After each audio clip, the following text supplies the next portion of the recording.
Alrighty, welcome back to the stream. And welcome back to Wrath of the Righteous. I'm just gonna make sure that this is working. Okay, good. The game crashed because the mod I had installed broke or something, so I just wanted to make sure it was still gonna work. Alright, so welcome back to the game, and we're starting the real part of the game now. And by that, I mean I actually did do a little bit last time, but, you know, it's whatever. Also, ignore this one. I was just doing, like, some random tests with mythic stuff, so I was cheating in a bunch of, like, levels and mythic ranks just to test things out.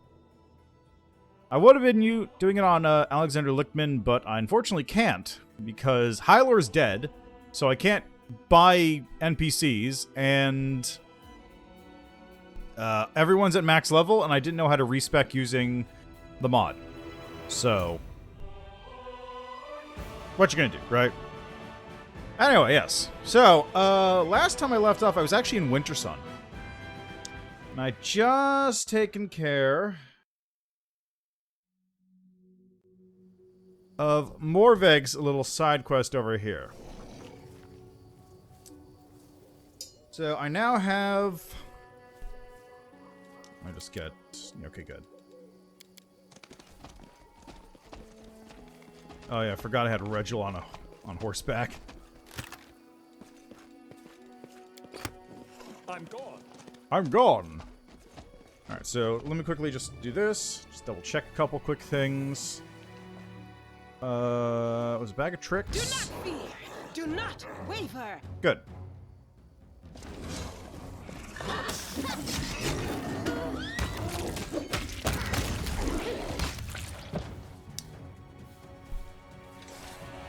Oh, that's right. I actually get to have Wendwog reach, like, full potential now. Because this is where I get those really good throwing axes from. Oh, hi, Spectre.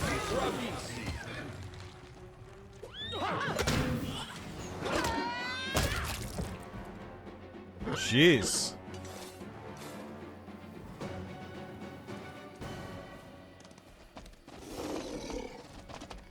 Oh, what's going on with Sam?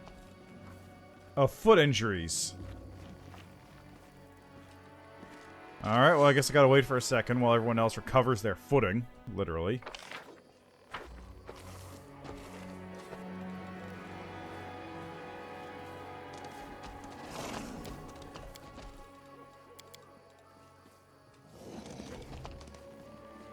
We do it my way.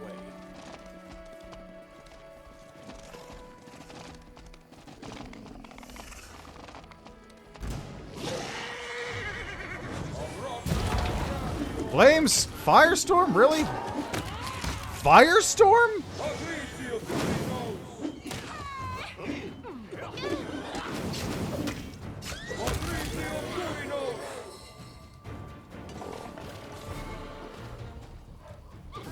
Really, Firestorm.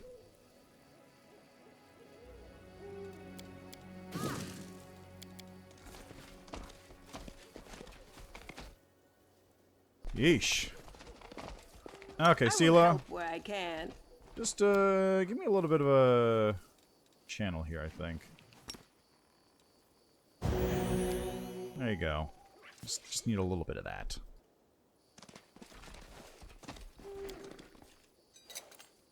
A trivial task.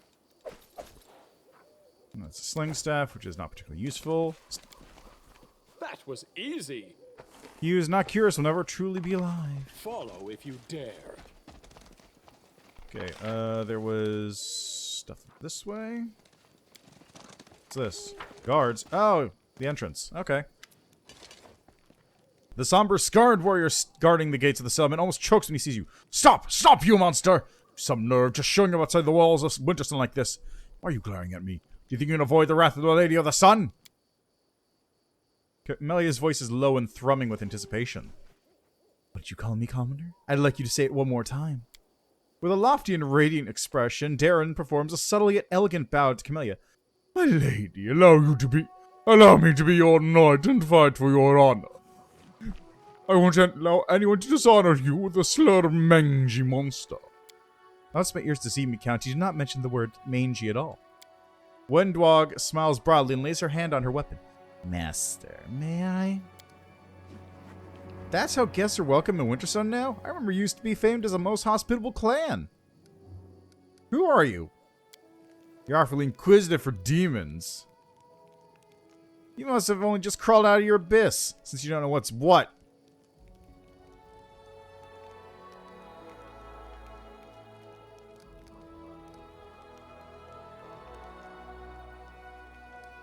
Are you always so hostile to travelers? Or are travelers just clearly calmly running around the world, demon-controlled lands? Looking like you just clawed your way out of the abyss yourself? Clear off, demon scum. Stop, children of Wintersun. The voice soft and stirring is coming from a statue adorning the gates. I'll keep an eye on him.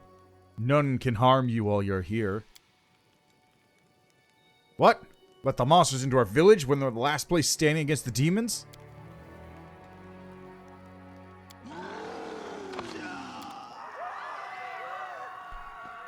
Oh my god, what's going on there? Man, that still blew my fucking mind the first time I came here as a demon. Just like, oh yeah, hey, what's up, dude? We are the light. Is not an option. Really? Baleful polymorph camellia? It's not permanent, right? Okay, yeah, good. It'll last just a couple seconds.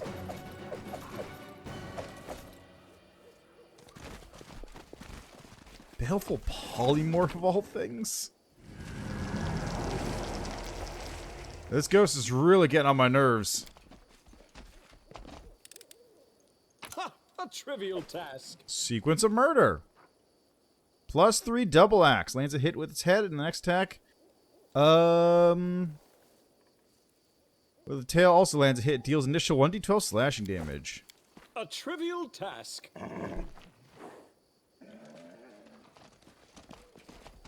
I do what I must. Do what I must.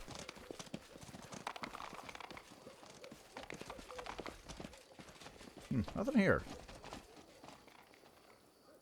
The bear's over in this area someplace too, right? Oh, yeah, it's the ancient bladed quickwood. Right, I forgot about this thing. They will break against our resolve. Next one. Oh, Sirocco? Really? Another Sirocco? Jeez.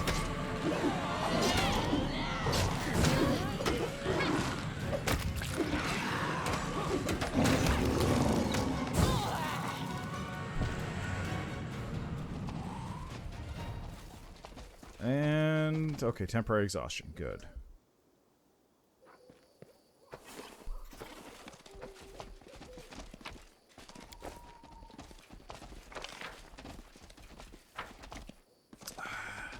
Yeah, Careful now. I'm gonna go find Mimir. Close ranks.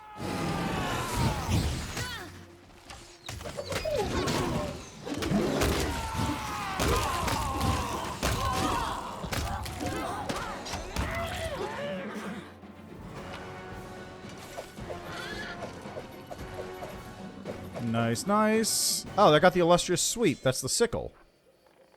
Radiant sickle lands hit the target must make a successful saving throw or be blinded.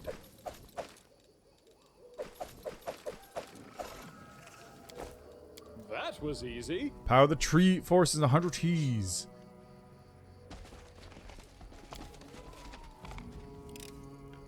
Ha! A trivial task. And also, I'm here. We will Sela, win this war. back in the saddle. Regil, Your actions, not your back in the words. saddle. Maybe I should give, Bismuth to Darren or something afterwards.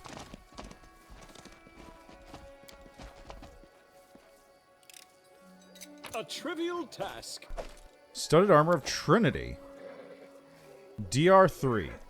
That's not terrible.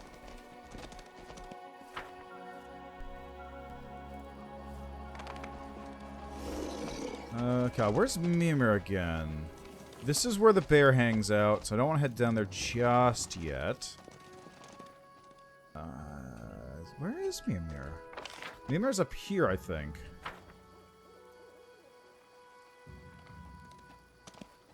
No, that's where the bodies are.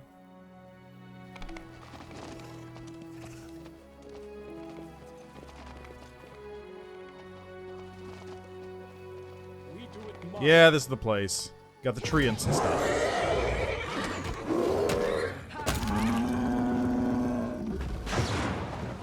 Yeah, and then there's more of them up here that you have to get rid of.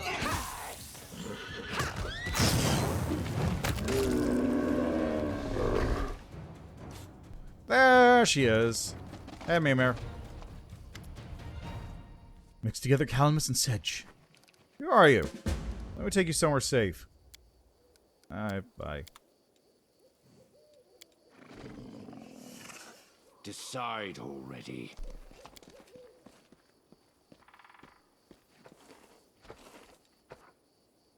Tainted sap? Who's being tainted sapped?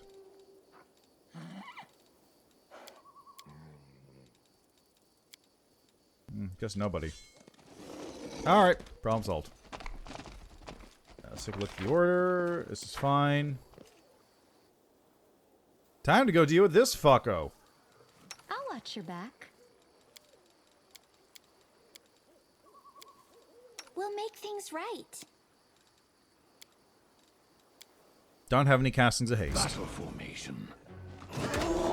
No glory without any. This guy's the rough one. Red's got demon plagued. How?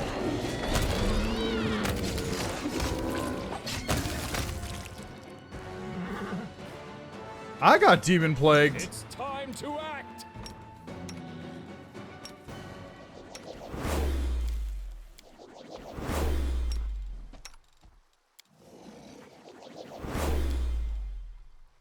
Okay, that works.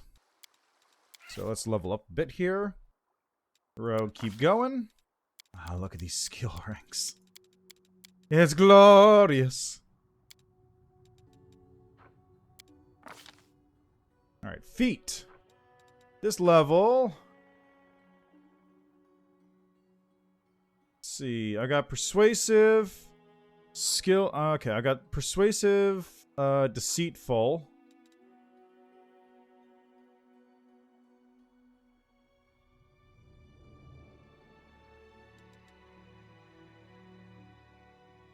Mobility, stealth? Let's see, what other skill checks am I missing?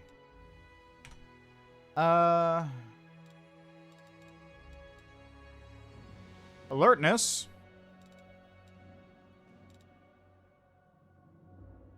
Tricky and UMD. So, alertness. So, perception, trickery, UMD, mobility, stealth. Let's go with perception, because I could always use more perception. Finesse training. Unarmed. Why not? I can now punch real good.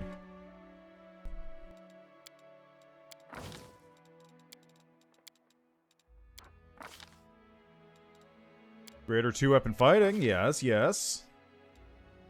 So, give you saves on compulsion.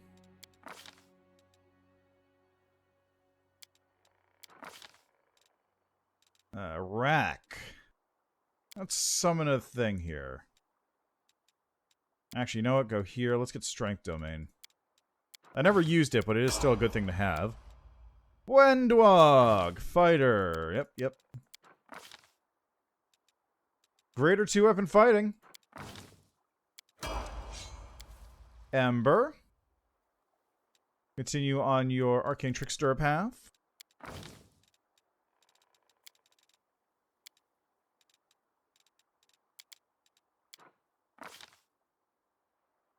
And what should I get now? Greater. You got Greater Spell Pen. You got Sneak Attack, Precise Shot, Point Blank Shot. Metamagic Bolster. Definitely Metamagic Bolster. Because that way, when I get my next mythic thing, she can pick up improved Metamagic to get Bolster for free. Which is pretty sick. So what do you got for 5th level spells currently? Nothing. You don't have any 5th level spells. Racking Ray. 1d4 points of dex and strength damage.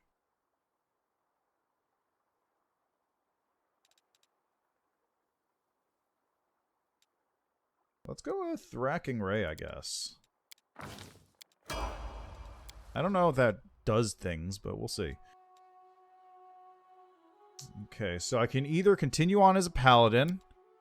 Continuing as a paladin gets me what? I get Mercy at this level, Smite Evil, additional use, Mark of Justice, Mercy, Smite Evil, Aura of Faith, Tree is good aligned, Penance Conscious, Our Righteousness. I could do that, or I could do this, which would be funny. So I'm going to do this.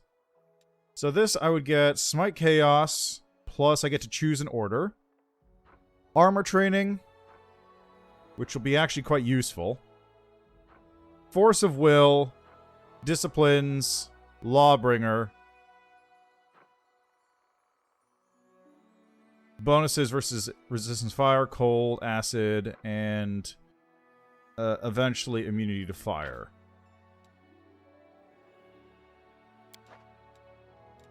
Let's do that. Why not? So, feats. What's Mythic Channeling? Increases by Charisma. Okay, that's not bad, actually.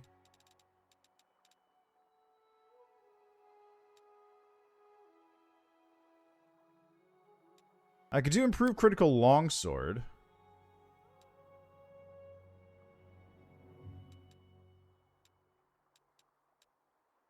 Yeah, let's do Improve Critical Longsword. Okay, now which order to go for here? We have Order of the Scourge. Alright, let's go Chain first. Order of the Chain values social order and responsibility, seeking to root out anarchists and fugitives. Reputations as relentless hunters. So that gives a bonus to combat maneuver stuff. Order of the Gate.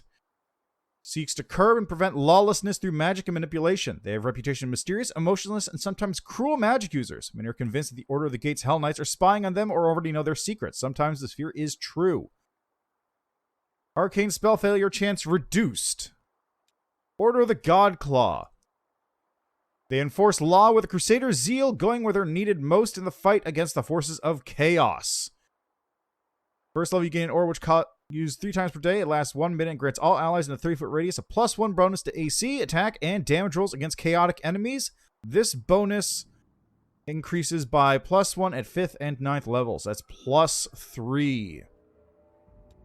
Order of the Nail, favored enemy. Order's members idealize the lifestyles and challenges of frontier settlers, no matter the displacement, indignation, and cruelty they might visit on those who were there before. Hell Knight selects a creature type from range of favorite enemies list. Gets +2 bonus on weapon attack rolls and damage rolls against them. So I get to choose demons. At 5th and 9th level, this bonus increases by an additional +2. Order of the Pyre. Whenever you receive fire damage, you gain fast healing 5 for the number of rounds equal to your level in this prestige class. At 5th level, you gain fast healing 10. At 9th level, you gain fast healing 15.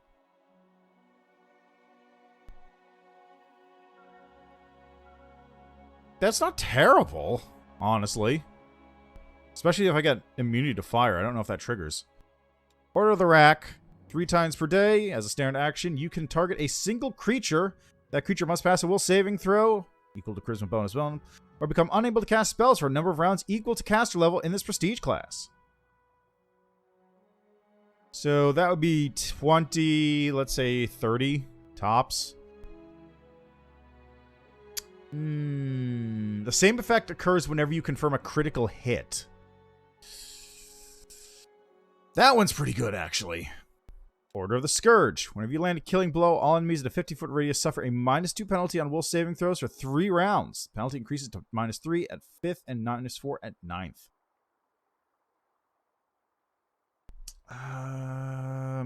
Okay, so I'm thinking it's either going to be Pyre. Chain, no. Nobody needs Chain. Gate is not for Sela. God Claw. is okay, but not the best. Nail is pretty good.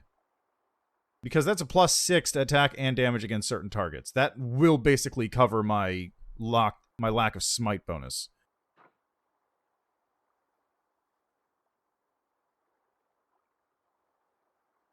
Yeah, adds charisma to attack and paladin level to damage.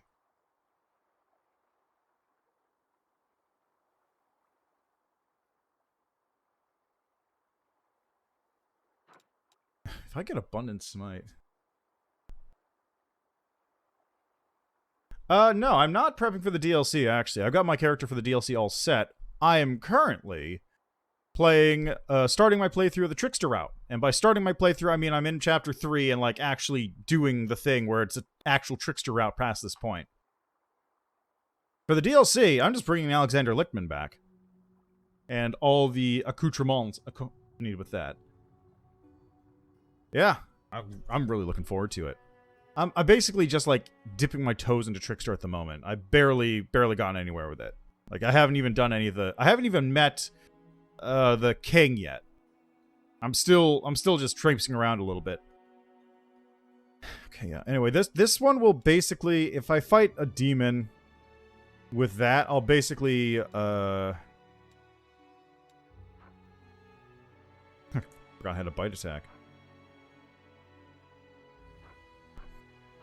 I'll basically get to negate a lot of the loss. Oh, is that broken? Oh, okay. I saw that one in the list. I'm still on Trickster 1, so I don't even have to... I haven't even hit that point yet.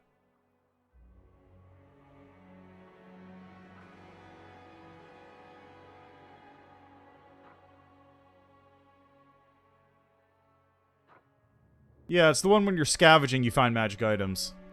Well, that's a ways off for me anyway. I'm not going to hit that for a while.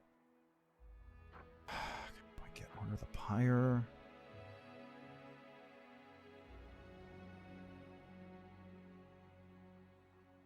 I might go for Order of the Pyre.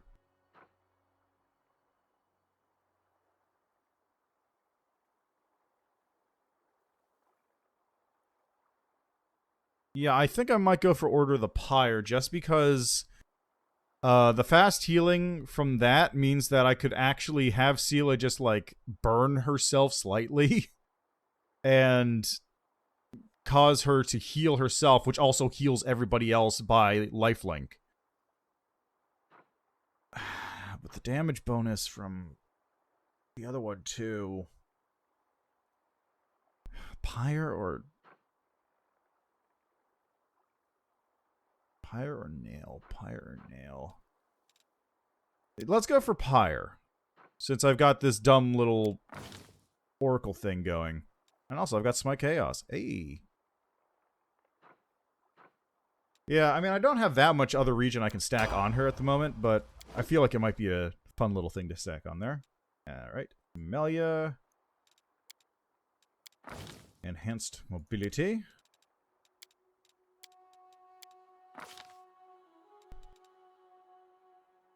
When do I get Fencing Grace in this class again?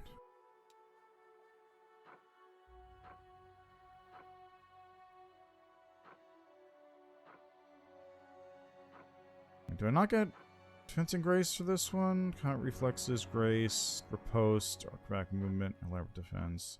Okay, I don't get Fencing Grace. Alright, Fencing Grace it is. Follow if you dare.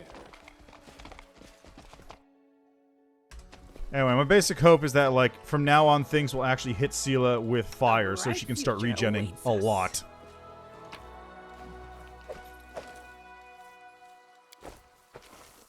I'm off.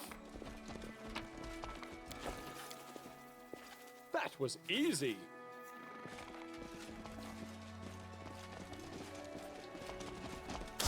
There he is.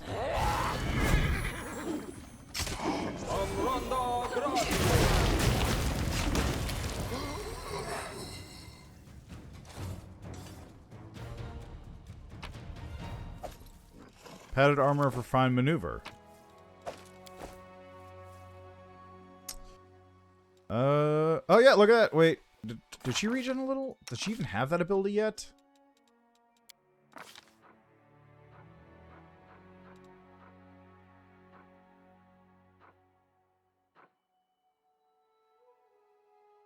Oh, that's why. It would have only healed her for 5 health. Hey, look. As if an answer is an answer too. I am the question. I am the answer. What is the question?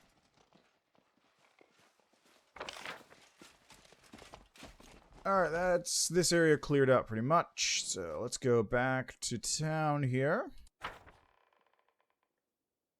Where is it? There it is.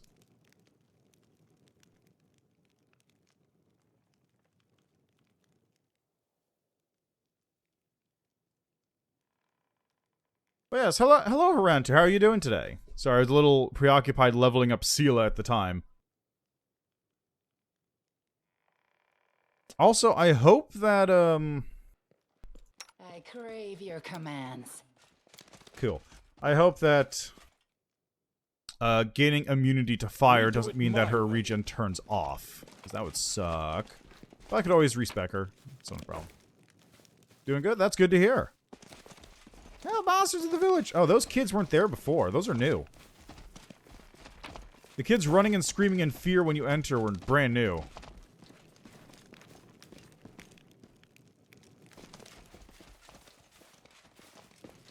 Follow if you dare.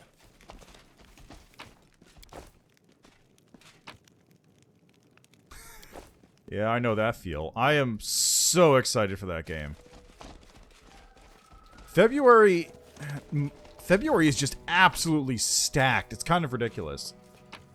Because there's Elden Ring, Sifu also comes out on the 8th. There's a bunch of other games coming out too. I have them on like list, but like the next 2 months are just wild. No crowding here, no crowding. Poor Dar's not himself. He lost his family in Dresden. You want a flower? He's killed the boy. I actually don't remember what LX2 is. But yeah, I'm hyper excited for Sifu. I'm gonna play it day 1 when it comes out. Absolutely gonna play that day 1 because I really, really liked Absolver. I didn't play... I played like 1 round through it, so I played like a third of the game maybe, but it was a really cool game and I really did like it. I even mastered Savat. So, no, it wasn't Savat. It was, God, what was that move called?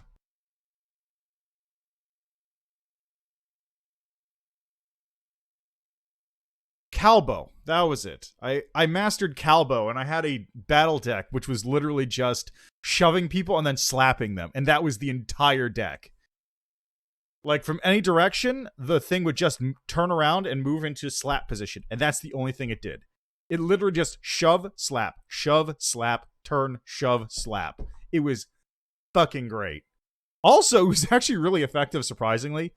Because while Calbo and the, like, shove are really weak as moves go, they chain together so quickly that you can just stun lock somebody with that. So you just bully people into the corner with it. It's really good.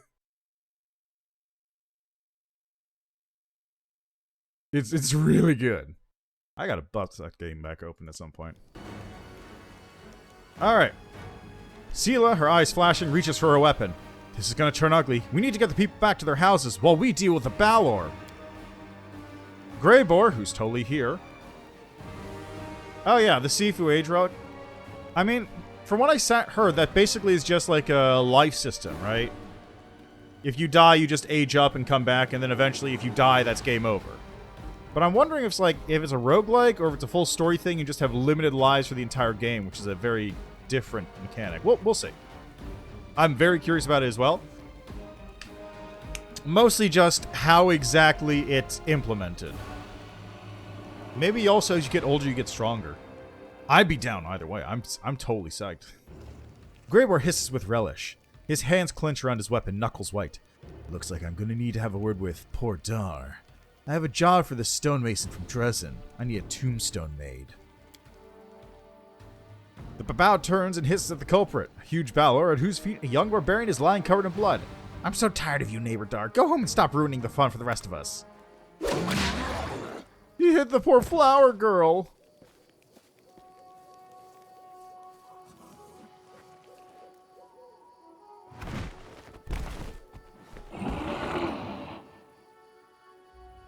Yeah, you definitely do die of old age. I'm really curious as to, like, what the demon is going on here?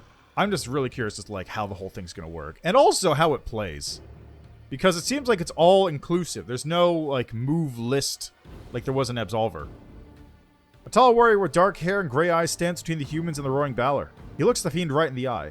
Are you forgetting where you are? These lands are protected by the Lady of the Sun!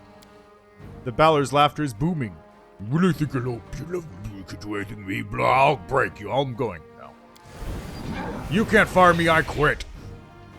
Ah, the guest of my lady. Demons are walking around your town like it's nothing. That's true.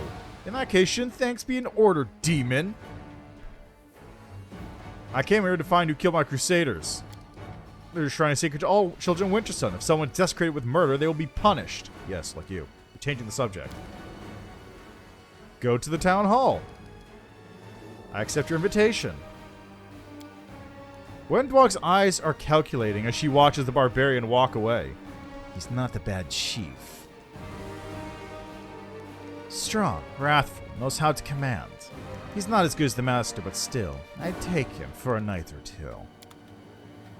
Thanks, Wendwog. I'm off. Impassable guard? I don't remember seeing that tower shield. What does it do? I do what I must.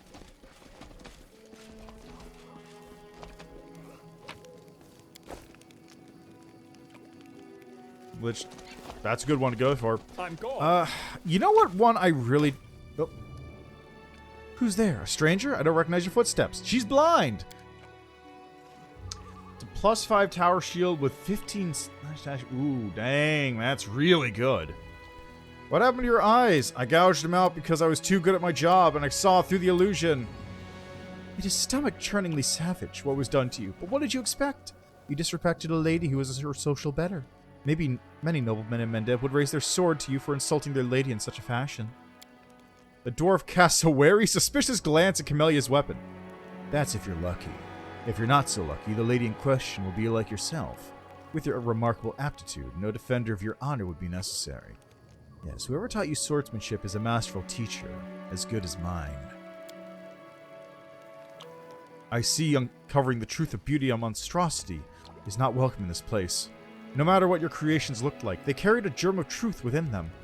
Whereas in this statue I see only an empty adulteration that is pleasing to the eye. Wherever artists are persecuted, it's a clear sign that authority is trying to hide an unpleasant truth behind a mask of decency. That Marhevok of yours, he's a nasty piece of work, isn't he? Robbing an artist of her sight, that's not just brutal, it's foul. Some murderers are less depraved than that. Impassable guard. Impassable guard. Is that...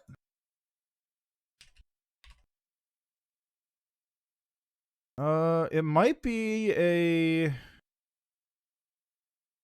Yeah, the wiki doesn't have anything. Yeah, I see. I'm looking at it here. Wait, +2 additional attack bonus. Did I pick this thing up?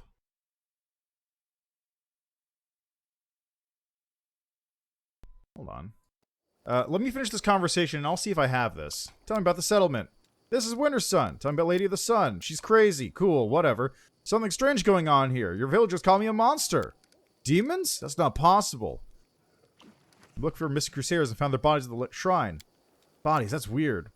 Demons? You're saying that he leaves dead demons? What madness is this? At least we know now who's responsible for the bodies at the shrine. Seela's eyes are ablaze. Help me get to the bottom of what's going on. There's some rune stones. Take a look around. Thank you for talking to me. Bye. Okay, so let me see something here. Let me just see something. Let's go with... Yeah, that'll work. Because I actually do... The main thing that's striking me here is the part where it says +2 additional attack bonus. And I definitely remember a tower shield with that effect on it. So I might have it available. I might also have to reload my Lich save because it sounds like something I would put on my skeleton.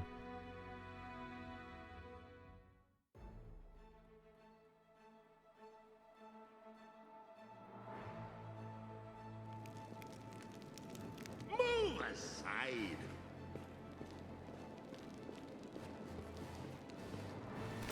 Yeah. Let's see. Nobody's using a shield, right?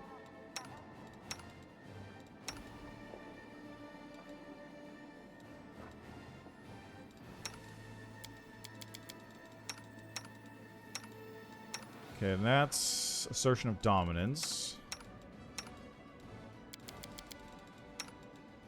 That's undying lope of the Hopebringer.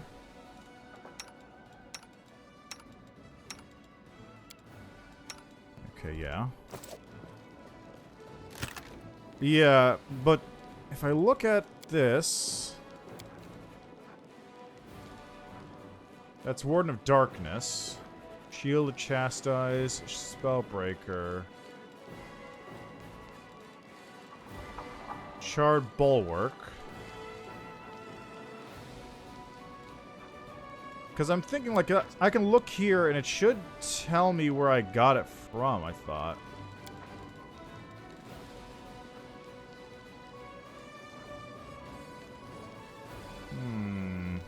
Yeah, it does. But Warden of Darkness fucking sucks.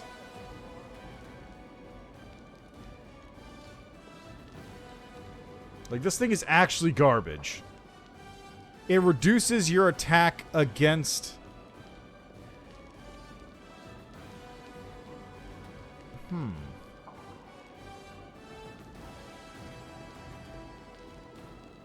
Yeah, I wonder maybe... Maybe there's something you do with that? Anyway, let me just double check something else here. No, exit Lichtman.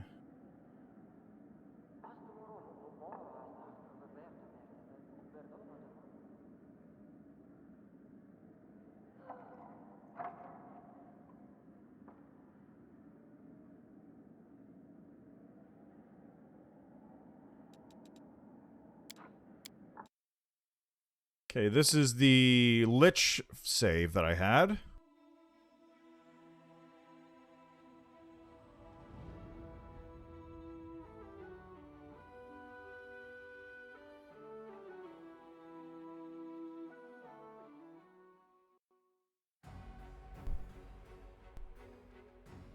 It just seems like something I would have put on my skeleton. I faintly remember that.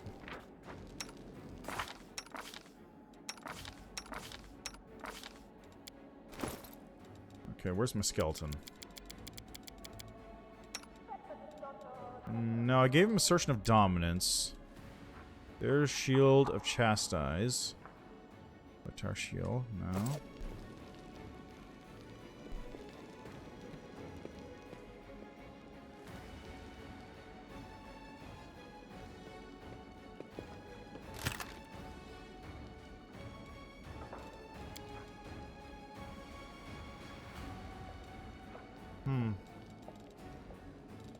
No, I have no idea.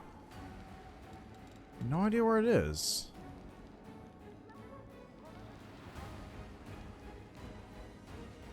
It's really weird, because I could have sworn I saw a shield with that +2 attack effect at one point.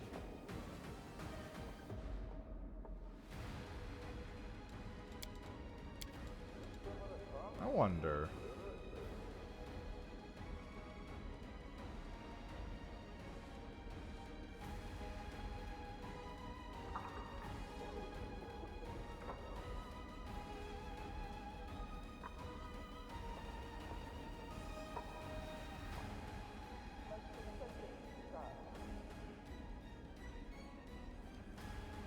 Yeah, I have no idea.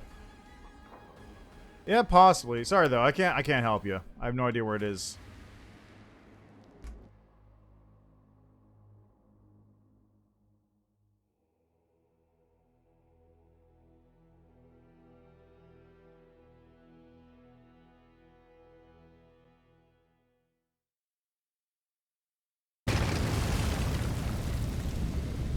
What? Why did it load this save?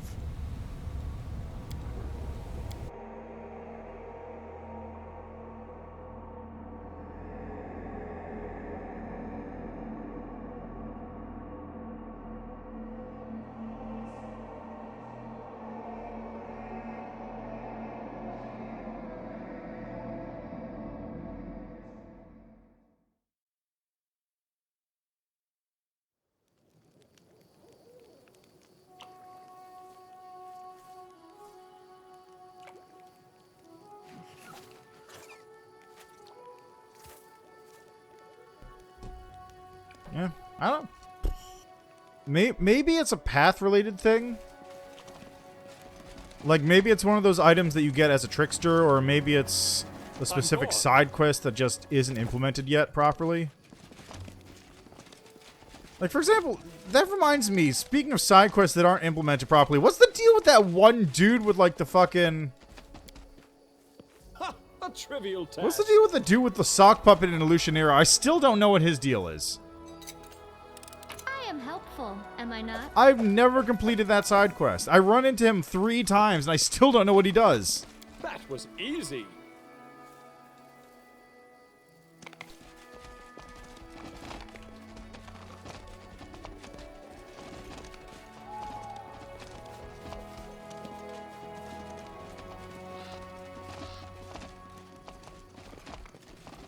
Maybe this time I'll find out. Like, I thought it was part of a Lich thing, Aeon thing, because he was giving, like, rules or stuff, but it's like, it's really unclear. Alright, so, there it is. There's that sword for Camellia.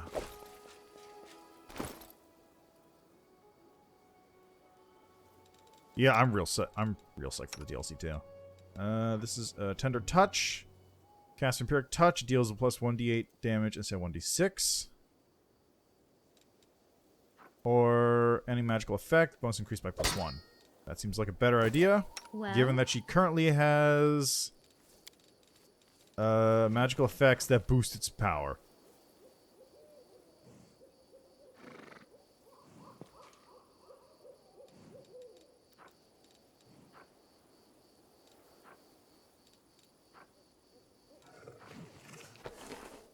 Shock, Spirit, Keen.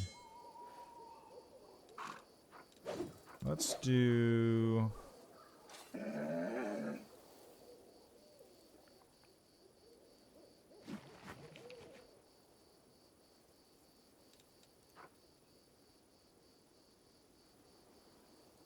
Do I have improved critical on her right now?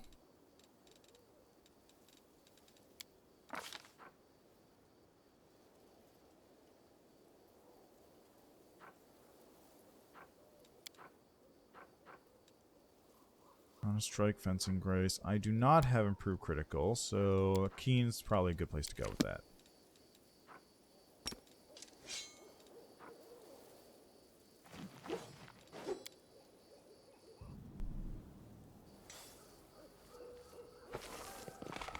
Well, not necessarily. Inevitables are just general, like, law keepers, I guess. Interdimensional law keepers. Like, use of magic, sure, but also, like, inevitables exist, for example... There's another runestone here. A trivial task. Inevitables... There's something here. Inevitables exist, for example, to stop people who try to lengthen their life beyond normal I means. hope So, you liches appreciate get hunted this. down by a type of inevitable. Things that are trying to stop force of nature, that sort of stuff. It's all about that kind of thing. That's what they do. Ha! A trivial task. They're basically, you're messing the natural order of things up. Get out of here. Stop that kind of entities. There's a bunch of them, too, and they're all specialized in different things. Tell me, and I'll do it. Rely on me.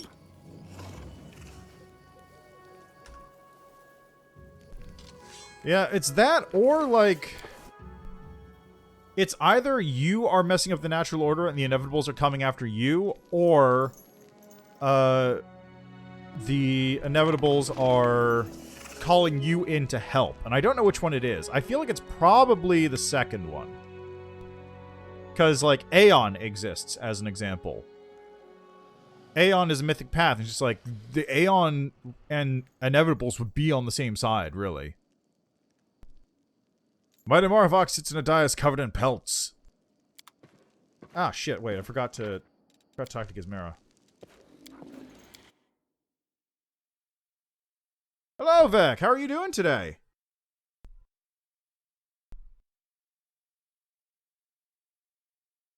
Welcome back to the stream. Also, Vec, maybe you can answer the question. Are you familiar with a tower shield called Impassable Guard and where it is in the game? Or how I could find that out? I'm gone. Because I could pull it up on the cheat menu, but I don't know where it is, and I feel like I've seen it before, but I don't remember where. Runestones are broken and replaced with fakes.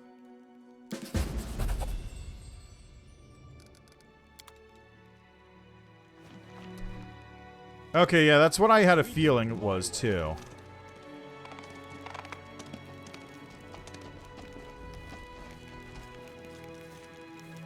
Rely on me. No, where's... Okay, Regil is on horseback right now. Good. Yeah, it doesn't surprise me. Like, there's that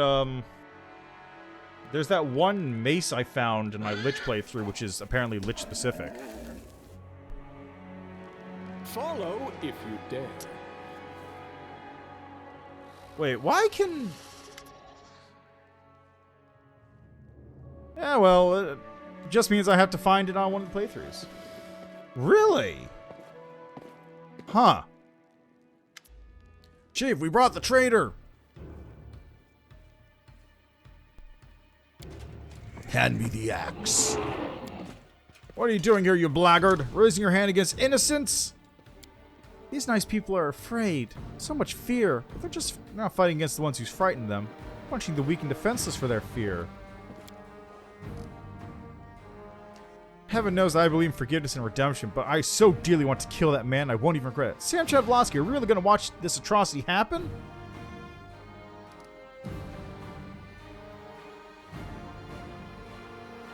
Stop! You violated the law. Pay the court a fine and serve your son. Your stolen goods are now forfeit. Someone destroyed the runestones and replaced them with fakes. He's not lying. Our talismans have been destroyed and can no longer warn us about demons. Smash pieces were hidden in the walls of our settlement, and replicas that have no magical properties were put in their place.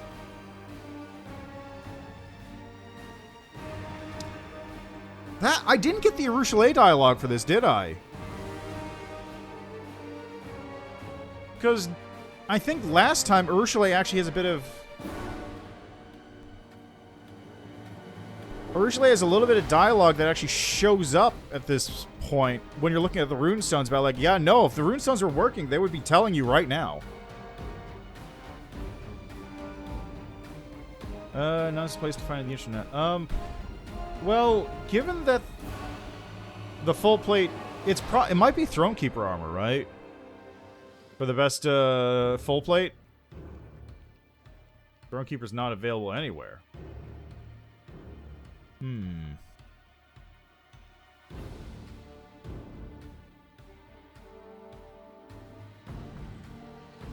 And if you're going for max DR, it'd probably be some kind of invulnerable rager, right? That's what I'd think.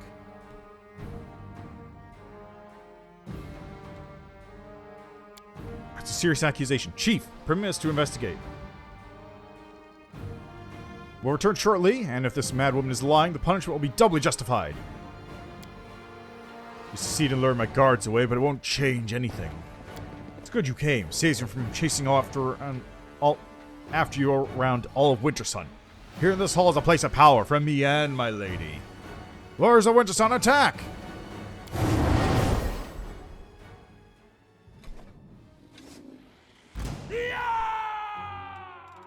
Alright, where is... There's Ember.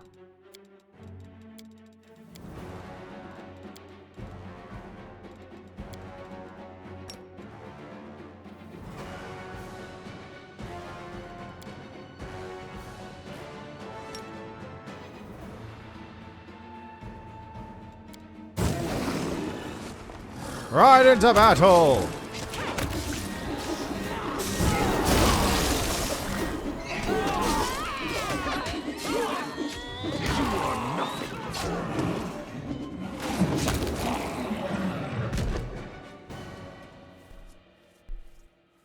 And away he goes. My lady, please don't leave me.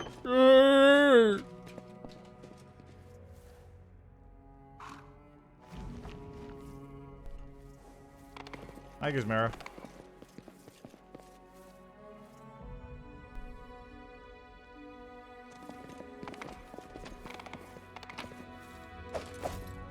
I'm off. I hope you appreciate this. I do what I must. I am helpful, am I not? Tuned to weapon must be able to save or become unable to attack. Hey, that's pretty good. Is anyone using a two-handed weapon? I guess Regil. I'm gone. Alright, nothing here. This is probably where the dragon hangs out. Slash is a ice keeping zone. For keeping ice.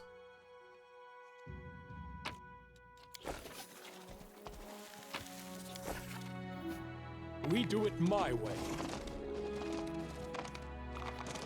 There it is. He throws a skull. He throws a skull at you and says, "Key, lady, forgive me, I failed you." And there she is herself. Why are you mortals so fond of breaking other people's toys? I had a good thing going here. So you're the rot that's festering in Winter Sun. You're a despicable beast, and you don't deserve any other name.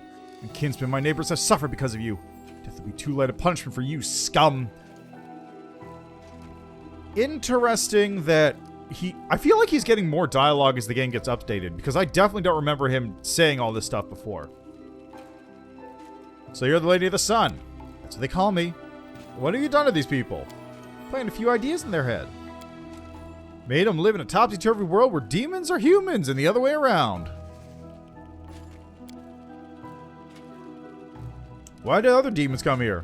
Another place in the world, like Winter Sun. You should find this all very familiar. For you too are playing at being a human being, isn't that so? Succubus. You intuitively understand that these last words were not addressed to you. The demons clearly allowed you to hear them as a courtesy. No, you've created a tawdry parody of what I'm striving to be. You could have made them believe anything, performed any number of miracles for them. You could have made their dreams come true. But all you did was poison their minds against their fellow mortals. You may have the power of a demon, but you have little when it comes to intellect, as befits an insect. Wow. Shots fired, jeez. You don't seem to be afraid of me. What stopped me from killing you? I'll fly to my sanctum faster than you can blink. Besides, are you ready to doom all of Winter Sun to a horrible fate? You probably want to open the poor barbarian's eyes to the truth, but you can't do that without my help. I have a better solution. I'll change the clan so that everybody's a human.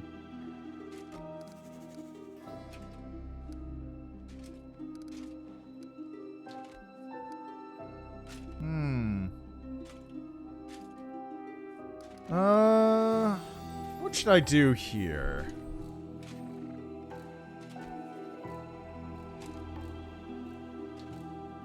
Yeah, why not?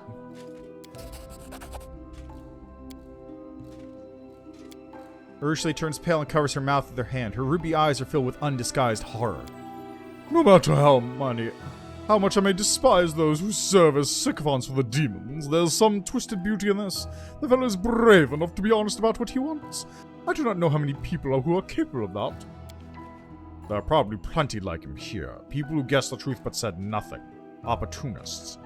These people live for too long under the influence of demons. They should all be isolated, subjected to strict re-education, and those whose loyalty remains suspect should be executed. They have enough blood on their hands to be sentenced to death 10 times over. Okay, yeah, you take him if you want. Thank you, Commander. I'm returned to the Ivory Sanctum. You have a key, but will you find it? We'll see. Jerebeth disappears. But now, most importantly, I get 2 more axes for Windwog.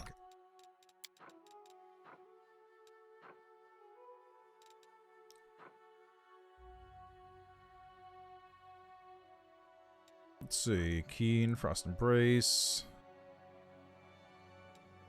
Yeah, so this one. And this one. There we go.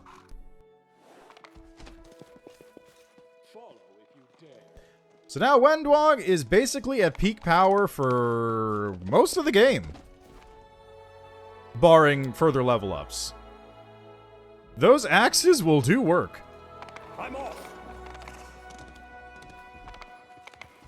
Oh, hey, you're sitting on the throne now, huh? Cool. Greetings and well met. Let's take a look at your wares.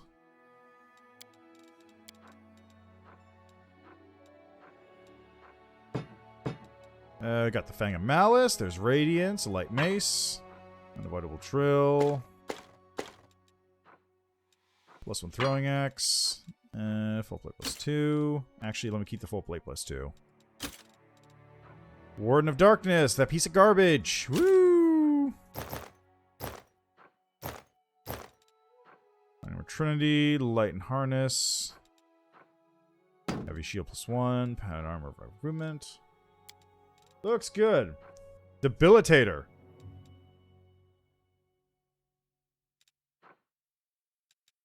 Mad Sculptor. Construct Bane.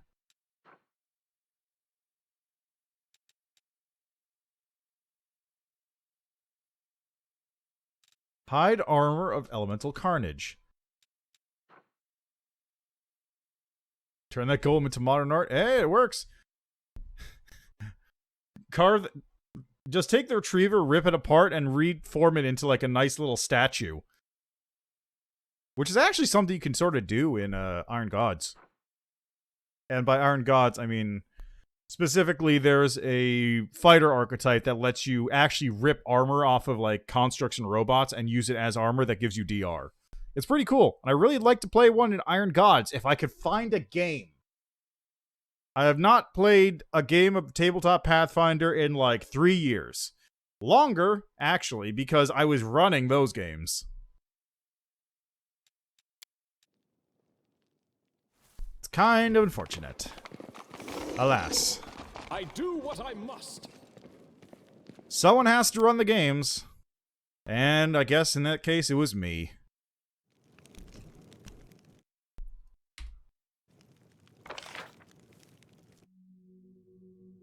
Oh, very cool.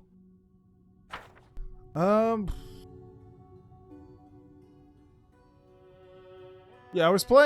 I played a little bit of a Hell's Vengeance game, but we didn't get past the first book. Kind of like fell apart after a while, just from various combining factors.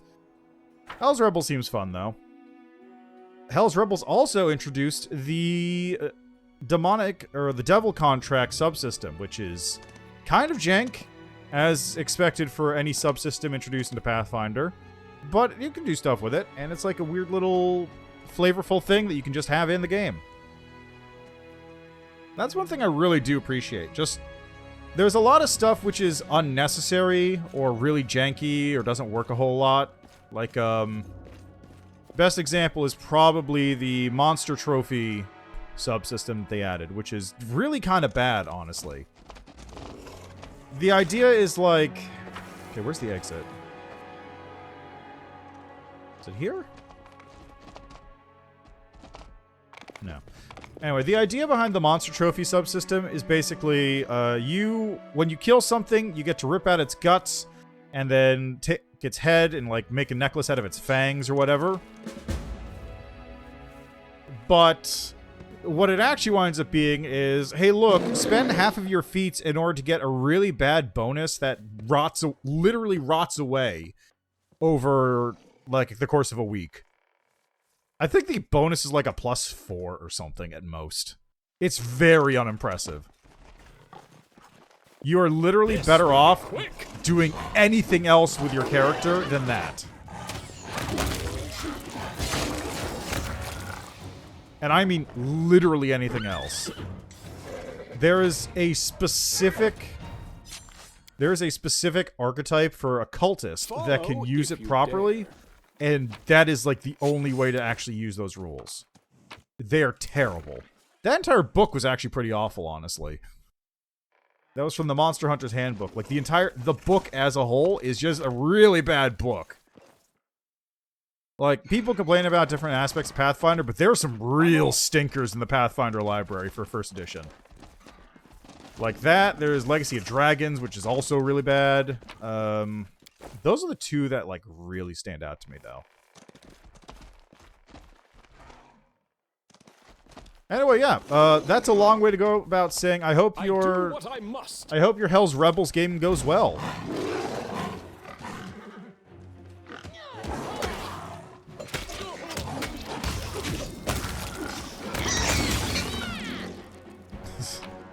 It was a very long and roundabout way of saying it. Yeah, I hope you have fun with your game. Anyway, let me get back to complaining about Legacy of Dragons here, because that book was really bad. So, the idea behind Legacy of Dragons is it's all about dragon stuff, and you have, like, draconic heritages and stuff like that, and on occasion you have, like, we do it my way. there's a couple archetypes for different classes that get you a worm that you can ride. A trivial Or task. a wyvern, so just like a lesser dragon, you can just fly around. Like a cavalier, I think there's a druid one. It's also where the fighter that gets Arcane Strike came from, as well as the Scale Fist Monk. There's also a couple other archetypes that are in that book which didn't get carried over, like the dragon riding ones, or the witch that uses a horde as a familiar, like a pile of gold as a familiar instead of an animal. But almost all of them are bad. Like Scaled Fist. Okay, so Scaled Fist is useful for dipping as like a paladin or an oracle or something like that with charisma focus, or a sorcerer. The problem being that it actually trades away the class. The one that really bugs me about that is that it trades away the class feature that is required to go into the Fist of Irori prestige class, which is a monk paladin prestige class. So in order to go into that, you actually need to take regular monk and paladin instead of being able to take the charisma synergy Scaled Fist paladin into Fist of Irori. Which, that's just a thing that bugs me on a personal level. Scaled Fist, I think, does stack with whatever that one archetype was called, Enlightened Regent, I think. So that at least is something, since that one also runs off charisma. I think it was Dragonair Scion was the fighter archetype. I don't remember offhand. It's in this game too. The way that actually works in the game, it doesn't, since Arcane Strike scales off caster level and fighters don't have a caster level, it actually, by rules as written, cannot function. Fighters effectively trade out some class features for a +1 damage boost that never upgrades. Obviously, the intent was Arcane Strike scales up, but that's basically how it works. Oh god, that's right. I forgot. That's also where that Dragonblood Chymist is from, which is the worst archetype in the game for Alchemist. So, like, there's a lot of archetypes for Alchemist which are really mediocre or not great.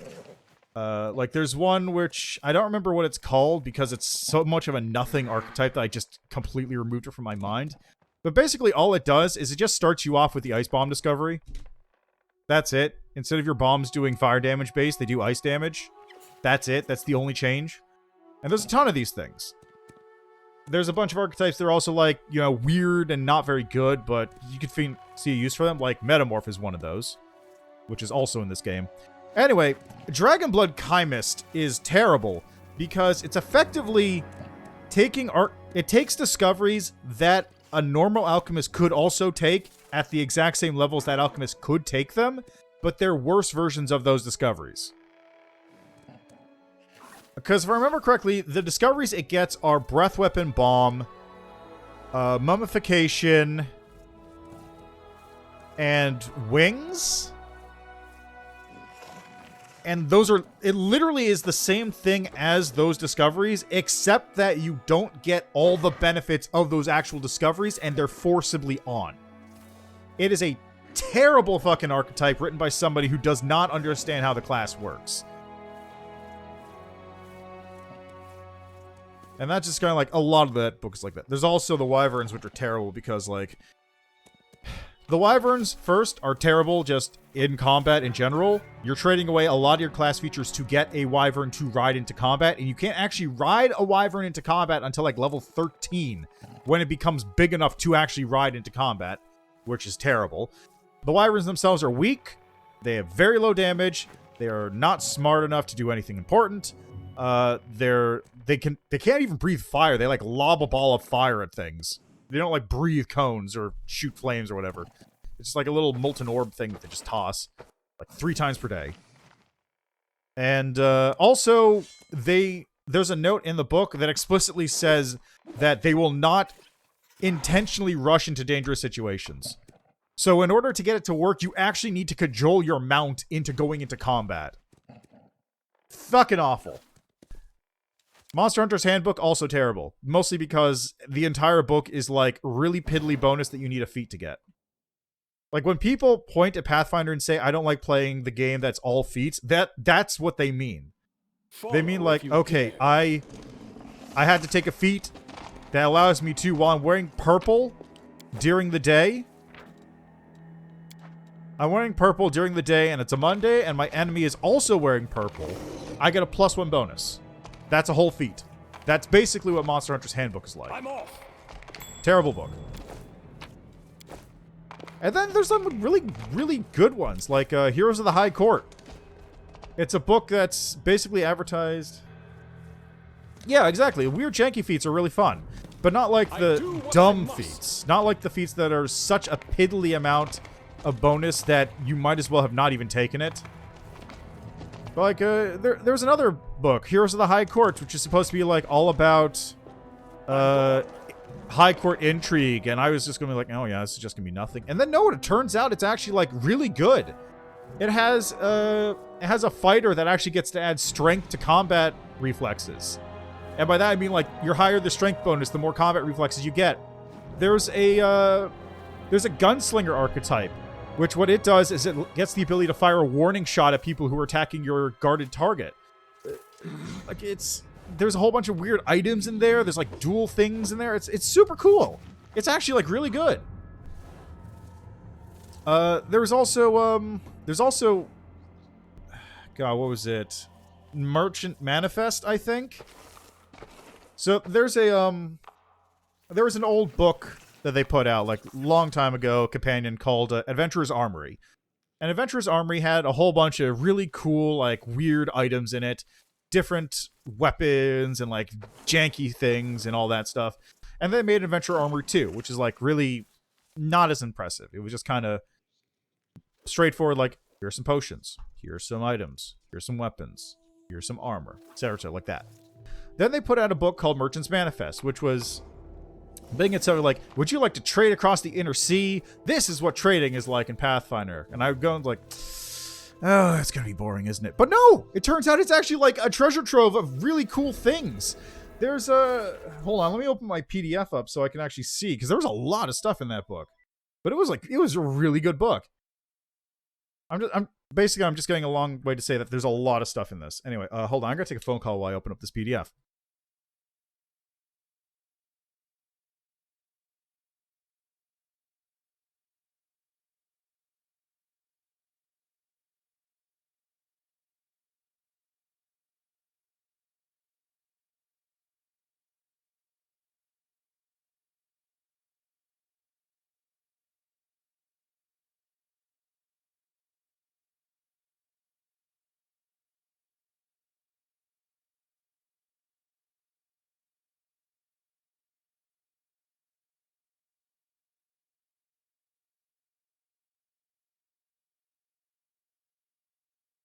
Okay, so let me open up Merchant's Manifest here.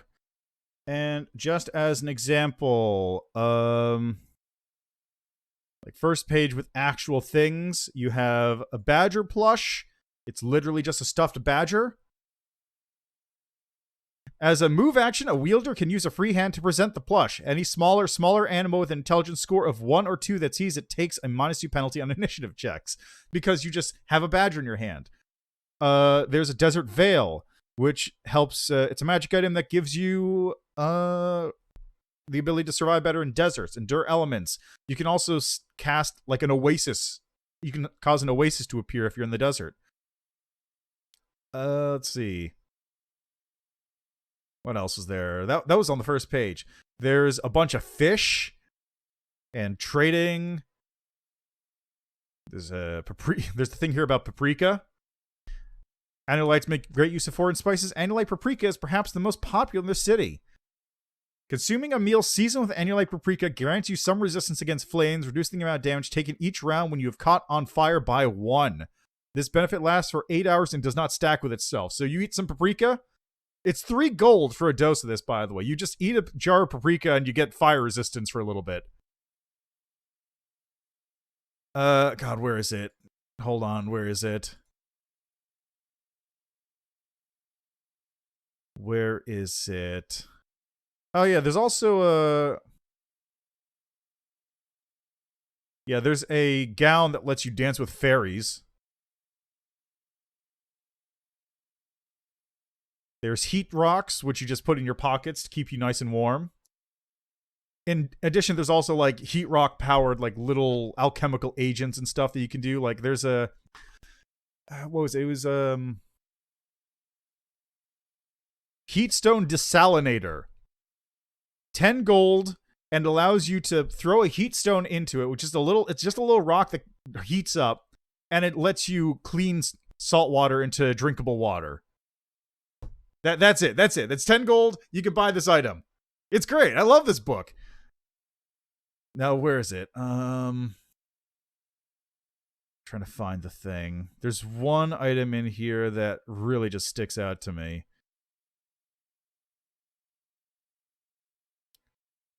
Where is it? Okay, there's Candlefish, which is a salted fish strung on a wick, 7 silver pieces. The fish can be cooked and eaten as a tasty trail ration, but the listed price buying a fish big enough for 1 day's worth of food for a single creature. As long as the fish stays dry, it can go for months without spoiling. Sections of the candlefish can also be burned as a candle. 1 day's worth of candlefish is equivalent to 6 candles. So you have food or light if you need it. God, where's the goblin head lure? I know it's in here. Was that an Adventurer's Armory? Oh, it was probably an Adventurer's Armory. That's unfortunate. Anyway, yeah, this book's great. That's all I wanted to say. That book's great. There's some real winners. The real winners are unfortunately not the ones that they put a lot of marketing behind. There's Soana. There's an old dwarf woman who's crazy. You're here. The hunter going from body to body has reached this place. This old woman is a shaman. I can sense her connection to the spirits of this forest. The hunter brought a spirit talker with him. She reeks even more blood than the hunter. Camellia continues, paying no heed to the woman's words. But the connection is dark, tainted like the whole forest. Be careful, Sam Chedlovsky. I cannot discern her place in this web of lies. Is she a juicy old fly that's been caught, or the spider itself? You say there's a great bear in the forest, big and dangerous, one that's killed more than a few hunters? Sounds like good game. I haven't hunted in a long time. You're one of my people, but the chasm between us is wider than the one between demons and mortals. You were raised in a stone forest, a place that was poisoned and corrupted. You have no respect for the spirits, and anything you see makes you think of only how to kill it. For shame, kinsman. You're drenched in blood. Your hands and your thoughts. Soana? Why didn't you go with your daughter? Tell me about the forest. It's a cool forest. I'll never understand why so many shamans believe it their duty to live in dirty caves surrounded by filth, damp, and wild animals. It stinks in here. Tell me about Sarkoris. City of Sarkoris was solved by the World Wound. Why did you do the Smilodon? Where do you find the giant bear's lair? Hope of what? I managed to survive in the midst of the World Wound. I'll leave you in peace. Alright. We do it my way. Back out to the entrance.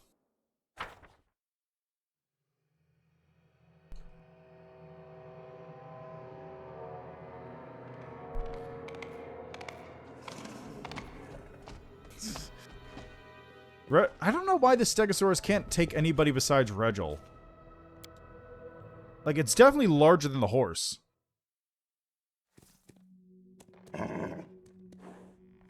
Alright, time to go fight a bear.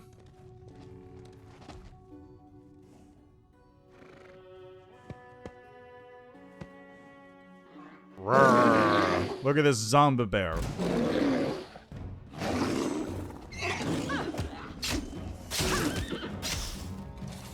That was easy. Peering into the bear's eyes, Ember lets out a sigh. What torment have you suffered to make you attack everyone like this? It's like weevils have burrowed into your soul. Please, can't even a bear be left in peace without you forcing your pity on it? It's just a rabid animal. You don't have to explain to him that he mauled hunters because he was afraid of them. He was afraid and in so much pain too. The bear's small eyes convey malice, but also weariness. Like you're seeing a defeated opponent before you and not just a wild animal. There's a spark of intelligence in that gaze, not just hate, but also pain? The bear looks at his scarred and parasite-ridden body. One particular spot draws the eye, a brand marked with an intricate design, the same one as the shaman's medallion. The bear's fur is matted and infested with parasites and numerous scars that cover the bear's body. One particular spot draws your eye, a brand marked with an intricate design. What's Soana do to you? Upon hearing the name, the bear freezes and then raises his head and unleashes a long, drawn-out howl full of yearning and pain.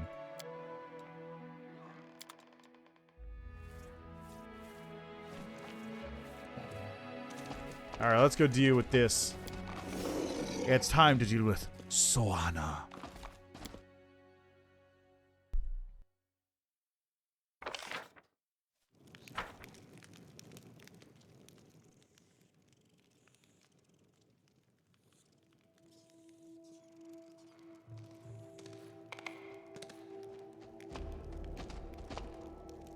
Just gotta wait for the rest of the group to catch up. Oh, I can level up the horse.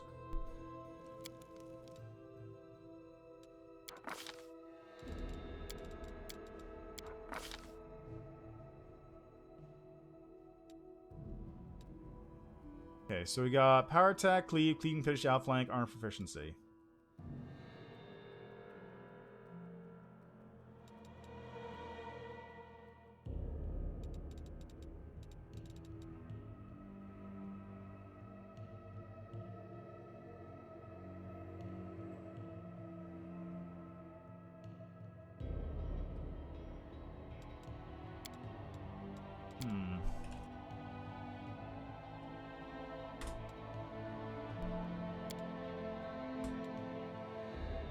Okay, I do need Great Cleave.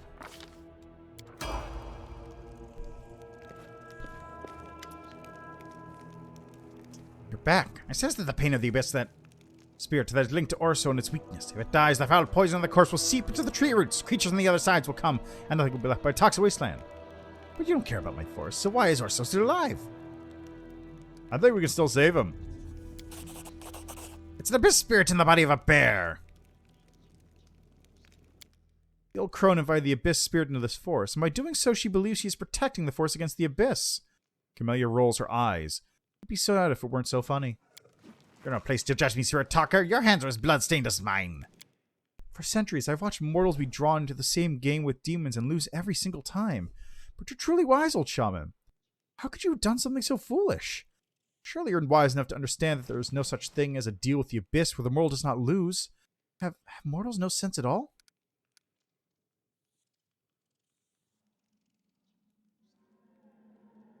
I saw a mark left by your medallion on the bear's pelt. The old man crosses her arms over her chest. Oh yes, Orso the Terrible is my creation. I used the medallion to control an evil spirit of the abyss after linking it to the sacred bear. I forced the spirit to serve good by linking our lives together. What happened to Orso the Great Spirit? He's lived for centuries in a bear's body, ancient as the forest itself.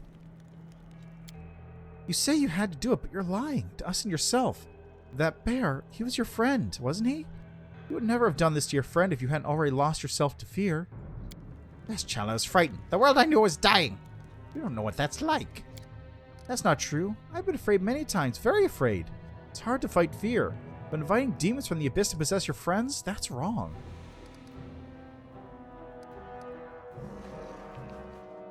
Do spirits of the abyss wreak as much evil as demons do?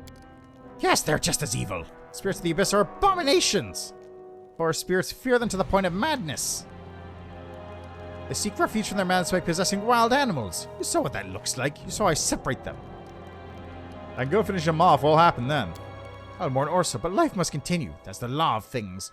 Place of full spirits of the abyss. They fly around aimlessly, driving the forest spirits mad. I will set them to work to replace our protector, and I'll bind as many abyssal creatures as my strength can manage. Darren gives the old woman a harsh, malicious smirk. It turns my stomach whenever I see smug masters of fate such as you. Do you think you have some right to do whatever you want to other people? Do you think it's funny to take a living creature and thrust some disembodied spawn from the abyss inside it?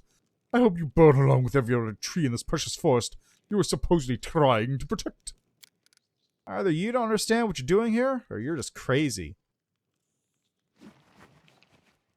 You need to free him. The old woman gives you a scathing look. You could kill me, a weak old woman, but I won't give in. I serve the forest spirits, I don't serve you. Alright. The old woman crossed her arms over her chest. I'd rather die right now. The shaman is so old that she cannot put up a fight. Instead, she tightly squeezes her medallion, which cracks in her withered fist. Save the last one for me.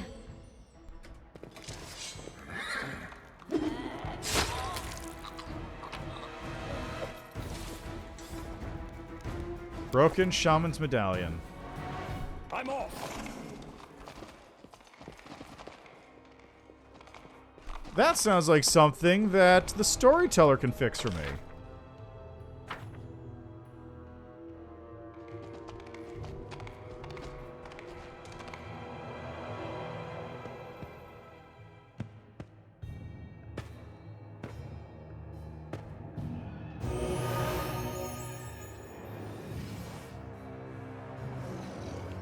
A ghost!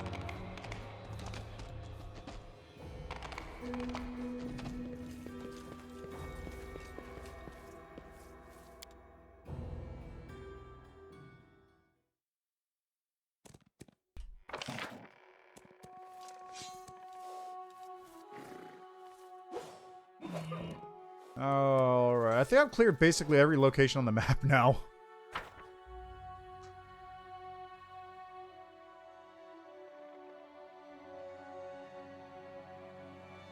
Let's go back here and see what this spirit has to say for itself.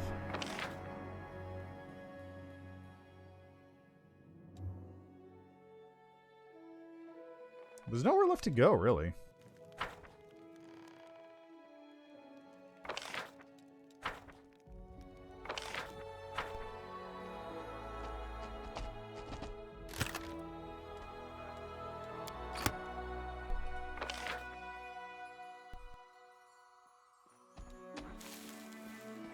Yeah, okay, we're done here. And away we go. Yep. Combat. Darkness. Retreat is not an option. This kill is for you. Ghost beckons you and moves toward the barrier site where you first encountered it.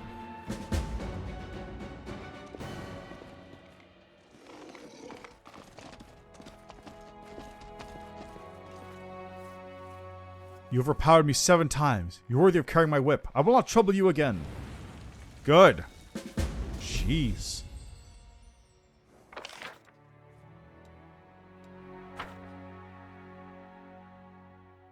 Much easier to just take the whip when you leave. Actually, let me take a look. What was that whip again? It was an actual... Was it an actual whip? No, it's here. All creatures summoned by the wearer get 1 extra attack per round. However, the wearer is under the slow spell effect. That's fine.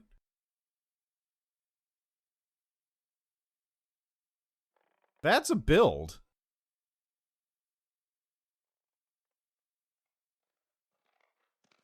Just grab that, throw it on a summoner character.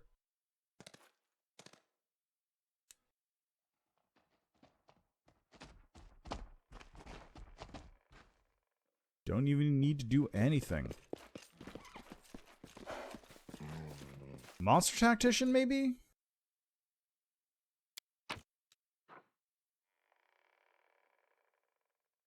Yeah, let's take everything. Why not? Alright, Winter Sun, complete.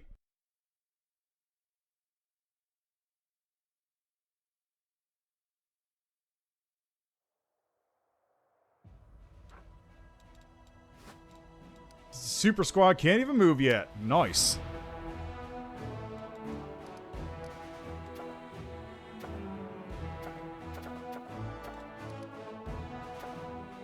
Outpost to Bastion, huh?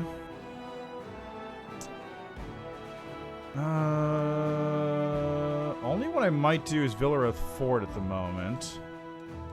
Because everything else would be much further out afield.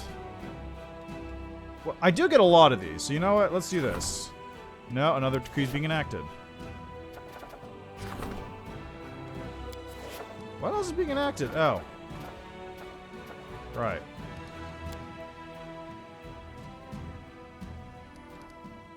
That's fine, too.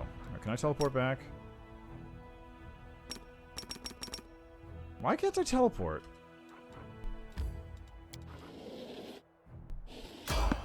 Oh, got an encounter.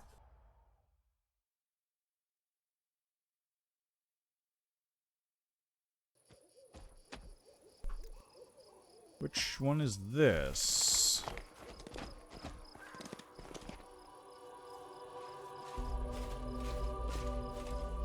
Oh, these guys, right. Bladesmith people. Who is the Bladesmith? Session 3 what? I don't take orders from cultists. Do not fear. Do not waver.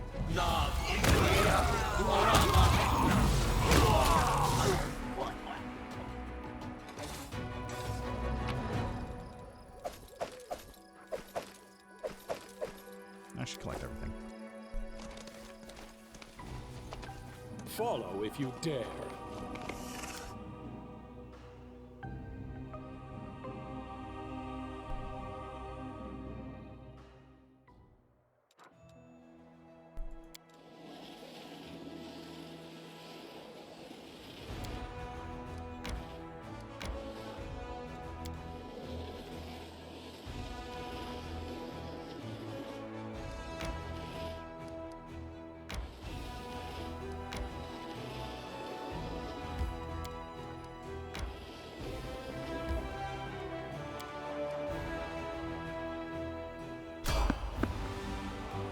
Nah, I don't think I need the traveling merchant right now.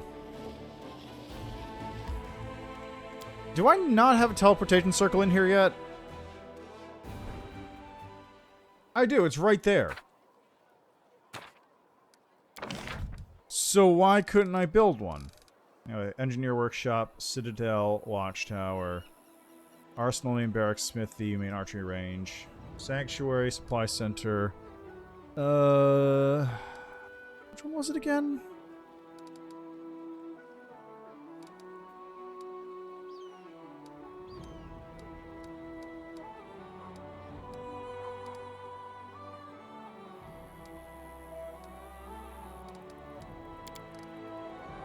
Let's put a hospital down.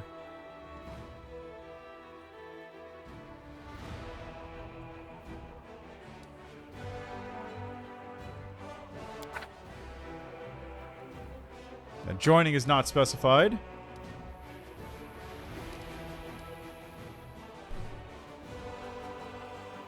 Apothecary provides help. Energy for generals.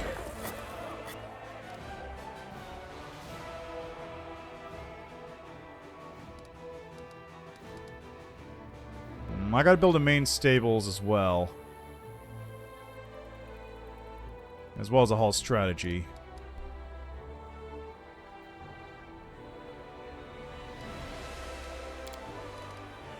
Oh, it's a big one. Okay.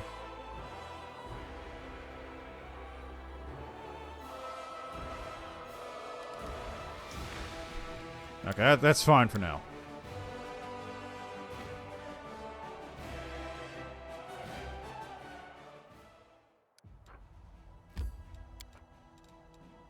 To the streets.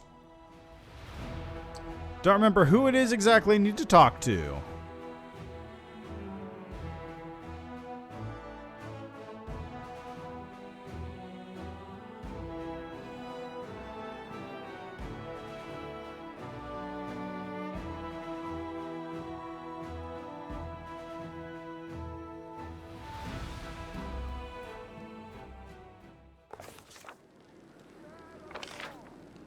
Actually, who am I talking to here? Crescent the Abyss. Find Voltiel, right. Still the World Names Ruins, right. Council meeting, right. Mad Half-Elf Woman. Morvik's Talisman to Shar. Go to Green Gates. Greybor. Irabeth. Demons. Traces of unusual demon activity. Terendalif Scale. Which I already have, in fact. So, let's go talk to Char.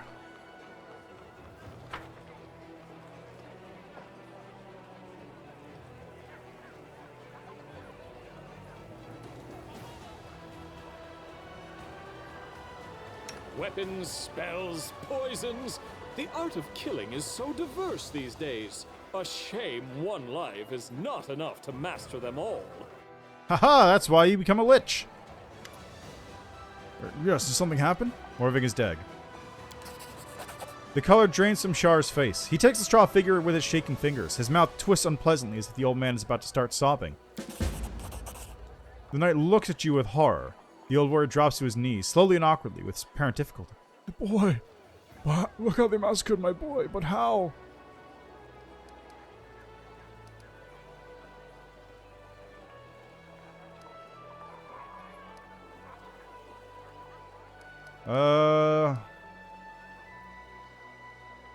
Don't blame yourself. You can't always make decisions for your wards. Morvik did what his heart desired. It's a shame he died, but if you'd restricted him, he would never have been happy.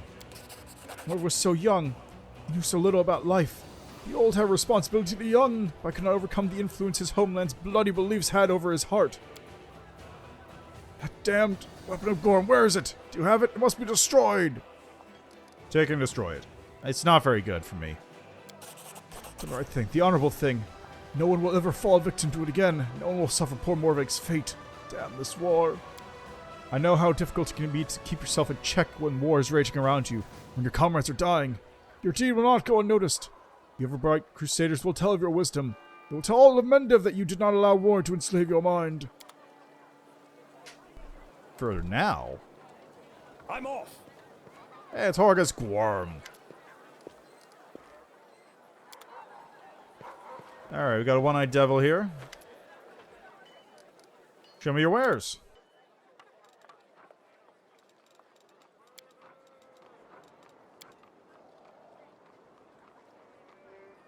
We got scrolls. We got some spices. Headband of Alluring Charisma, +4. Not bad, not bad. I could give that to Sela. Honestly, you don't have a whole lot.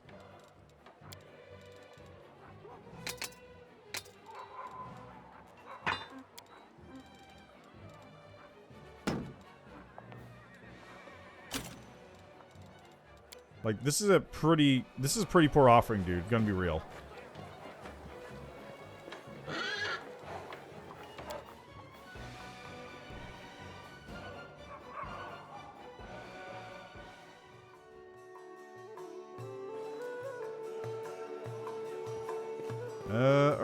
Ruchelet's not here. There's Fi.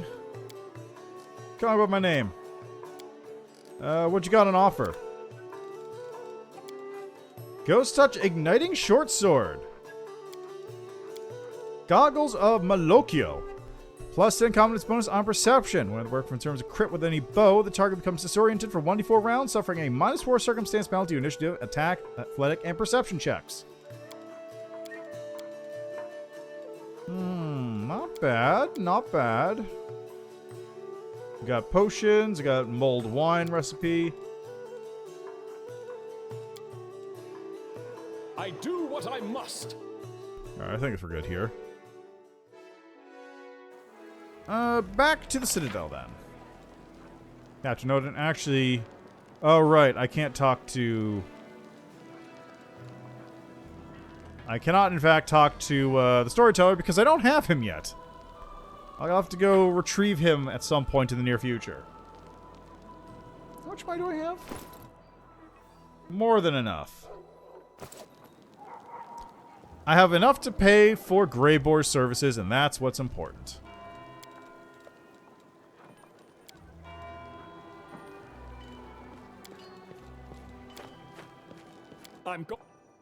I'm gone.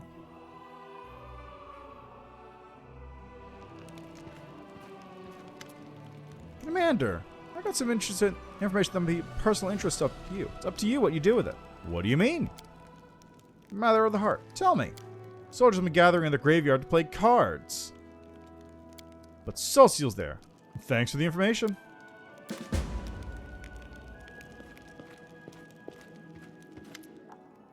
Ah, yes, the roses. Ah, it's none of my business, of course, but I've known you a long time, Darren Arenday. This whole thing looks like another scandalous stunt concocted to rile up the Crusaders. If you want to pay court to the commander, don't do it in our headquarters. Do you have something to say to that, Count? Tragic misunderstanding has occurred. Darren pauses while continuing to cast delighted glances at you over his rose. The thing is, I had no intention whatsoever of courting the commander in the romantic sense of this word. I'd never crossed my mind. I do not know what led you to such a farcical conclusion. Darren holds the rose with the utmost delicacy, waving it gently from side to side. According to recent research conducted by Absalom scholars, the scent of roses reduces stress and fatigue, refreshes one's thoughts, and stimulates intellectual activity. So I had the good crusade in mind when I placed these flowers here. My actions were entirely selfless and sincere.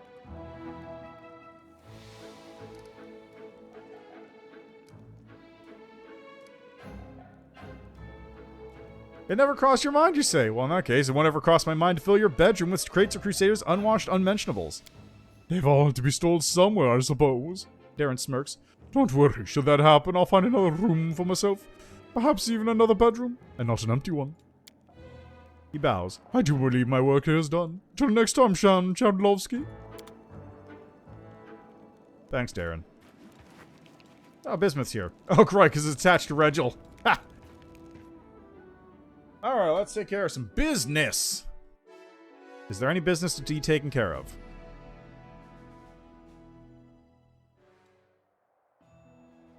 Actually, no.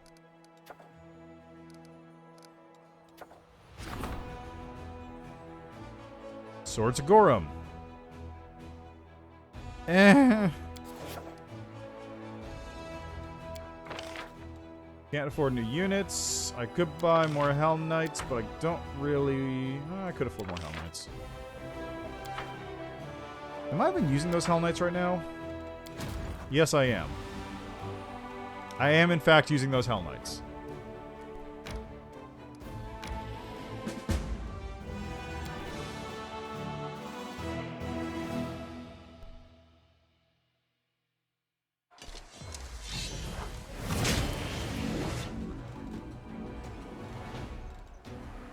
Got some Pinajai there. We got Cultists. We got Nilfashni.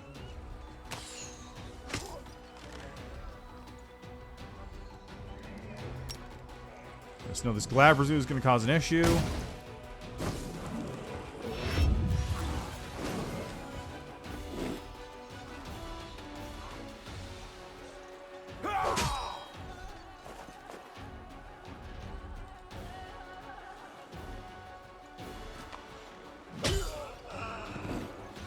Gonna go for that, of course.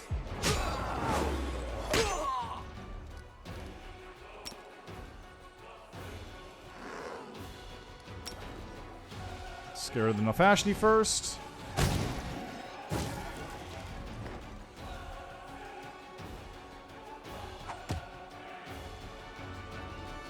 Nice.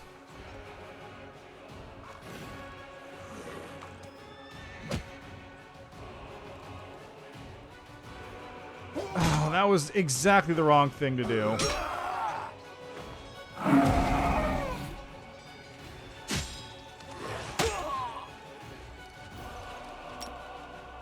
Unless...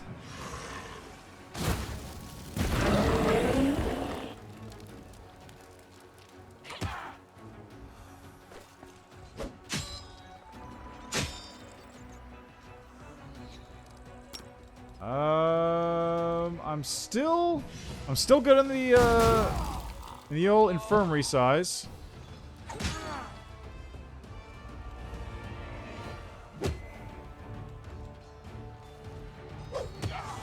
Yeah, I didn't lose anybody.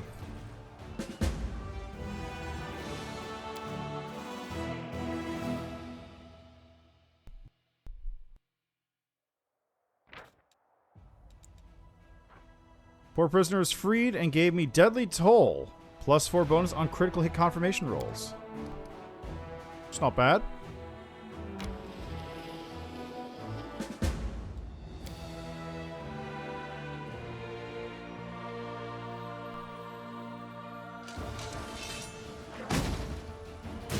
Rude.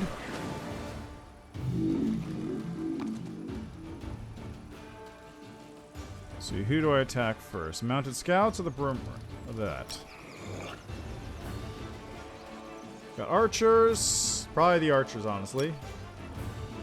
It's a lot of archers. Now there aren't a lot of archers.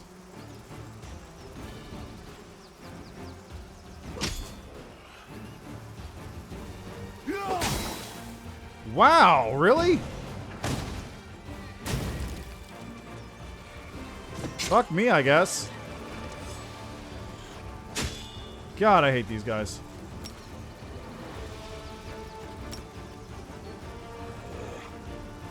That works.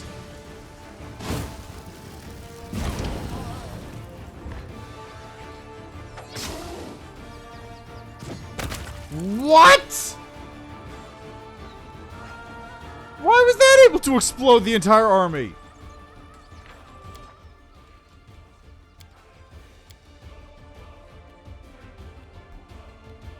Why were those spearmen so strong?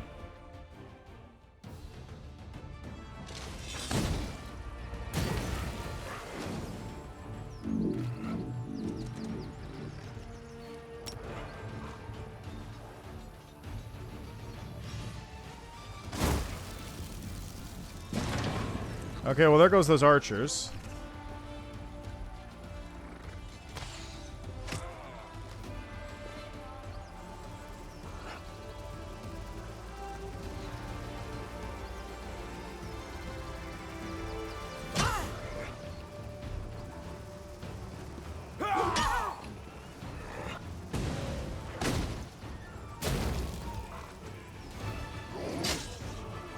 Ow.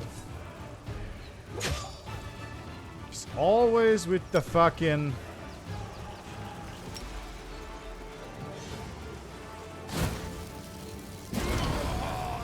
There we go. Let's get rid of these mounted scouts if possible.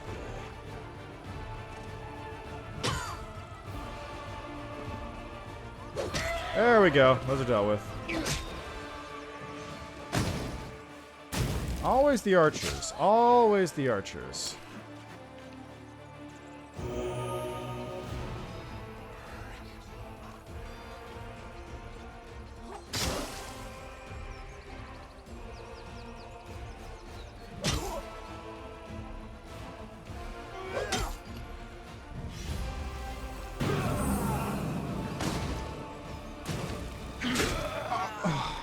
Really?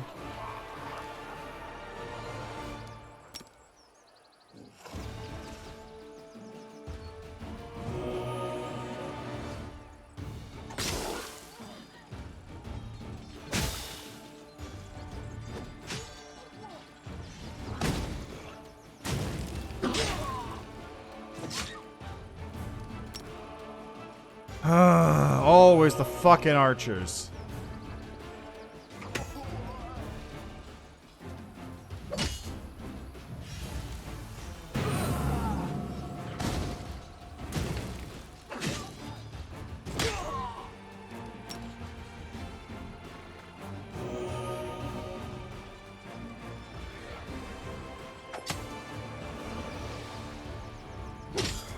At least those cultists are almost gone. So now they're basically useless. He killed himself?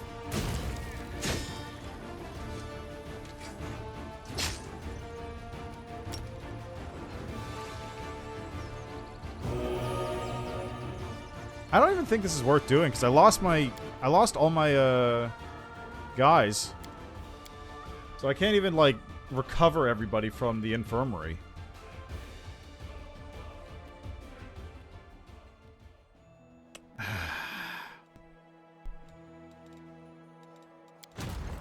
No, let's go this way in that case.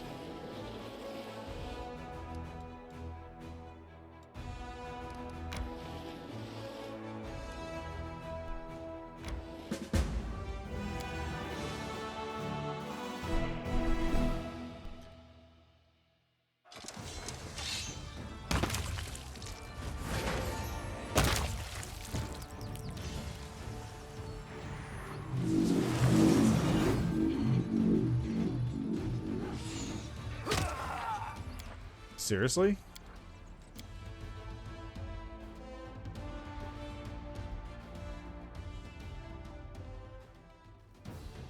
Man, I'm really missing that skeleton army right now. Okay, we're just gonna not do this for a little bit. I'm just gonna not do this for a moment.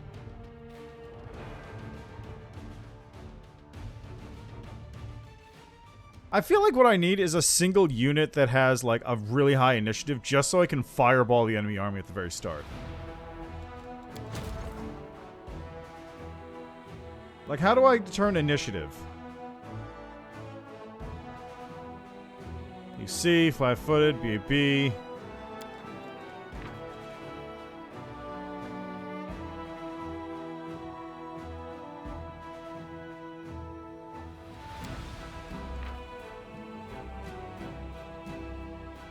Experience.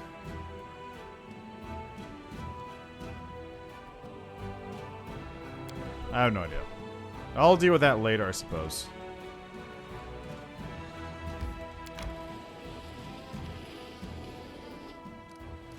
Alright. Time to take a nap then. And maybe that guy will show up. Maybe I have to talk to... No, because he shows up regardless. You're just only able to interact with him in the Trickster storyline.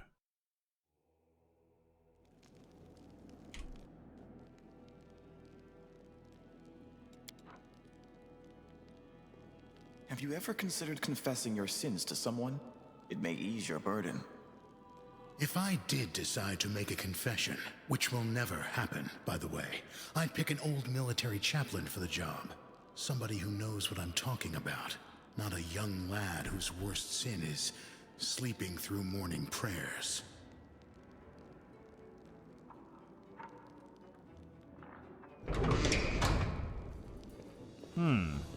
Still nothing, huh? Alright, in that case... I'm gone. Alright, Night Gamblers. Let's drop Regil. Grab... Greyboar. Let's go hunt a dragon down. Assuming I can get there.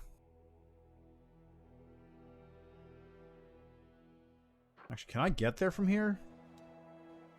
Grimwood. Yes, I can.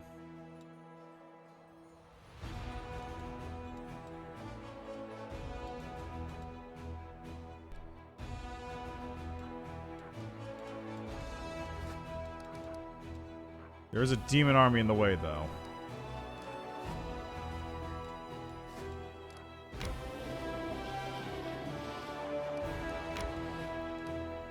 Huh. I thought those things were supposed to force combat.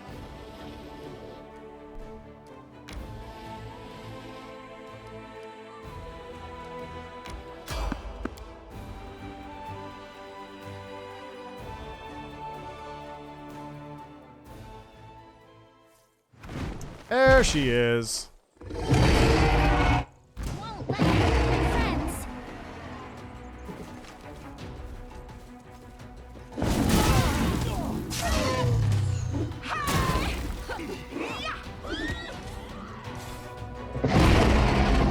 Nice misses. Oh yeah, let me upgrade Greyborg here real quick. Is there anything funny I can multi-class him into? Got Slayer. I could put him into Assassin, maybe. Assassin needs... Oh, you need an evil alignment to be Assassin. Oh. Hmm.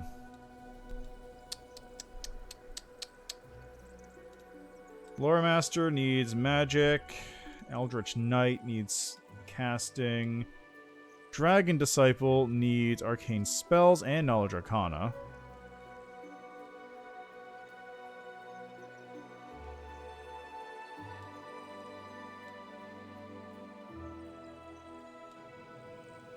Aldori Sword Lord missing too much. He's a 2-weapon fighting guy anyway. To Witch, Student of War.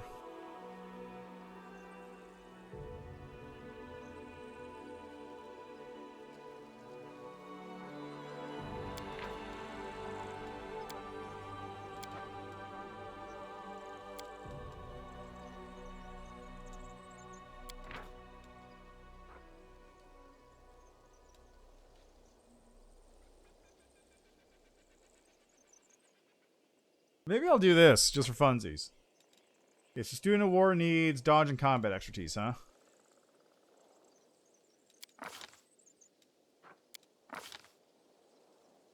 That's fine. I'd be using that anyway, honestly. Prove crit, huh? No.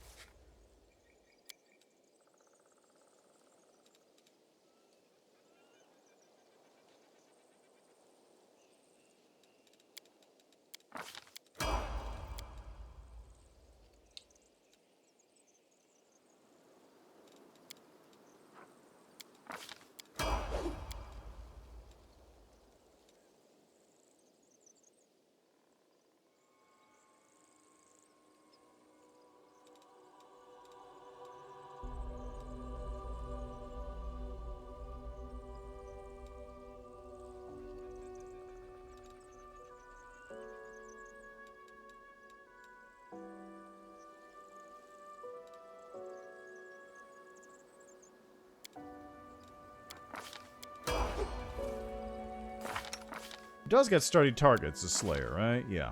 Yeah, exactly. Okay, there you go. So now it's an AC bonus in addition. Woohoo! That's actually not a bad pickup. Kind of forgot that ability existed, because I never used Greybor last game.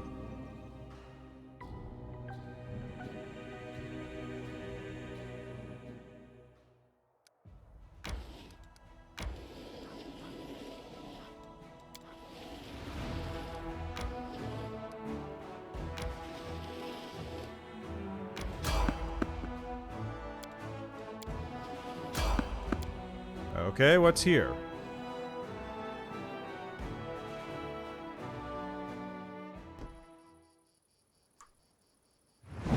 Again? We just did this.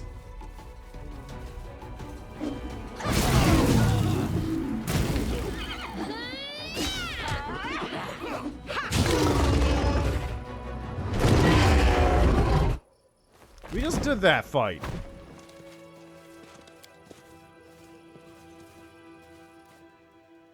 Also, there is Seela's healing for 5 off that Fire Blast. Nice.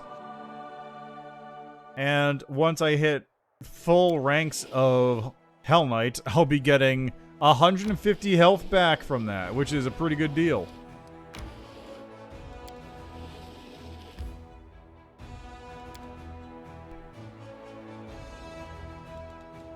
Just really quickly.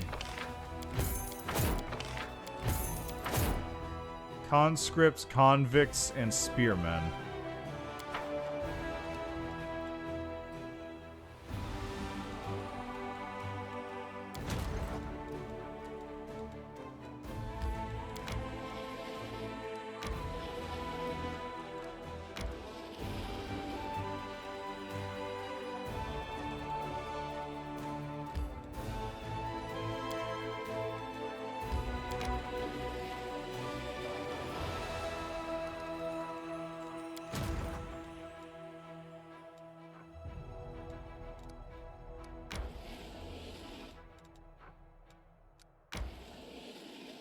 Or did I set this up so I can... I did. Perfect.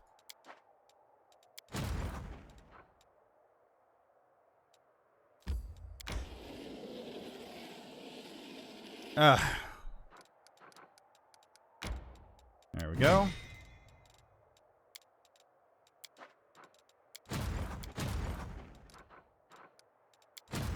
That works. Take a quick nap. War on the surface is not like skirmishes among the cave tribes, but I will achieve perfection in this arena as well. Right, war is nothing like a one-on-one fight where you get to look the other person in the eye. But at least here you can feel that you're not alone.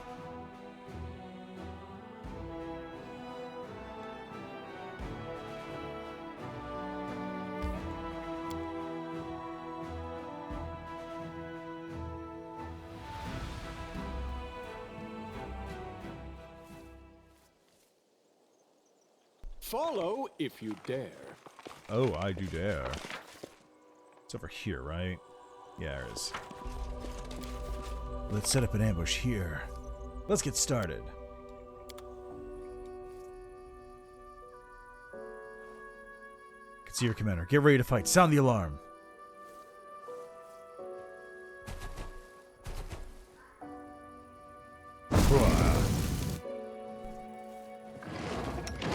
Where I can. All right, on the horse, Sela.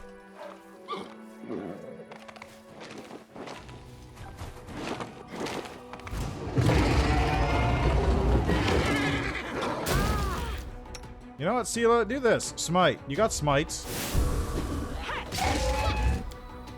And then... Where's my Smite Chaos? There it is. You'll regret this! Arrgh!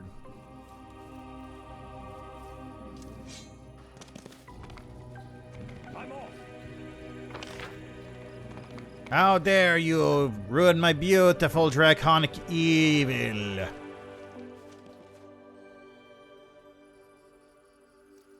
I really just want to install everybody with Cavalier.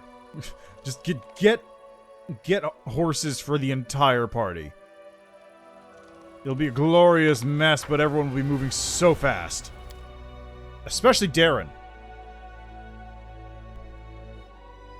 That literally is probably how you actually do it, though. The ground is covered in fresh dragon blood and deep claw marks. The winged silhouette soars high up in the night sky and heads east, doubtless toward her lair. The assassin gives the commander a thumbs up and throws his pack over his shoulder. The ambush was a success. Serious loss of blood, though not fatal, caused the dragon's heart to compensate by contracting more rapidly in order to oxygenate the muscles. This makes it more difficult for her to breathe and weakens her wing capacity. The lack of oxygen then leads to convulsive seizures that force the dragon to descend for short rests. It takes her the entire night to travel the distance she could normally cover in a few hours.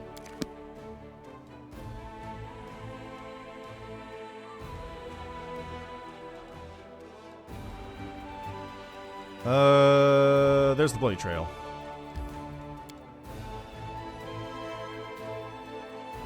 Is that really the fastest way to get there? This is the fastest way to get there, by going past Green Gates?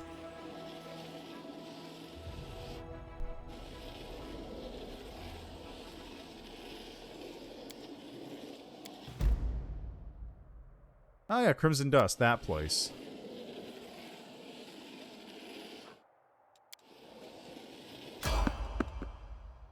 Nah, I'll do it with the merchant later.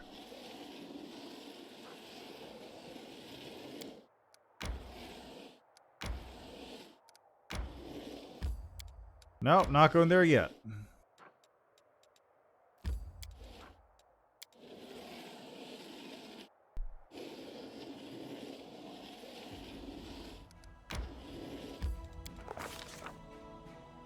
Dark splotches of dried blood are visible on the ground. Its foul, pungent scent awakens the predatory instinct of the hunt. Everything nearby is splattered in blood, as if a battle took place here or someone slaughtered a herd of goats. Yet this blood belongs to neither. It's dragon blood! The commander decides to personally examine the trail to impress the assassin.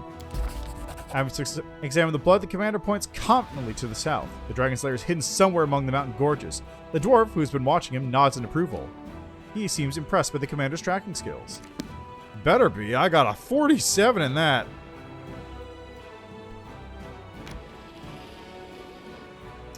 And, you know what? While we're here, let's stop at the Shrine of Sacrilege real quick and pick up some tablets.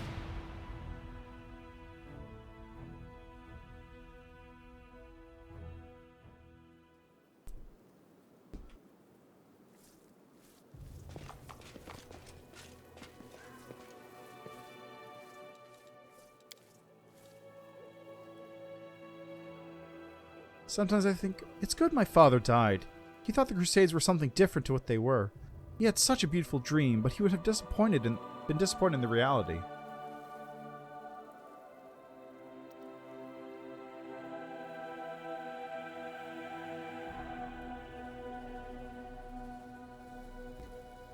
Disappointment is not the same as Inquisitor's Pyre, little one. Disappointment can be survived. I know there's someone he would not have been disappointed by, and that's his daughter. Alright, who is doing that? Is it Greybor? I think Greybor was saying that. Greybor is a cool guy. Stretching sinuously, Windwog says with affected displeasure, "The cold up here on the surface of yours is even worse than back in the caves. Fall asleep in cold like that, you might not wake up again. A stupid and inglorious way to die, freezing, curled up in your bedroll, instead of perishing in bloody battle. That's why back home I made sure never to sleep alone." The Huntress gives you the look the Huntress gives you is heavy with promise. Contrary to her words, she seems alert and unaffected by the chill. "I can allow you to suffer from the cold. Come with me, I'll warm you up." Face alight with triumph, Windwog nods. "I spotted a cozy little spot nearby. We can enjoy ourselves there while the others can stay here and make sure no one bothers us." Windwog's voice is dripping with superiority. Okay, is that now, or do I have to, like, probably not. I'm gone. Is that like a right now? We will win this war.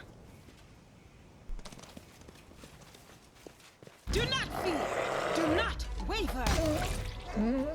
I'll cut you Simply wide business. We are the light. They are the darkness. That sneak attack's doing work. A bright future awaits us.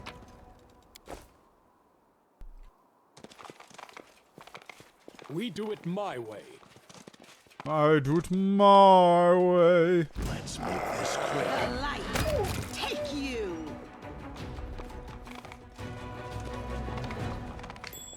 What's this? A regular sword. Some small items. And a light shield +1. Fancy.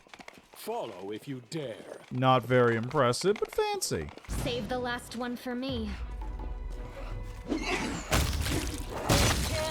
Oh my god, Windwog. Jesus Christ.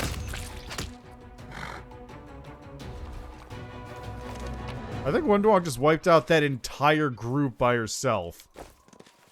I'm sure they mean us no harm, right? Those axes do work. Granted, it's mostly the exploding axes on enemy death from cleaving shots, but yeah, you know what I mean. Oh man, could you imagine if fucking... I would love if Sword Saint Samurai was added into the game. Quick draw, gun, shoot, kill everybody in an exploding blaze of glory. It would be glorious. Now what is that? I do Okay, what hold I on. They must. will break against our resolve. Alright, well, Seala's healing, so that's fine, I guess.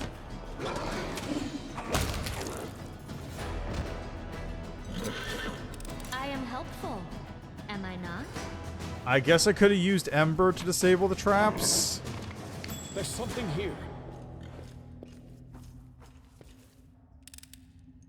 I hope you appreciate this.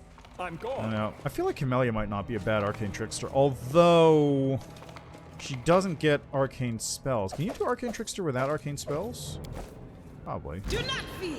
Do not waver.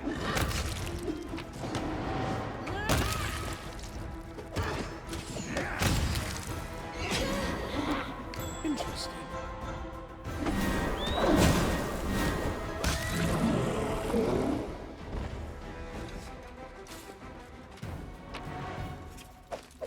I'll have to take a look at Arcane Trickster's requirements again, because Camellia might not be a bad choice for that either. She's already halfway to being a rogue, so just... I am helpful, am I not? do the same thing, slip that in, and just go. Although then you lose out... This war must end. Gormandizer! This will be quick. Sacrament is corrupted! Kill the heretics! Did that work? Fails to overcome spell resistance. World in crimson.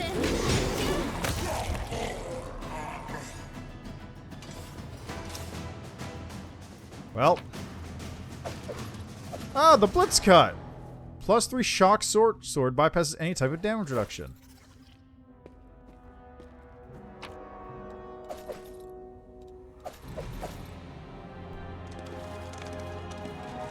And there we have some tablets.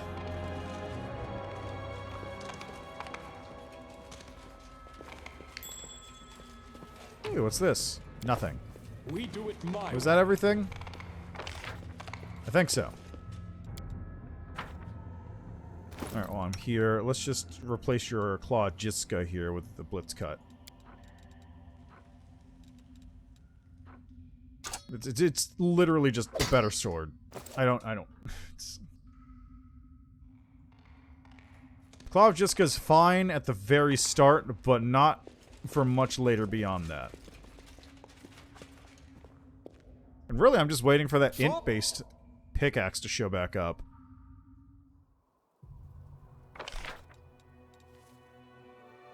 Once that thing shows up, I'm golden. Just need to get proficiency with a heavy pick is all.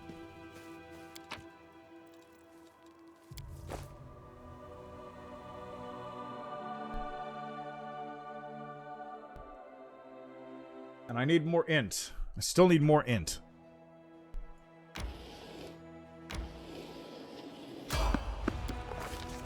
Commander and his followers are traversing the mountains, trying to track down the female woundworm that has lately been wreaking havoc around Dresden. The ancient cliffs have been abandoned for ages. Let's choose the dangerous path to the left. The commander decides to take the path to the left, which descends steeply down a dangerous angle. The loose stones along the ledge are treacherous and unstable, and one wrong step could cause a rock slide. The commander sends his most careful and intelligent companion to lead the way. Himself. I don't even know why this is an option. Statistics show that mountains often prove to be more cunning and cruel than those who seek to conquer them. However, Sam Chudlowski does not make a single mistake as he navigates. Path comes to an abrupt end. The commander orders the strongest of his companions to lead the party's descent down the sheer cliff. Which is also me. I am the strongest companion. Assisted with their training and combat experience, the party climbs down slowly and steadily. Sam Chudlowski does not panic or make a single mistake as he skillfully leads his followers through the treacherous terrain. Eventually, they reach a secure rock ledge. With a cry of warning, the dwarf points to the sky. Giant birds of prey circle ominously overhead. Their bleak morphology indicates their carnivorous nature, and their large size suggests they consider the commander as companions to be prospective prey. It's common for them to fling their quarry against the cliffs and then feed on the carcasses. With ear-piercing shrieks, they swoop into formation and dive down to attack. The commander gives the order, as the strongest and smartest person, to deal with the leader of the flock at all costs. Suspended over the chasm, Sam Chudlowski meets the leader of the flock with a decisive blow. With screeching and splashing of blood, the leader plummets. The rest of the flock fly away in fear, not wanting to share his fate.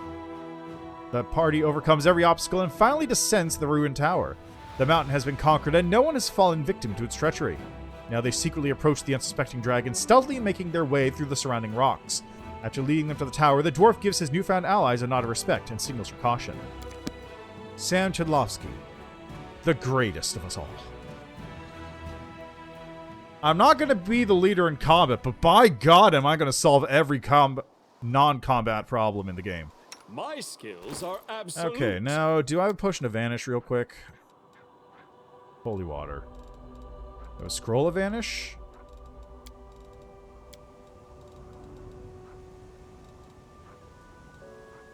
do. Perfect.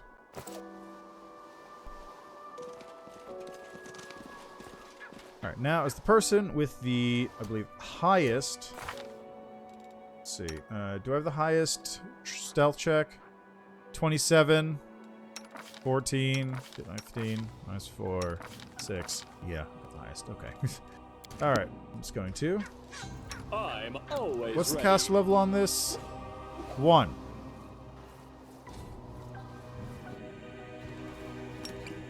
Alright, let's do quick. Shadows. Gotta do it while my invisibility's still active.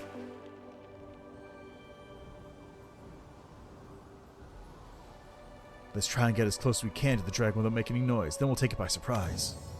Ah, shit, it wore off.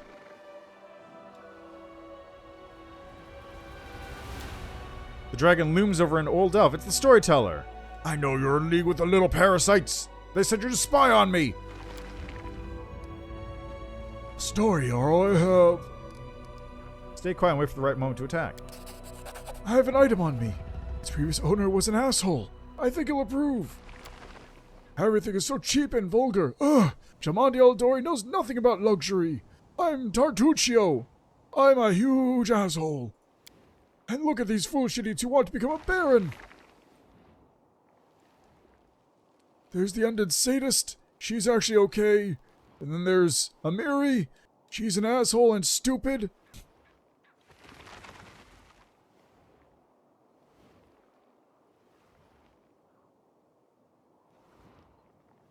And I might note, technically not able to use the weapon she's actually wielding. There's that bumbling boar who's a cool guy, actually. He worships Grotus, but he's kind of a weirdo. And then there's Lindsay. She's there too. But also, there's that other guy. He's the only person who counts. Tonight will be long. I'm gonna make sure they're all dead, and then King Graffiti will give me all the money.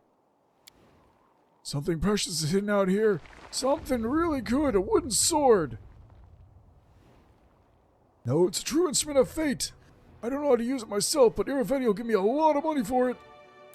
Oh, Calistria, the stinkbot with the sword started flapping her jaws again. God, I hate her.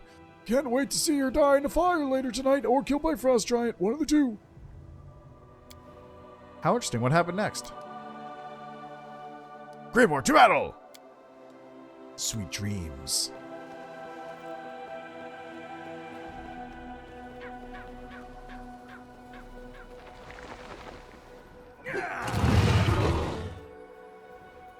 Time to work.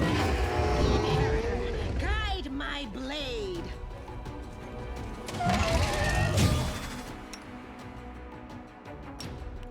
Smite. Holy shit, 77 damage? Don't let the dragon get off the ground. She'll burn everything. Ugh.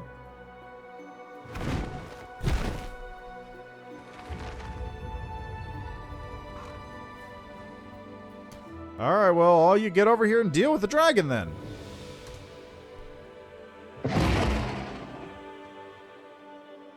Hop to it. Sacrifice.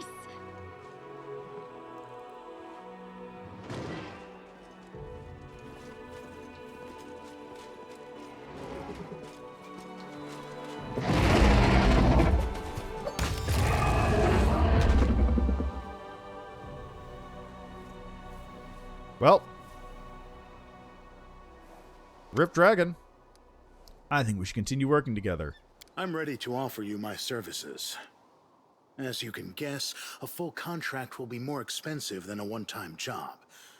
I think 12,500 gold would be a fair price. I'm willing to double it. It is always a great pleasure to work with a client who can tell a professional from an amateur. It's rare these days to find someone who appreciates high-quality work and is willing to pay for what it's worth. I think this is the beginning of a long and productive partnership. Boy, is it for you. Hey, I got half of the I'm pair. off. Knowledge Arcane. That was easy. Blind anybody who gazed on it. A trivial task. Let out a warning. Bracer for Abrupt Onslaught. That is Sneak Attack, additional 1d6 bludgeoning damage. Get some loot from here. Oh, that's down below. I do what I must. Ha! A trivial task. Stranger's home, I see you, implore Callistria.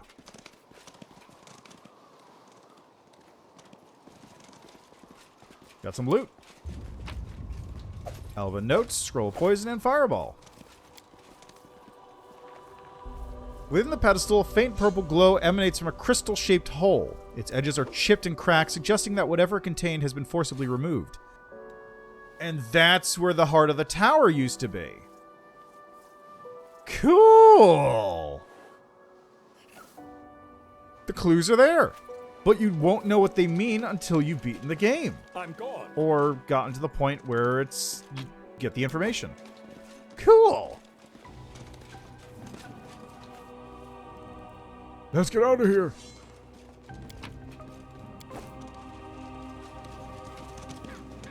We do it my way. This is loot.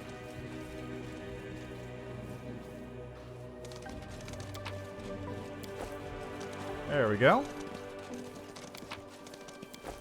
Follow if you dare. Yeah, there's a couple other items hanging around. We've got what? Demon Blood. Scrolls. Items there. To the ruins. Let's go fight some of these goddamn plants. Hate these things. It's nothing even worth it down here. Just the plants and then like a couple small magic items. Go surrender or else. These things are legitimately stronger than the dragon.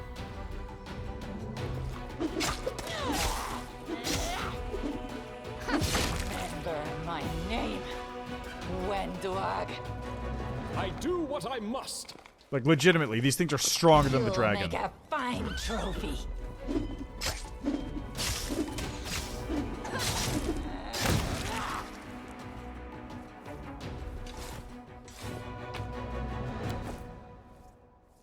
Okay, we got one over here to grab stuff from. Spellier Mandragora and a Raging Mandragora. I believe there's another one in here too. What do we have here? I'm gone.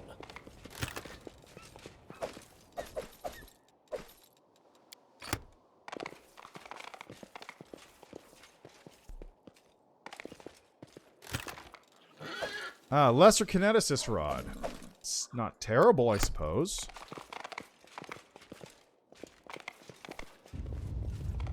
We do it my way.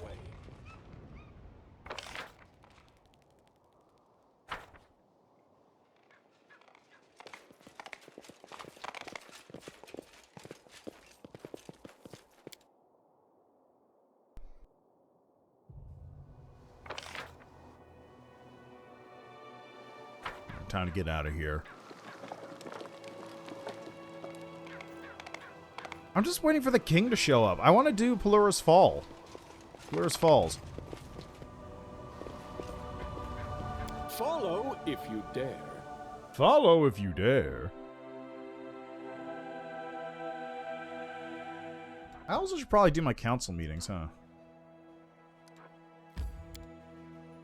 Alright, I've never been to that location technically because you go at a different spot.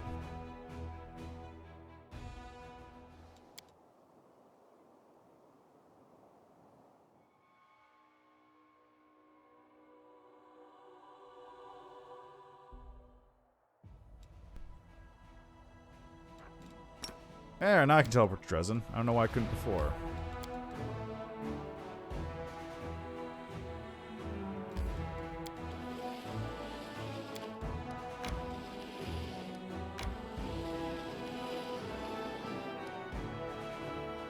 What's up here? That's just like a loop around, I guess. Ah, That's where it goes to.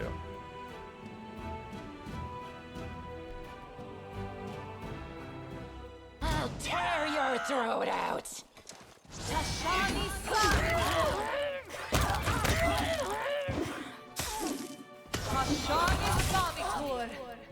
Oh, you cast blindness on me? Is that permanent? No.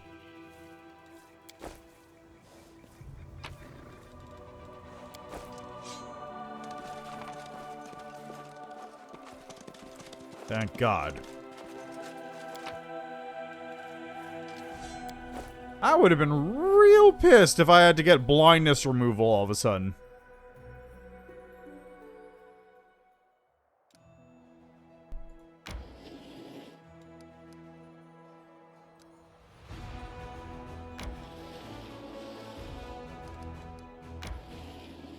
Guess that goes that way, and this comes over here. There's enemies to fight now. Again. I won't let you hurt my friends.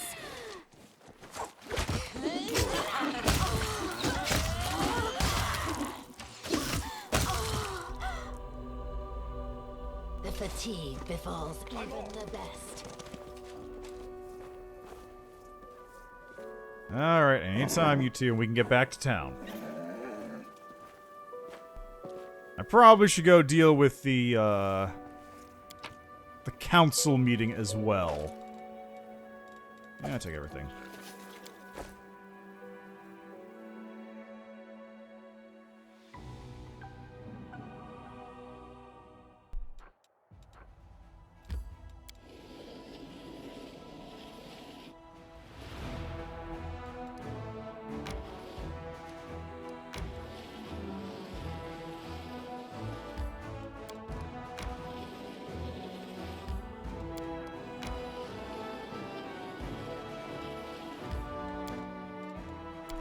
Alright, to the streets real quick so I can sell some junk.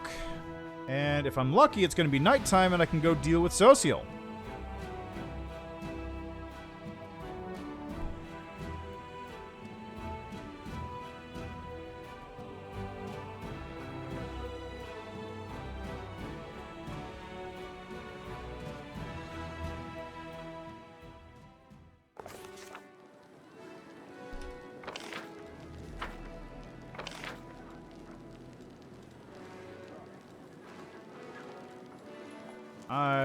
It's not nighttime, is it?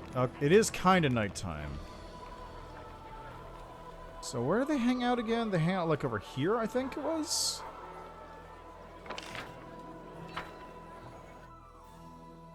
I still don't know where that one's...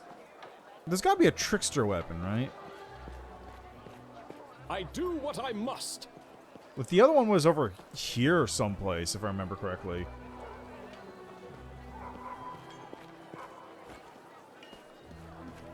I'm gone.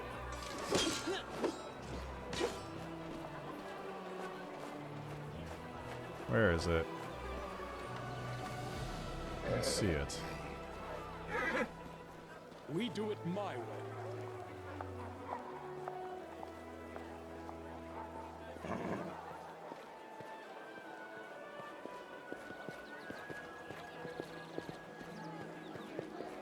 It's fine.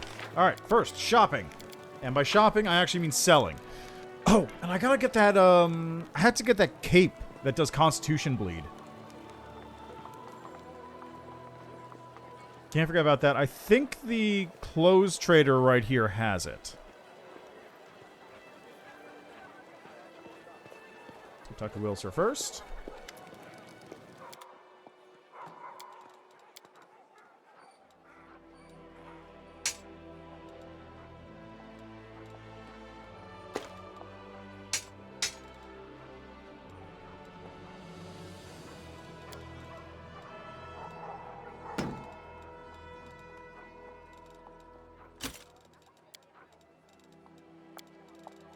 Eviscerating Doom. What's the one everyone always says that's really good?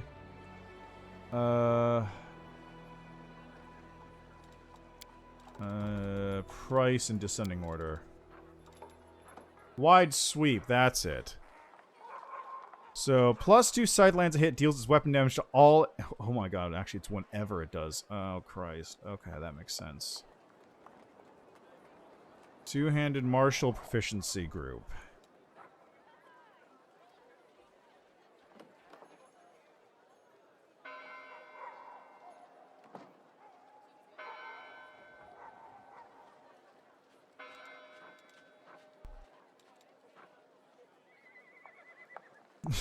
One d6 strength ability score damage to the target. That's pretty good too.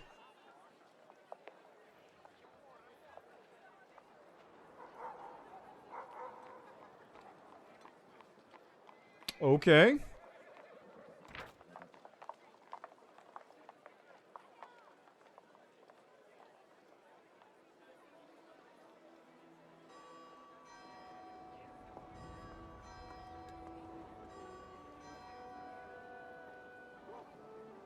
That's really good. That's actually incredible.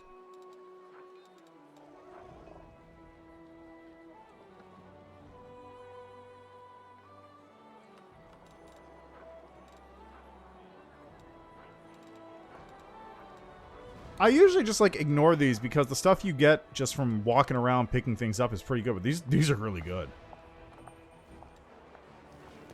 Okay, so I wanted to go talk to... What's this? It's a book. Night of the Witch. Follow if you dare.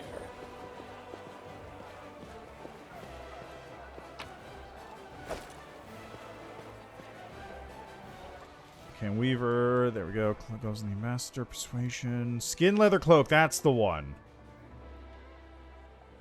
I'm gonna grab that real quick. Lower religion, robe of order, immunity to fire. When the wearer of this cloak channels energy to harm undead, for the next 2 rounds, they become surrounded with a fire shield that deals 1d6 plus character level fire damage to attackers for each successful melee attack against the wearer. Anyway, that's all cool and all, but this is the one I want to go for. And the reason I want to go for this is whenever the wearer lands a hit on an enemy first time in a round, the enemy must pass a fort saving throw or be partially skinned. Those who fail the save become staggered and take 2 points of constitution drain per round for 1d4 rounds. That's incredible.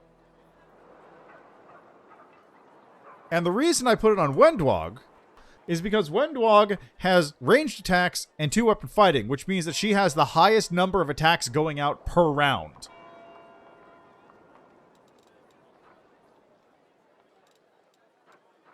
Now, what is this? When a creature uses divine power to summon a creature that chooses creature's attacks either on holy and unholy special quality. Oh, there's stuff here for summoners, that's for sure.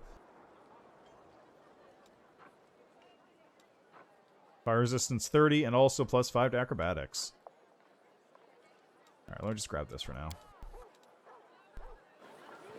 I'm off. And the jeweler is right there.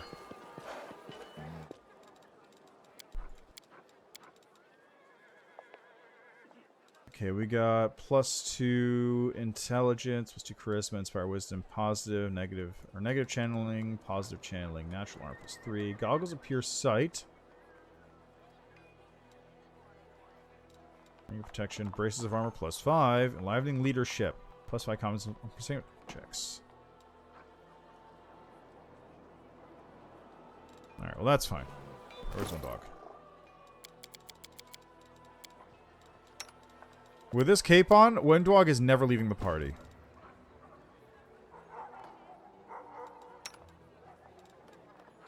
This would replace my headband of learning charisma +2, which I don't want to do. Half plate +1. Swap that over for full plate +2. Yeah, it seems like it's better, yeah. Sword Armor of Trinity. Where's your sword? Why are you unarmed? Have you been unarmed this entire time?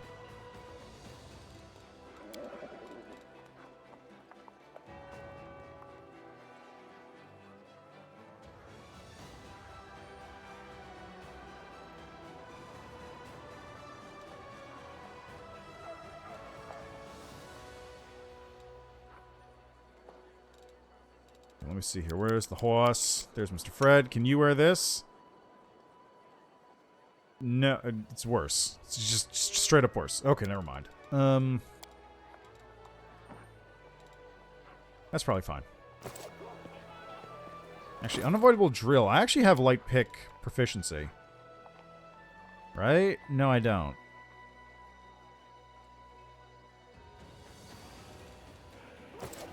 Alright, that's fine.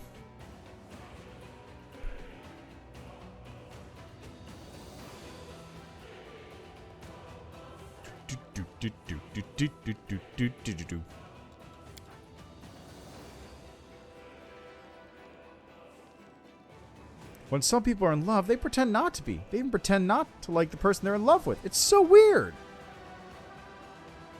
I haven't the faintest idea. I haven't the faintest idea to whom you could possibly be referring. Uh-huh. Sure, Darren. This is not a date, after all. So ignore the dinosaur. Oh, God. It's Blackwater.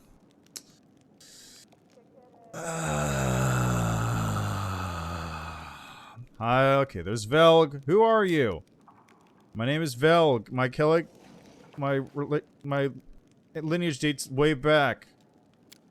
First Crusade. My grandfather joined the second. Our family's wars have fought in every crusade. Alas, I'm no warrior. I still wish to be of use. How do you plan to help me? We're in Sarkoris, the Blackwater clan. We got some cool weapons. What kind of weapon was the Blackwater clan working on? Dunno. You have an odd way of speaking. I'm a scholar. I know how to speak through manuscripts. Thank you. I'll put this information to good use. Okay. Blackwater is also there. Oh, hello, Darren. What's that sweet smell? A hot bath. Exactly what I needed. You're being too hard on yourself. You don't smell that bad, not even after the day's been traipsing through the mud. Anyway, it's time for me to go. I shall leave you both alone with this vessel of bliss. A dreadful turn of phrase, I admit. What else might call a hot bath in the middle of this grim stone fortress? Thanks! I'll appreciate it, buddy. Have a nice soak, you deserve it. With a slight bow, Darren leaves. Thanks for the hot bath, Darren. Best friend, pal, buddy of mine. Ah, Commander, how was our crusade doing? Our crusade? Of course I wasn't thrilled, but in unfavorable circumstances a man cannot allow himself to wallow in gloom and despondency. What do you want? I wish to make a donation to the Crusade cause. It seemed a smart decision to me, because that's what good for the Crusade is now tightly intertwined with what's good for yours truly. I did have to give him the revenue for my estate's good shake-up and send a few couriers scurrying about, but in the end I managed to acquire a couple of decent items. All in all, here's my donation to the Crusade and its commander. You must try them out for yourself. I offer these gifts from the bottom of my heart. Thanks! These will come in handy.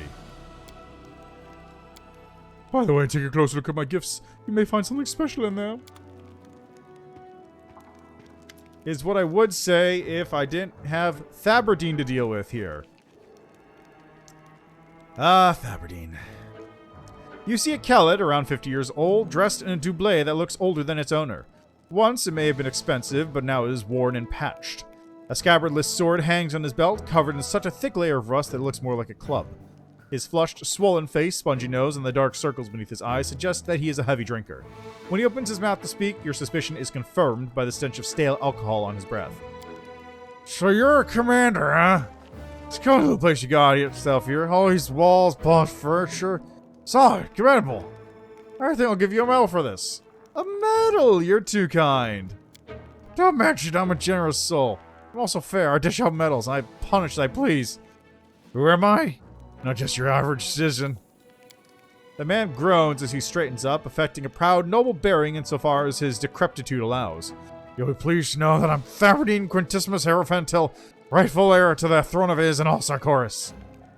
Everyone knows that no king has ever ruled over all Sarkoris, and there's no throne in Is. How'd you know? Have you been to Is? Have you seen with your own eyes? You haven't. If you haven't, maybe it was one. Why don't you tell me about the throne and the palace?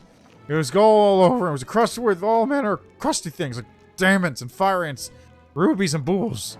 Couldn't take your eyes off it. That's what kind of throne it was. And it's all mine. Mine by right. Can you prove your claim to the throne? Of course, you're just some swindler. Do you have all the evidence? Look, here, look.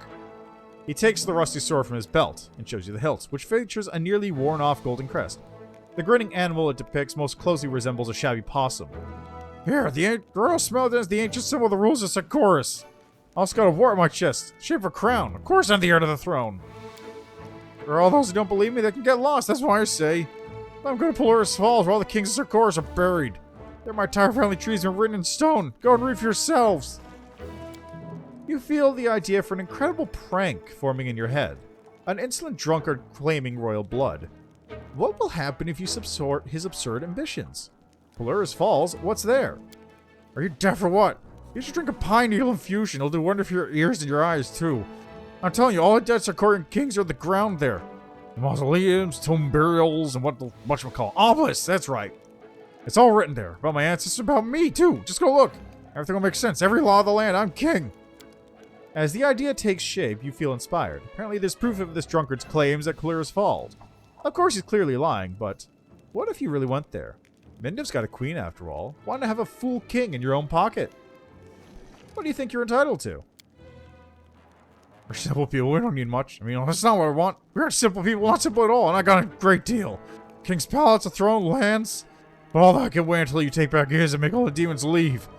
As for now, I wouldn't mind having a king's residence here in Dresden. Let's just sleep in some hot food, that'd be a start. As you command, your majesty, I will arrange a residence for you at once. Thaberdine's mouth drops open, and he stares at you with his bulging yellow eyes. Unable to think of anything else to say, he lets out a loud hiccup. Finally, realizing that his scheme was successful, he assumes an arrogant air. Oh, well, I see you appointed commander for a reason. I sent you to make are you wise. Yeah, I'm staying at the tavern for now. There's a roof over my head and the food ain't bad. I'll tell them you're picking up the tab. I guess I'll go and celebrate my triumphant return. And you keep up the good work. Fighting the demons and all. I choose your labor is report me immediately. I will do so in 2 books. I've got 2 whole books to get through before that point. Oh, that reminds me. Let me just check something here.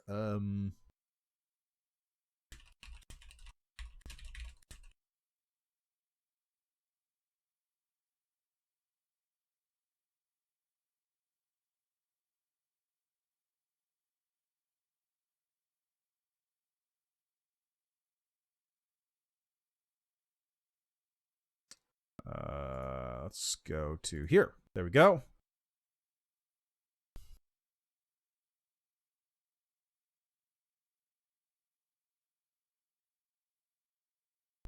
Act 1, Crystal Dagger, yep. Trickster Path, yep.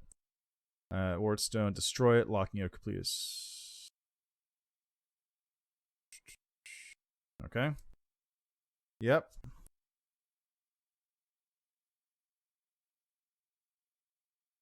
I think I did that. I don't remember. Yes, I did do this. Okay, that's this act. I can deal with that later. 3 endings, huh? Well, 2 endings, technically. 2 secret endings. There's 3 regular endings. There's 3 endings. 1 regular ending, 2 secret.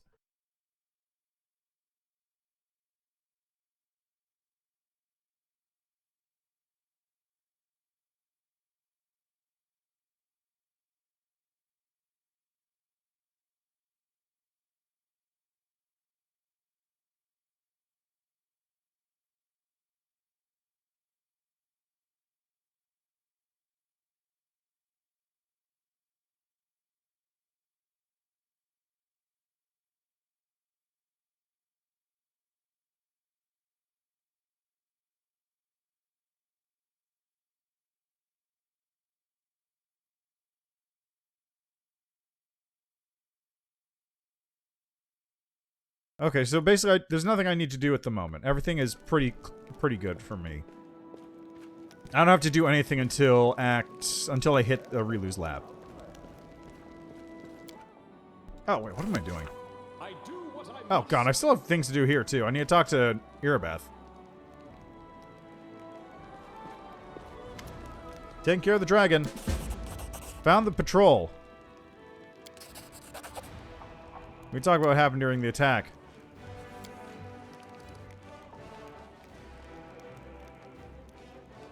Serving the condemned? No. Besides, you do everything possible and more. How's the Ego Watch doing in Canabras? I have to go.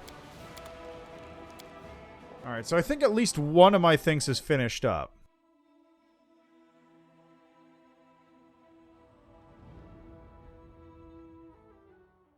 I'm pretty sure, yeah, Military Tribunal has completed.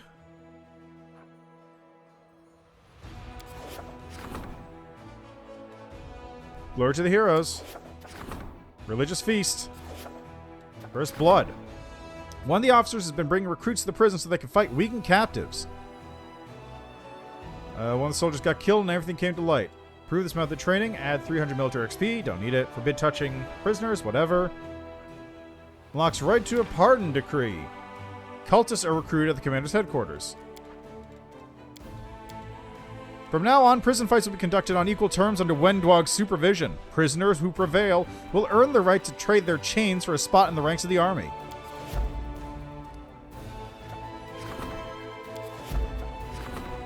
Study the Sword of Valor.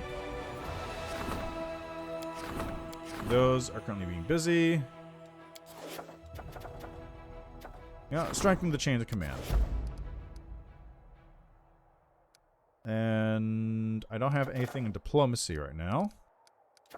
So let's take some of these things.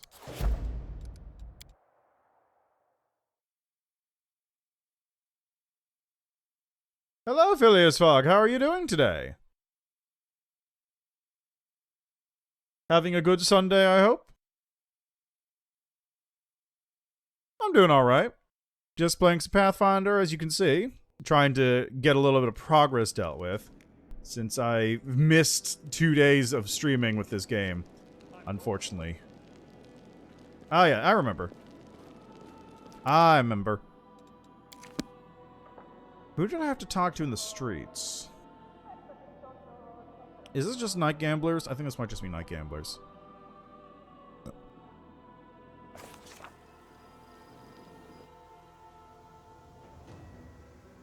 Going alright. I've taken care of a couple of the major pieces of business. I accidentally pressed the rest button, which I didn't mean to do, but it's fine. Alright, what do we got? Alright. Keep forgetting. Before I do that, though.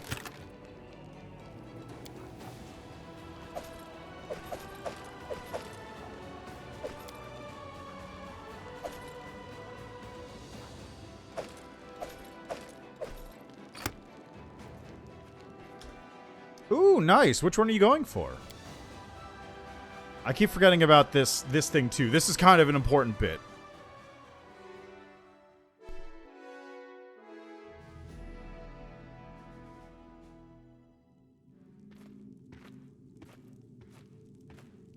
Hey, look at him. He's got a full sprite now. He's not a golden frog. The spacious room is immersed in darkness, and the only source of light comes from a round table at its center. The strange visitor who invited you here is sitting at the table, along with several other humanoid figures, and a hippogriff. They appear to be having an intense argument. Yeah, that's a problem. At the very least, the Rift S, well, no, because you still need a Facebook account to make a new Oculus account. The Rift S does work relatively well. It's really unfortunate that Oculus decided to go for mobile VR instead of PC VR as their thing. Like, they could have split the... I mean, Facebook, but you used to be able to get an Oculus account. I don't know why they decided to do that. I guess it's because you can technically split the difference, but... Like, my Quest is way too heavy compared to my Rift. My Rift is way more comfortable to wear for extended periods of time. I could not wear the Quest for more than like an hour or two tops. Also, I'm still pissed off how they made Resident Evil 4 VR Quest 2 exclusive. Stupid.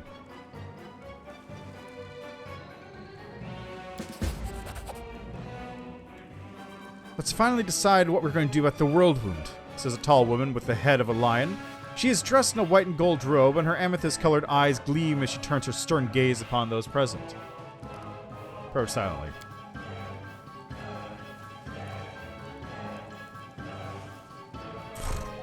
A hippogriff wearing a shiny metal breastplate, emblazoned with Abadar's key, bangs the table resolutely with his clawed foreleg. Typical old cob! Your visitor laughs airily. What you're suggesting is about 700 times. We can't just bring the army of the Axis here, even if Abadar happens to allow it. All the other gods, not to mention the demonic and Hyperion lords, and perhaps even the eldest, all of them will want to take part in the brawl. The world wound has expanded once, and this plan will stretch the hole between the planes even wider than Meticulous. Never mind. In short, the civilization you love so dearly will be pulverized into a bloody mess. Holes, bloody messes. Scarthbenoth, why do you always need to say such horrible, nasty things? A dark-skinned Vudrani woman purses her lips. She's draped in yellow silk, and white flowers are nestled in her shiny black hair. Look at things with more optimism. Why are you so certain that this is what will happen? There's always a chance things might change for the better. You must not lose hope. I think I agree with Chadali. Even if representatives of the different external planes from heaven to hell do come to the battle, it'll be a great opportunity to sit them all down at the negotiating table. If we can find a reasonable, peaceful solution to this old source of strife, as civilized beings should. Ah, yes. Project Wingman is great. I think I might actually own Dirt Rally. I'll have to take a look. I haven't tried it, though. Driving games are always like a mixed bag, because they're either like really good or like jank as hell in VR. Oh, yeah, the Covert Ops one. I'm not 100% sure what's up with that game. It looks like... It looks weird. I haven't really been particularly keeping an eye on it. I just remember seeing, like, oh, there's a weird kayaking stealth ops game. It's like, okay, weird, but sure, whatever. Do your thing. I don't remember. It's on the Oculus Store.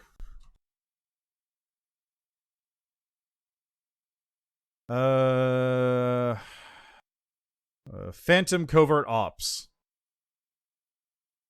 That's the one.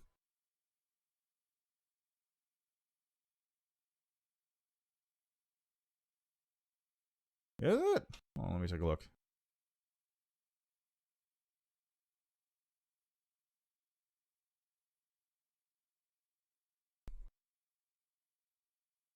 Well, it's Kayak VR Mirage.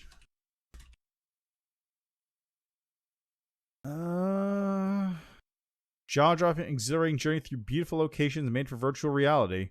Maneuver fully physically accurate kayak around checkpoints and crown yourself the fastest, or take it easy and use the free ride mode and take in the sights of our varied locations. Looks interesting.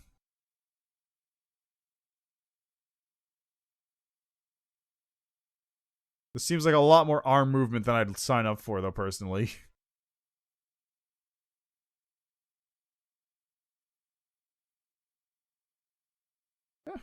Seems interesting, though. Probably wouldn't check it out personally, but... oh, it actually comes out in a month. Cool.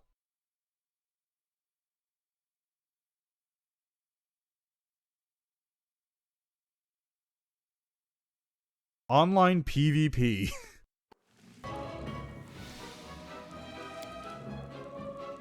I'm afraid, my dear Triz, they want to be in the mood to talk. Oh, look, who's here? The tattooed man turns to you with a warm heart. Warm smile. Look, we have a guest. This is the one I told you about. Commander Sam Chudlovsky, leader of the current crusade. Don't you think it's time to listen to what the mortals have to say about this mess? Go on, speak. Share your triumph with us. Share your opinion with us.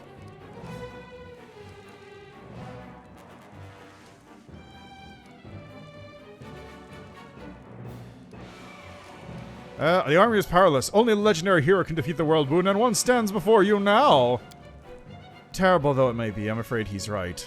The face of the shape-shifting creature is constantly changing like a kaleidoscope of different forms and colors. They look at you closely, their eyes changing. Blue, gray, clear, then red. So Kothmanoth, you brought us a very interesting guest. Very, very curious. Anyway, let's return to our guest. As you can see, he is an extraordinary person. We should have invited a mortal to the council from the very beginning. They could have helped us see things from a different perspective. Perhaps you're right. After all, mortals dwell in close proximity to the world wound. and deal with it constantly. Maybe despite their, shall we say, narrow outlook on life, the mortal brain is capable of conceiving an idea worthy of consideration. What does it matter if he has ideas? Just look how cute he is! He'll be our lucky charm and bring us the good fortune we've been sorely lacking. Each chuckle from the shape-shifting creature sounds different from the last. Yes, we can already see that you've brought him here for a reason. Over the last few years, our discussions have become somewhat repetitive.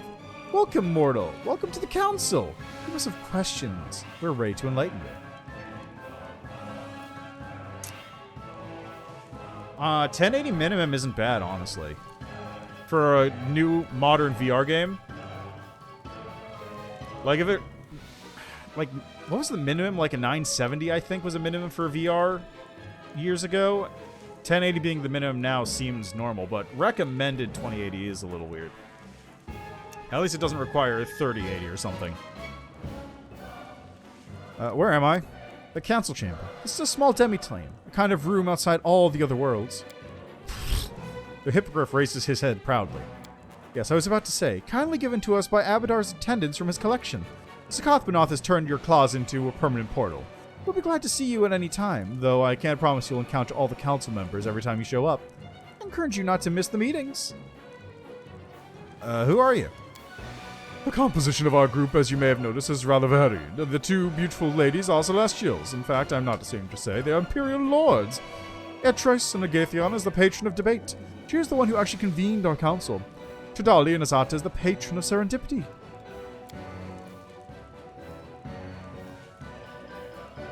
Please use a 3090 Ti for his game. Hello, Brandy. How are you?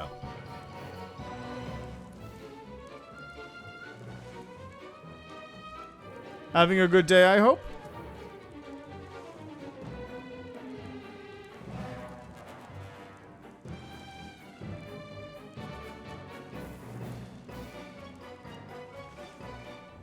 That's right.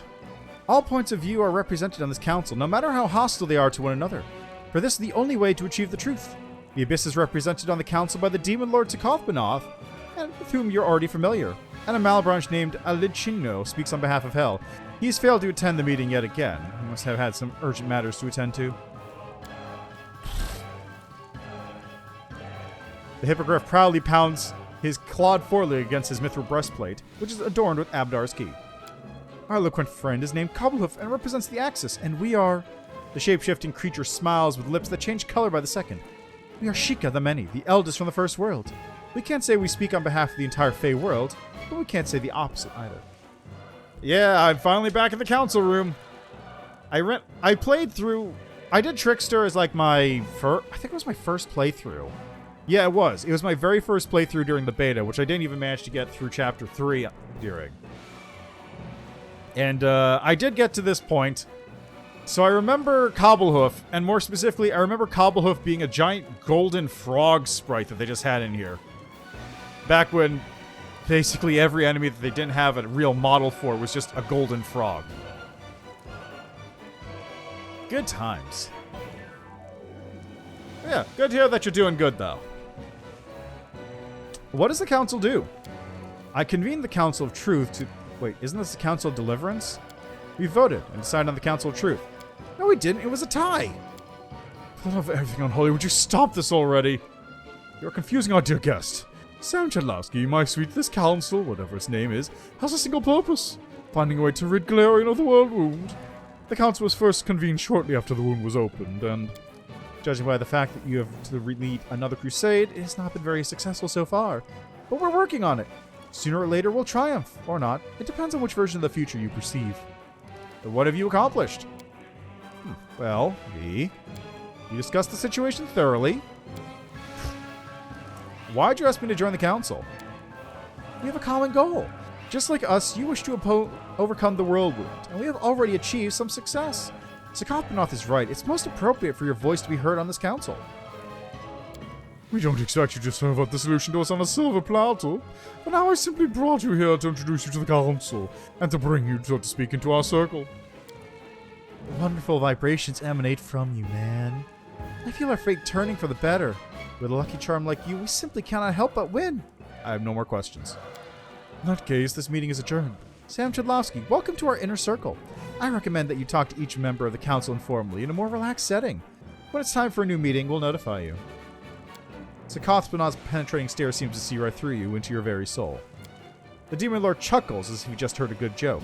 I'm so glad we met. Yes, indeed. All these years I've been looking for someone like you. Now that you're on the council, the things we're going to do. Sakothpanah's enthusiasm is contagious. You feel free, playful, and unstoppable, capable of changing the world.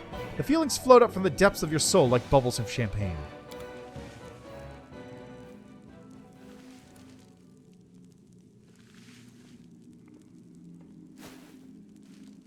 Really, the embodiment of reality can be whatever I want. Yeah, right? Like, even with the mythic abilities, I just love the fact that, like, half of them are just, oh, yeah, this is a game. So I'll just rewrite the rules a little bit to do what I want. It's really... It's wacky shit. There you are! You see a dark-skinned, middle-aged Wudrani woman dressed in yellow silk. White flowers decorate her long black hair. Her cheeks dimple as she smiles. You're so lucky you managed to find us. Would you like a cookie? I made them myself. She hands you a parcel of fragrant cookies. The sweet, fragrant cookie melts on your tongue. The taste of the unfamiliar spices lingers in your mouth like a gentle, sunny morning, filling you with hope and joy. Tell me about yourself. My name's Chidali. Mortals say I'm an Imperial Lord, and some even worship me. I try as best I can not to disappoint them. I heal some, make them stronger, but truth be told, I can't compete with the gods. Chidali gives you a sweet smile. I was born because of a lucky chance, when a yellow aurora, a lunar eclipse, and the meteor shower happened simultaneously in Elysium. And I liked it so much, existing that is, that now the only thing I do is share my happiness with others. What are your thoughts on the world wound? Terrible calamity. It's our duty to fix it. The Wudrani raises her plump, dark fists, and thin bracelets clink together delicately on her wrists. We haven't succeeded yet, but you will definitely bring us luck. Do you believe in chance? I believe in chance. I create chances. I am chance. The woman smiles broadly, revealing healthy white teeth. Whoever you are, whatever you do, this world wants to help you. Your main task is to trust it and not stand in the way of your own luck. So I don't need to take responsibility for what I do anymore? Just do what I like and chance will clean up after me? Of course not. How can you say such a thing? Surely one has to take responsibility for their actions, but without losing faith in chance. Although cleaning up after oneself is mandatory. The world wants to help me with whatever I do. So, for example, if I dream of setting an orphanage on fire and eating all the children... No. The Wudrani interrupts you mid-sentence, raising a plump finger adorned with a white gold ring. Not like that. Do you mean if a brick falls on my head in the street, it's my fault because I didn't trust chance enough? No. Chidali shakes her head, earrings clanking. Accidents happen too. It's not your fault. The world wants to help you, but it isn't always able to. But you have to hope for the best anyway. Stop asking me these odious questions. You've ruined my mood. The Wudrani dives into the parcel of cookies and begins chewing furiously.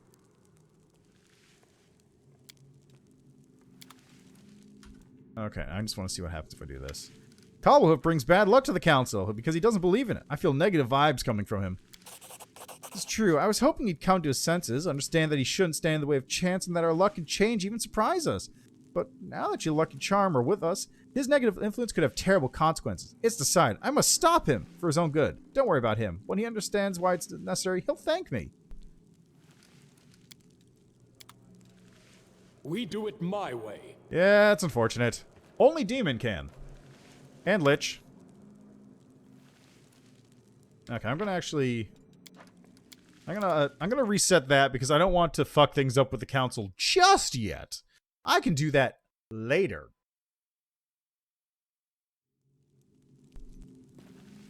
There's Eritris. The lion-faced woman gives you a stern glance. Her amethyst eyes seem to pierce right through your soul. Welcome to the council, Commander. Who are you? Eritris. I am what you mortals call an Imperial Lord. My element is truth. The eternal truth, shining through the endless lies. The insights born only through honest, thoughtful debate. You were the one who convened the council? Yes. Many have tried to solve the problem of the world wound with weapons, and none have succeeded. I decided to try another way, and do what no one has tried before. Resolve everything through peaceful negotiations. If you're an Imperial Lord, why didn't you fight Discari and Baphomet openly? The victory obtained through brute force doesn't prove anything, and the more blows you deal to Discari and his followers, the more convinced they are of their rectitude. No, true victory can only be achieved through honest, unbiased debate. When they see the error of their ways, the demons will lay down their weapons. How much success have you had so far? The lion-headed woman pauses for a moment to think, but then answers in a voice filled with unshakable confidence. Up until now, there have been few successes, but we keep trying. The truth always comes out, sooner or later. What are your thoughts on the whirlwind? It's a terrible mistake, an aberration in the world order. As with any mistake, it runs the risk of becoming fatal if it isn't fixed in time. And, as with any mistake, it can be corrected if the truth that refutes its existence is discovered and made public. The Council is working on finding this truth, and although the truth has eluded us so far, we keep trying. I can only hope we reach our goal before the damage from the whirlwind becomes irreversible. I have to go.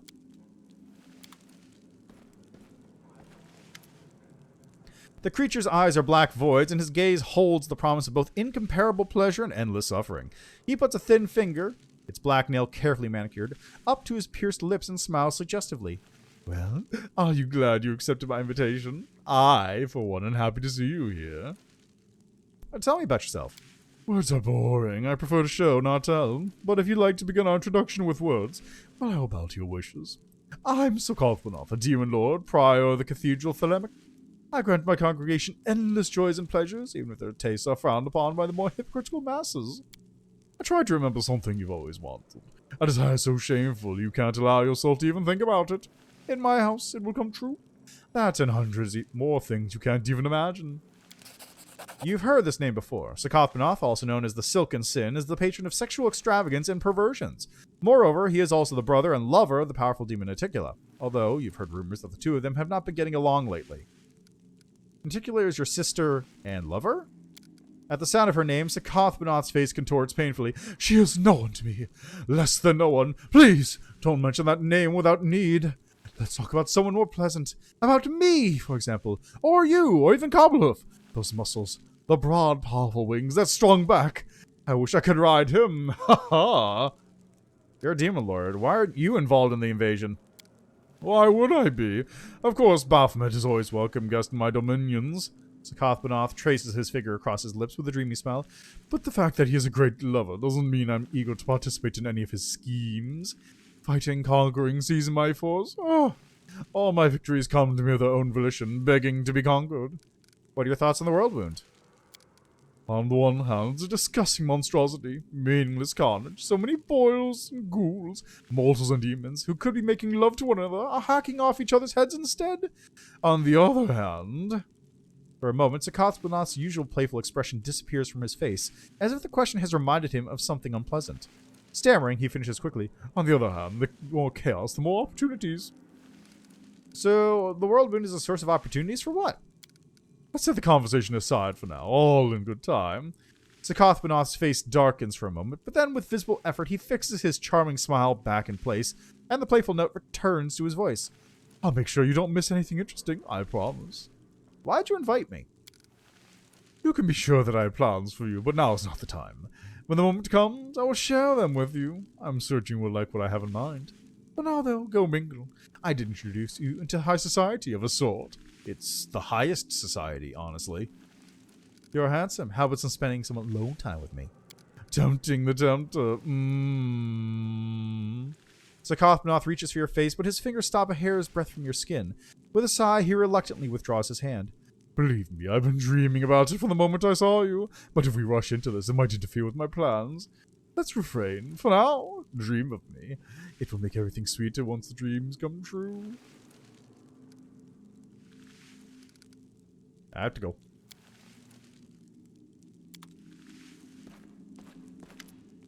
Mighty despite its years, the hippogriff in the mithril breastplate looks down its beak at you. He gazes at you with the wise eyes of a veteran officer. Tell me about yourself. The hippogriff pounds his breastplate loudly and straightens to attention, as if on parade. His breastplate is adorned with the holy symbol of Abadar, and he's obviously proud to serve his god. Indeed, he appears to have a high-ranking position among the god's faithful. What are your thoughts on the world wound? The hippogriff growls as he pretends to put something onto his foreleg, then he mimes crushing it with his claws. I need your help. Could you get my party Pulura's Fall? The hippogriff rolls his eyes wearily as he gives a loud sigh, then nods towards the exit.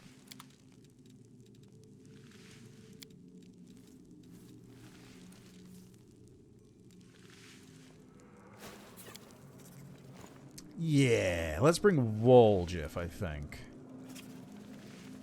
Yeah, Woljif or Darren?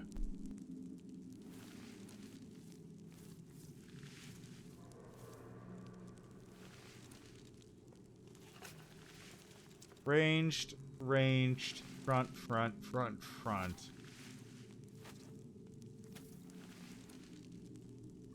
Let's go Woljif. Woljif's a good pick, I think.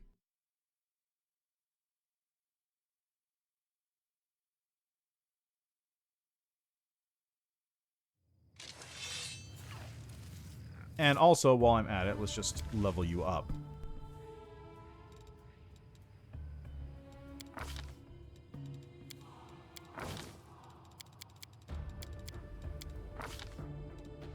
Let's see.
Short swords.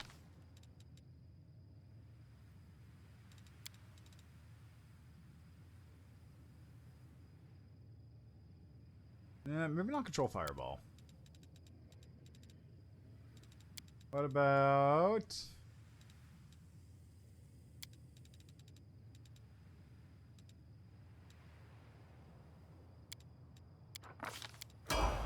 Yeah, that should be good. Alright, now for this. You've got enduring spells, so grab...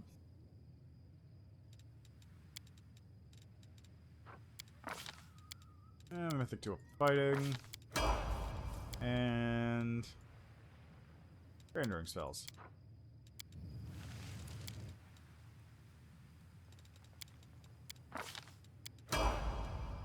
There we go. Together we stand. Whatever you say.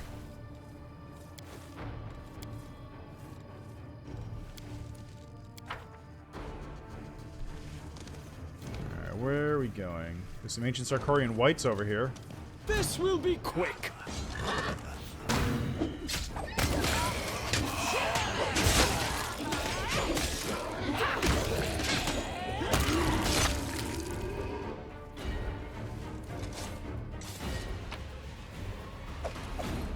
There's some daggers. Gware and the she-wolf. Ha! A trivial task.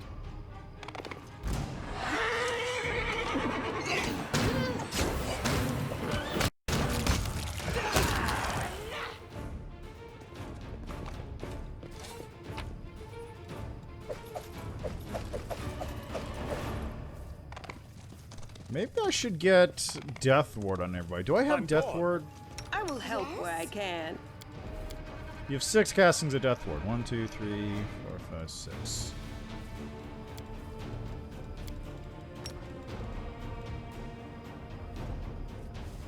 Let me do that again.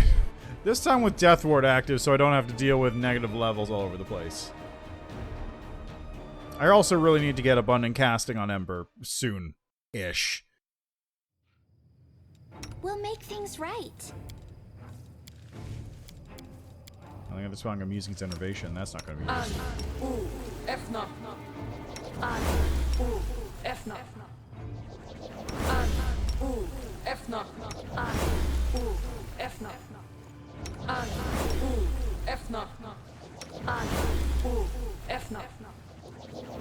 There we go. Problem solved. I'm gone. I'll bathe in your blood.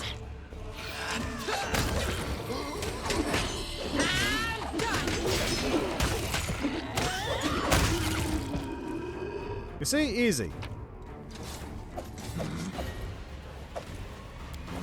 Well, you don't have to worry about dying from negative That was levels. It's easy. all simple. Save the last one for me. The world in crimson! And see, this has the solution for the puzzle. I won't let you hurt my friends.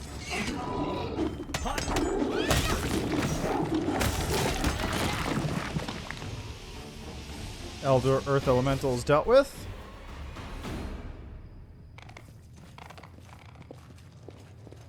We do it my way. Athletics A trivial down. task. I don't know why you can't go to Pulura's Falls normally, though. I think the map just doesn't let you go that far. Follow if you dare. Anyway, I know this isn't the stuff I need. Can't get in there. I'm off. They will break against our resolve. Surrender or else! What's that? What's that? What is this? We've got some loot.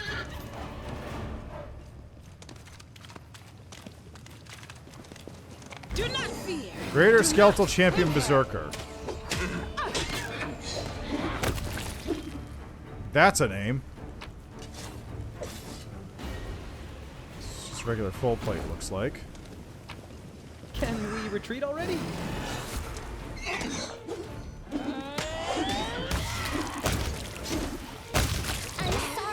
Jesus Christ. Jeez, Windwog's just doing damage.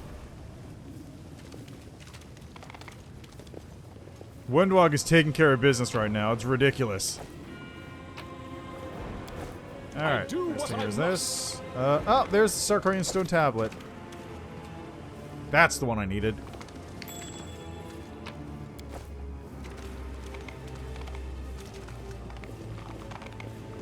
I'm gone.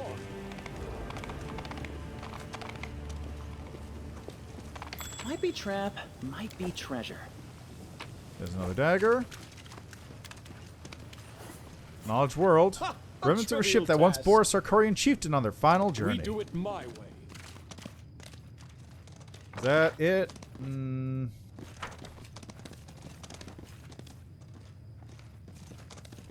Probably. Yeah, I think that's it. I thought there was more stuff up here, too. Yeah, there we go.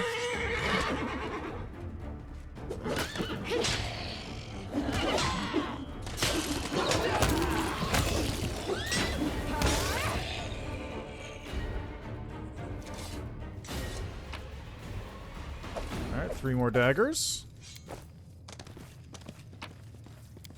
Got some loot there. Follow if you dare. What is this? Shape of the tree resembles tall thin tree and the surface feels like the texture of tree bark.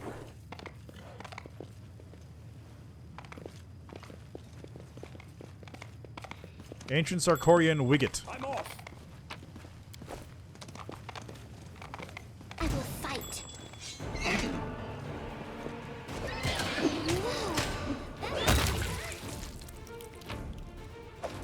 I do what I must.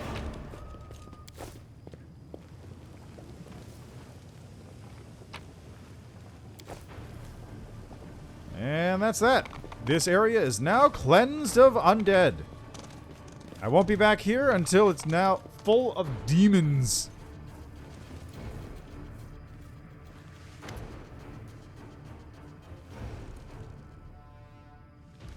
I'm ready to go back.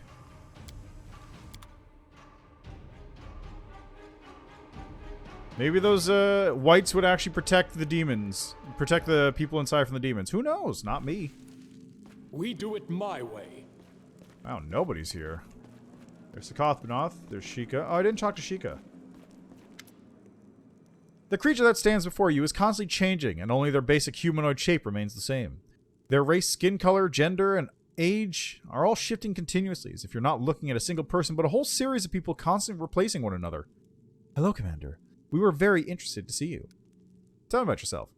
We are Sheikah. Sheikah the Many, they call us. We bear the title of the Eldest. You can consider us a deity of the Fey world if you wish. This is not true, but we do not mind. As for what interests us, let's say we do not find it necessary to walk in step with time. Why are you constantly changing? Everything is changing. Or more precisely, everything is eternal and unchanging, and perhaps it is only from the perspective of mortal observation that it changes? Do not be offended. But it is difficult to explain this to a creature who lives only in one time, sees only one present, and thinks they are moving toward one future at a constant speed. Let us say that how we appear to you might give you a vague idea of how you and your world appear to us. What are your thoughts on the world wound? The wound itself holds no particular interest for us. It's just a rift between planes. This world has seen worse troubles. What's really interesting is all the ways in which it will and won't be closed, and all the yous that will have a chance to perform this feat. Don't you find it boring to live your life knowing the entire past, present, and future of every possible timeline? An amazing question. Of course, an existence in which we observe all the possible versions of the past and the future at the same time, as if we're some kind of unchanging crystal, would be deadly dull. Actually, when we allow mortals to view our archives, they usually kill themselves out of boredom when they finish reading. Have we ever heard of a lich named Owlcat? Or did he not exist in your time? He was such a bore, or he will be, or he will not be? Well, it doesn't matter anyway. Fortunately, we have an escape. Out of all the blessings granted to mortals, we have kept forgetfulness and absent-mindedness for ourselves. Whenever we have only a faint idea of this time. Instead of looking wistfully at all the times at once, we can only recall them as necessary, and thus we are always interested. If it exists outside time, that means you already know the answer to all the questions. Why don't you just tell the council all they need to succeed? We know many answers, this is true. But you have no idea how difficult it is to watch the possibilities, time flows, and parallel branches of reality. What is true in one of them can be wrong in another. Imagine what would happen if we get things mixed up and give you answers that don't belong to the world in which you live. It would be a terrible confusion. An entire reality might collapse. So don't ask us. We don't do that anymore. Will that close the whirlwind? Yes and no. It's all up to you. We won't influence your choice. As it happens, we don't care which of the possible paths you will take, because we see them all. I have to go. We aren't saying goodbye. Neither did I. Weirdo. Follow if you dare. Yes, Cobblehoof and Shadali. Away we go.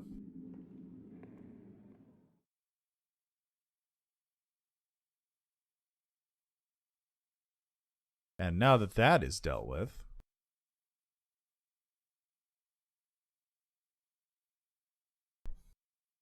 it's time to crown a king.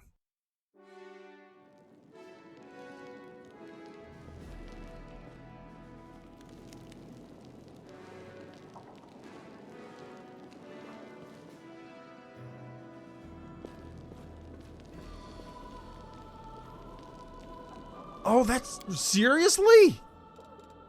Jesus Christ.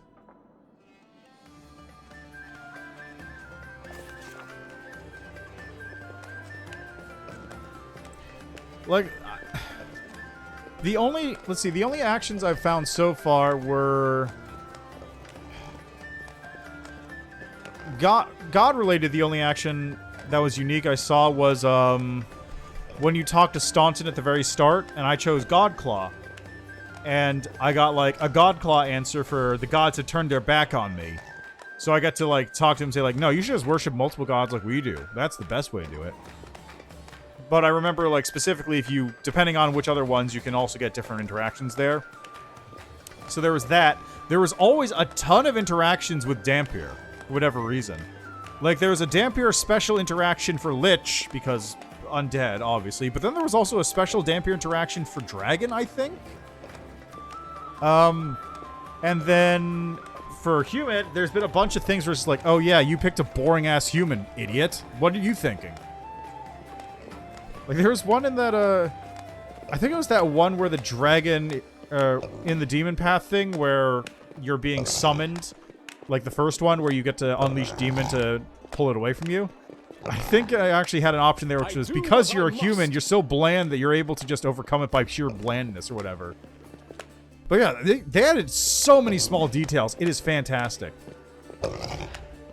Alright, let's take a look at the party we have going here. We have Lickspittle, Moocher, Dolt, Nincompoop, Loafer, Skank, Drunkard, Sponger, Marchioness von Candy Snoutoff, Dimwit, Freeloader, and Toady. And of course, Thaberdine. Empty mugs are lined up on the table in front of Thaberdine like knights on parade. He's singing a song off-key, but with great emotion as he drinks his beer. The motley crowd that is gathered around him sings along, and a chubby pig sits at his feet, oinking in time to the tune. Oh, it's me and my pickets in the mine all day long. Oh, Commander! Nice you to stop by. She doesn't have a drink with us. My treat. How are you? Gonna liberate the shit of issue? How are you? Gonna be better. I slept in a bed. I ate as much as I want. I got new friends. Ladies are all over me. I'm fit as a flea. Kings would have me show life. Oh, I am a king. So I am myself. Ha ha! What's the song you're singing? Song, it's Indian Sharkorian ballad about knights and heroes and all that. My pops used to sing it when he was in his cups. Poured his heart and soul into the words. He brought me to tears. Who are your friends? Best people in a shade. Honest fellow pretty girls, and when they sing, it's like flowers blooming in my ears. Don't just stand there, say hi, Commander. The friendly smiles of those gathered around the table display a collection of teeth so rotten they could be featured in a teaching manual at a school of dentistry. Bleary-eyed drunkards, merry bards, cutting cheats, young men and women of easy virtue dressed in flashy attire. All of them are trying to show how glad they are to see you. King's gotta have a core, right? He's got it, I'm telling you.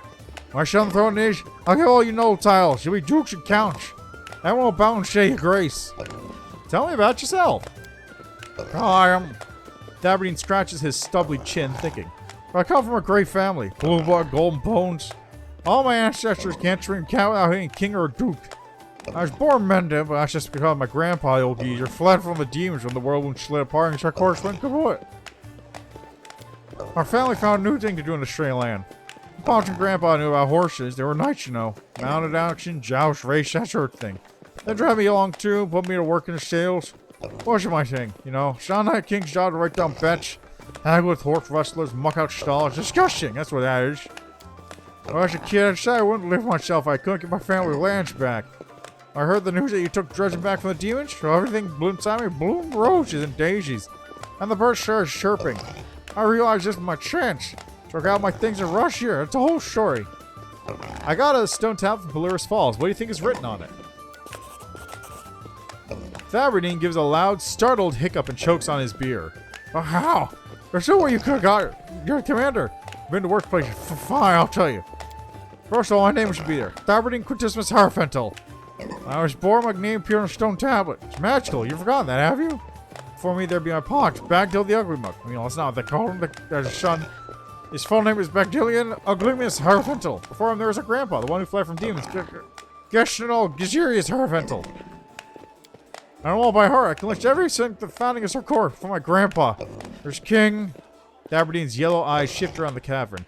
King Tableman. Before him, Queen Pintabir. Before the great ruler Sandwich the Bread Slasher, who slew an army of trolls by himself and invented broth with dumplings. Your power resonates with each of Thaberdine's shameless lies. The ancient letters on the stone tablet waver and shimmer like a mirage. You feel as if you can bring the tales of this drunken false king to life. It's all true, down to the last word. You really are the rightful king of Sarkoris. Shame on anyone who doubted you. What? Thaberdine stares at the stone tablet in your hands, his yellow eyes widen. There, ancient moss-covered letters repeat his words exactly. I said so. It's all true, down to the last word. There's even a crest, just the same one on my sword. How was that in my pocket? Thaberdine puts his hands in his pocket, rummages for a few long moments, then takes out an intricate golden coronet. The words, I am king, are engraved on the coronet in large letters. I even have a crown! I already knew that, though, since I always had it. I just forgot. The newly minted monarch of Sarkoris puts his hands on his hips. Since we proved it, no one ever doubted it was true. Why are you holding a coronation for me? I think it's about time. Where'd you get the crown? Where I get it? What do you mean? Where that? My pops. And he got it from his grandpa. I always carry it with me. I just forgot to show you.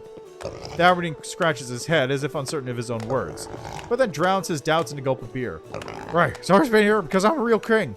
What kind of king doesn't have a crown, I ask you? I have to go. Go forward to new feet. Cheers to you, Commander. Thaberdine salutes you with a mug and takes a drink. So, I have a question. What's the opposite of gaslighting? Like, what's the opposite of... Because gaslighting is like, you make a person think they're crazy by telling them they're wrong, right? What's the one where you make a person think they're crazy by telling them they're right? Is there an opposite word for gaslighting?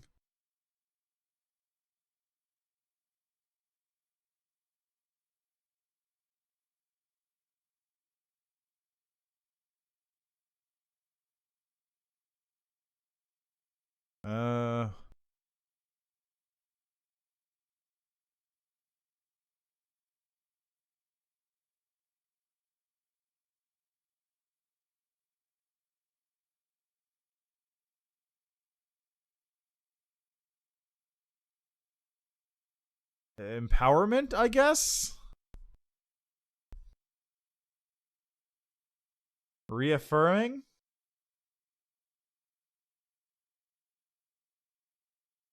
Enabling! That's what it is. It's enabling.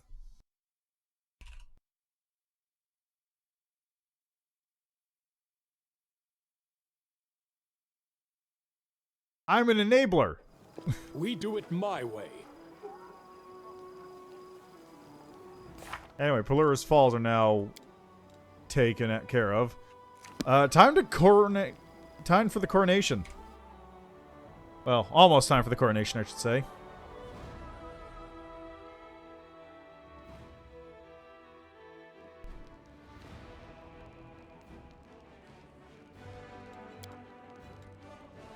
You wield your weapon well.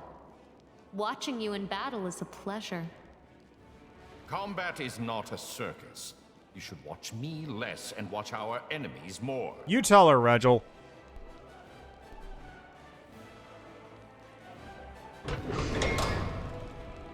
Follow if you dare.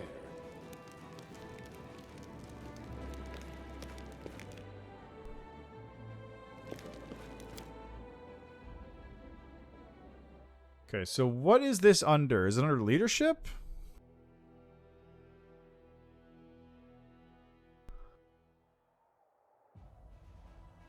Demon army approaching, where? Here?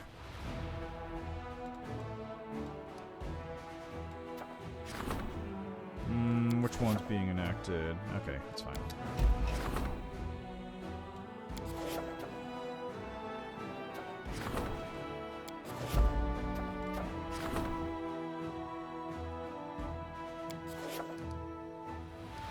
Commander, we trust. Swindlers have started a rumor that the commander is a saint, and gullible soldiers now buying their charms that allegedly contain his hair, cut nails, and other holy relics. Punch the con artist, leave the con artist be, or, I didn't pick Angel. Decree, support the Crusades, buy a cloak. Woljif will arrange the manufacturing of Crusader merchandise and goods with the commander's image. Soldiers and common Mendevians alike will be eager to buy all of it, from lucky charms to travel mugs. Okay, coronation takes 14 days. Let's take care of this, yeah. Regil is the best character. He really is. Like, unironically, Regil is my favorite character in this game. I will never stop saying that. Like, some of the other characters are pretty cool. Regil is just the best character, though. Sam Jodlowski, I'm so pleased to see you alive and mostly unharmed. You've never seen this mortal before, but his voice, there can be no doubt that his voice belongs to Skothmanov. As you can see, I wanted to get to know my new friend better, so I paid a visit to your abode. Your guest lowers his voice and gives you a playful wink. This is my favorite shape to wear when walking among mortals. It's cute, isn't it? The Demon Lord speaks to you, adding coquettish undertones to his voice. I have to admit, your place is rather charming. although a lack of pleasure powers does sour the mood a bit. And your servants, they're such gentle and helpful people. They stood at attention and reported to me with unbelievable ardor. Upon further reflection, that might have happened because I took on your appearance, but let's not fret over minor details.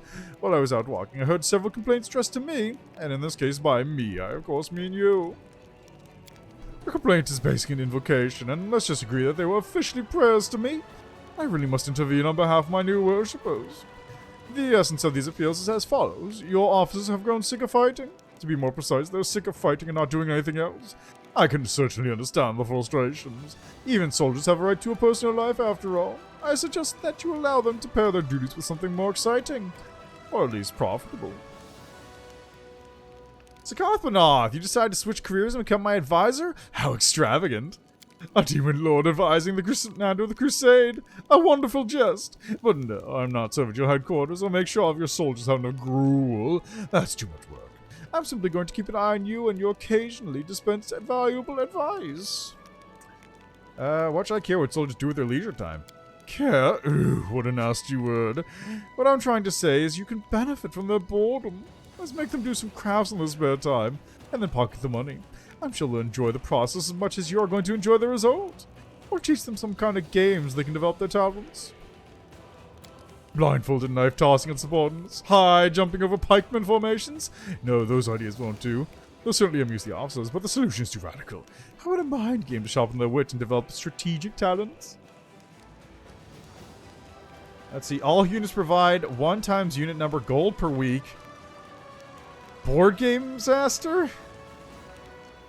All generals gain an additional level times D100 experience points every day? Okay, if they're bored, let them take in money making. Let them improve their skills by staging mock battles in a game played atop tables. I'll keep inventing new rules. We can commit them to paper and even find people to publish them in books. They should shop, sir. What the fuck? Oh my god! Oh my god!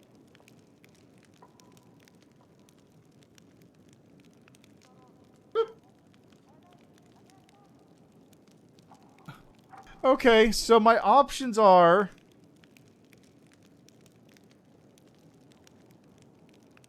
I'm either... Oh my god, this is... Hold on, I gotta pick my image up again. Hold on a second. I found an image that's perfect for this. Here. Last time...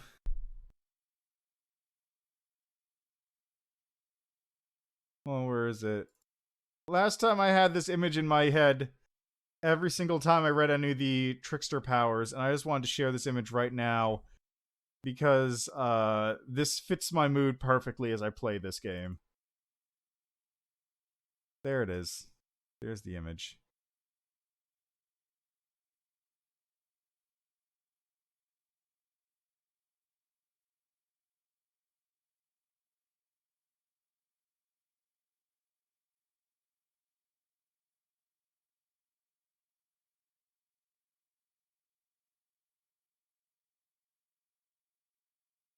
Here we go.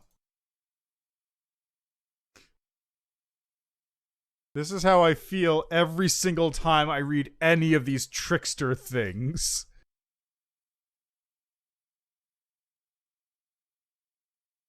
I'll just shrink it down so you can... There we go.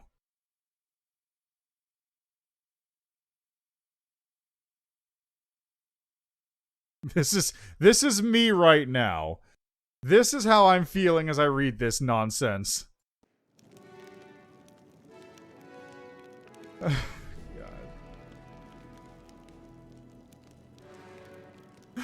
Okay, so what are my options here? My options are I get the soldiers making arts and crafts and literally sell their work on the market to make money for myself. Or all my generals gain free XP every single day.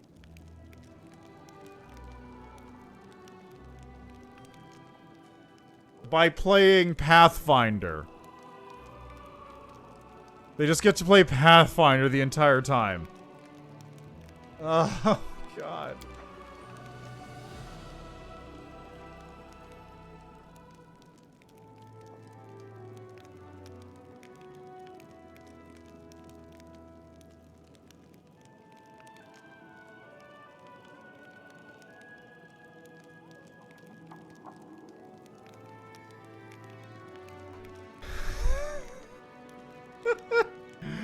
Okay, I'm gonna go with Board Game Master. And here's why.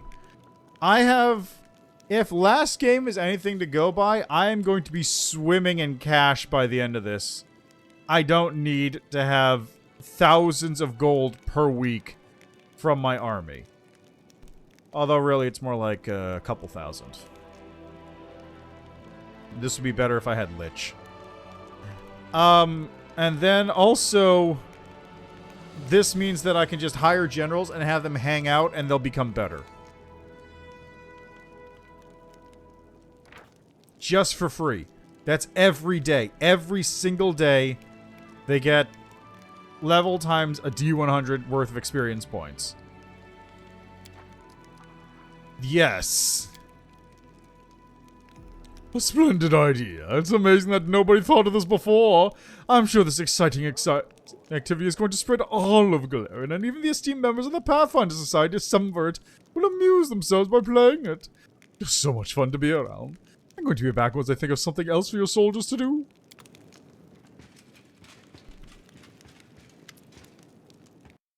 Okay. Just take this away now.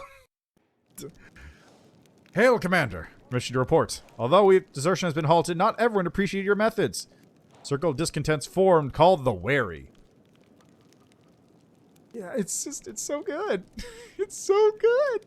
It's so good. We need our own trusted officers, not the Wary. I suggest enlisting some of the volunteers.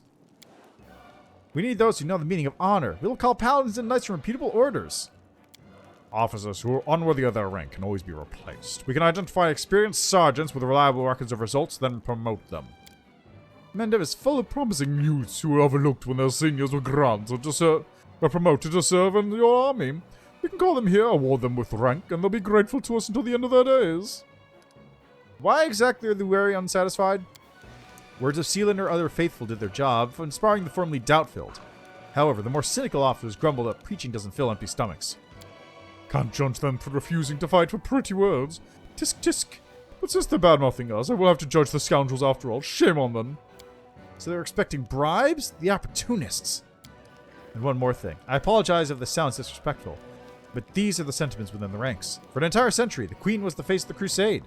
Even though she personally appointed you as commander, many soldiers still consider you an upstart unworthy of the High Crusade, like you. Many officers and soldiers dream of Her Majesty taking the lead. Let's discuss our options in further detail. What's your plan, Sela? Where else can we find them but among the chivalric orders and paladins? We'll invite valiant knights to Dresden and make them officers. That sounds fabulous, but there's one tiny little problem. Who do you think has been filling these positions until now? Did truly not cross my dearest cousin's mind to recruit your favorite paragons of honor and faith as yours? Reggie, what do you suggest? Appointing officers from the outside is a mistake. We should move our most distinguished privates up the ranks. The troops will be more eager to trust their former comrades and try to climb the ladder themselves. Of course, these officers will also prove more loyal than newcomers invited from who knows where. There's some truth to that. I became who I am by making it all the way from a thief to paladin. But soldiers need not just generals, but mentors too. They need officers who embody honor and bravery. Darren, your opinion? There are plenty of ambitious young men and women in Mendev waiting for the chance to prove themselves. Sure, why don't we invite some privileged youths as our officers? Gamblers, status seekers, fops, and brilliant poets unappreciated by the masses. That's what's been missing in our commanding ranks. I can see the Count misses the high life dearly and would like to invite the entirety of the Captain's leisure class to join him in carousing. I can't stop him, so we can invite them to his heart's content, but not to serve here as officers. What do you suggest, traitor? There are volunteers arriving every day with some quite capable people in their midst. I wasn't a rookie when I joined the Crusade, after all. I had 100 years of military experience. We can rely on these new leaders to replenish our command staff. Thank you. Alright, what do we get? Pious Officer's Feat. Infirmary size increases by 10% is pretty good. All generals gain striving toward distinction. More XP. Call your bright youths. Army size +1. Heroic officers +5 to combat round. No. You won't regret this. I met a great many honorable warriors in my years of travel. It'll feel inspiring to fight beside them for a noble cause once again. Yeah, I'm going to take that one, definitely.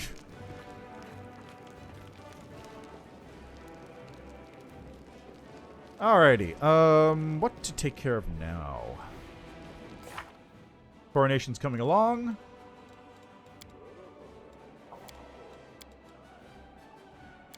Votiel, price of knowledge.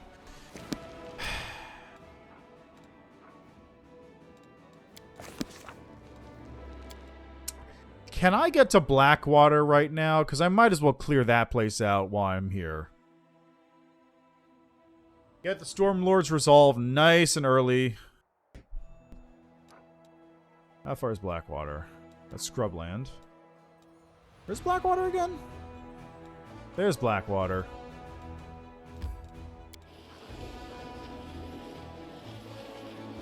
Oh yeah, before I forget.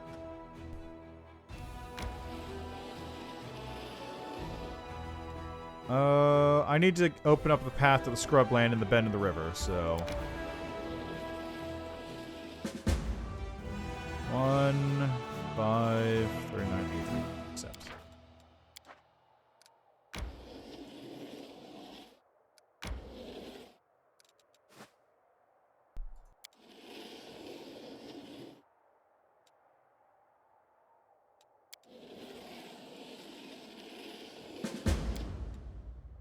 Oh, I got an invitation back to the closet.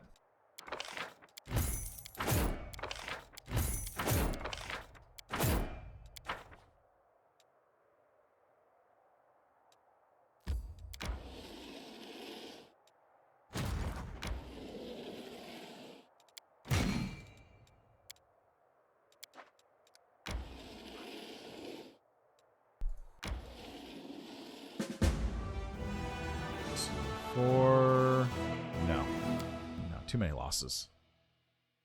I also should probably get more generals going.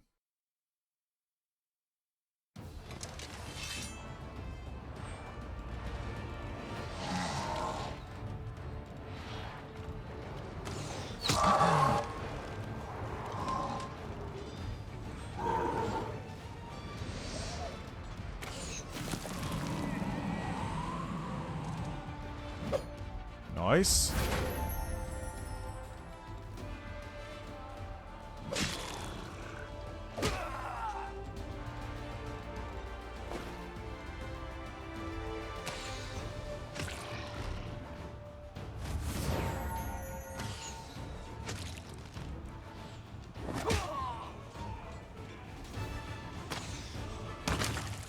There we go.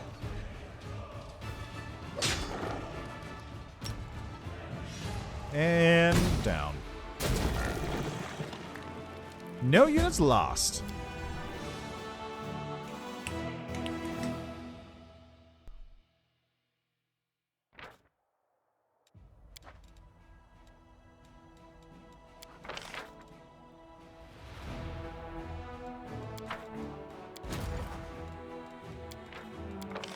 Recruit new general. Who have we got? Let's go with...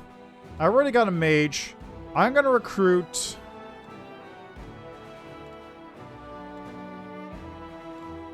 I'm going to recruit one of these. I'm going to recruit one archer and one of these. There we go.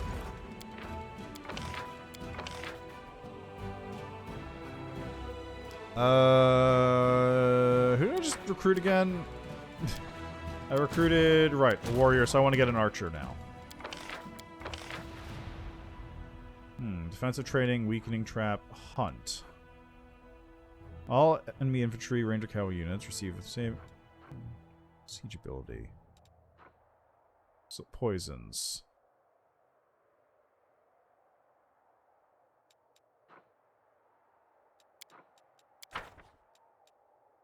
There we go. So now those two will start gaining XP passively. Just from being around. Which seems like a pretty good deal to me.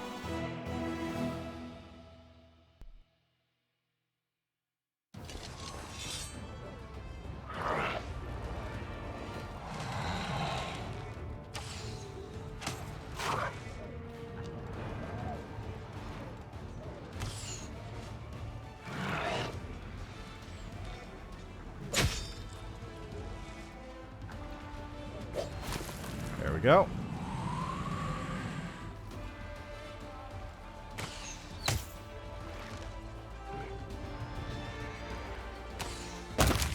Cult is dead. And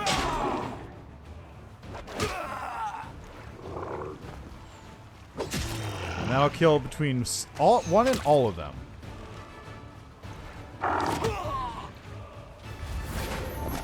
Rude. Now let's just do this. Just finish it off. Problem solved. The army stuff really does take a minute before you can sort of get the ball rolling and really beat enemies.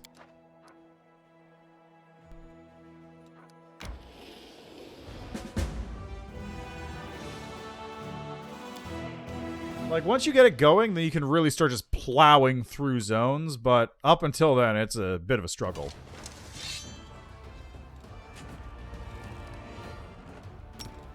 Let's just eliminate this one.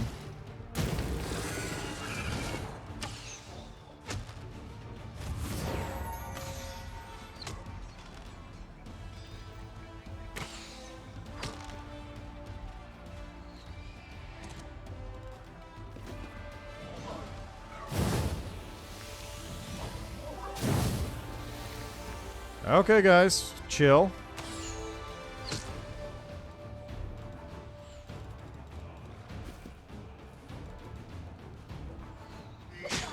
I wish I knew how many dretches were left. Oh, there's 3. Okay, I can see right there. Duh.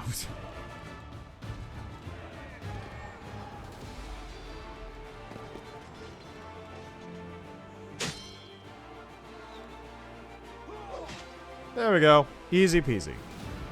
Barely any losses.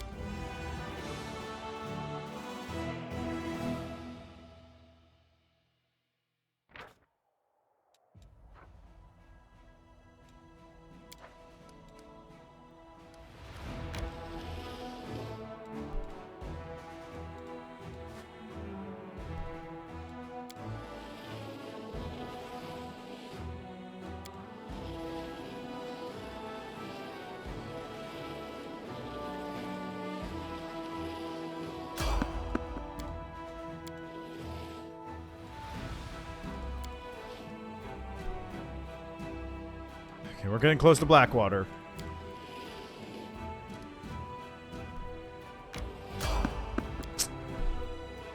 That's unfortunate. I've got to redo Wolja's spells, don't I? Yeah, I do. Something wrong? Let's see, spell book.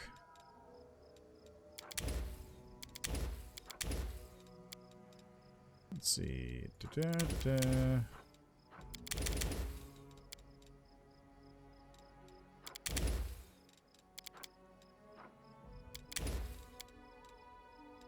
Let's see, we got mage armor, color spray, South African rust. Grease is not relevant anymore, unfortunately.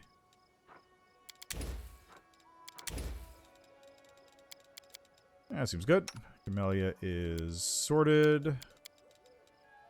Sela is not sorted.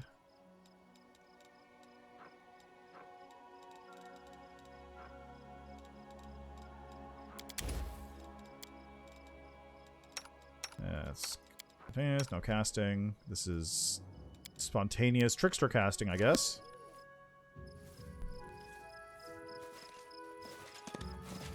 You'll make a fine trophy.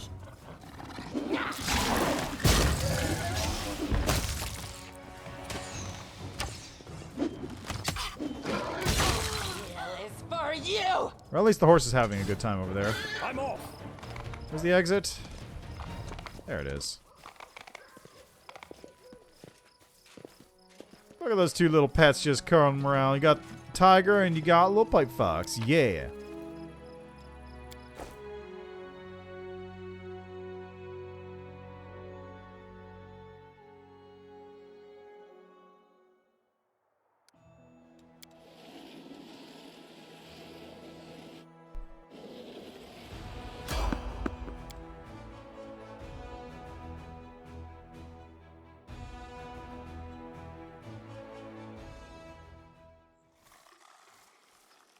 It's the same thing again.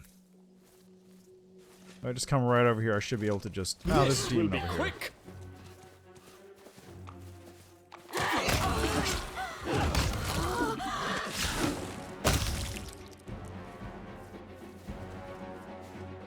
There we go. Combat done.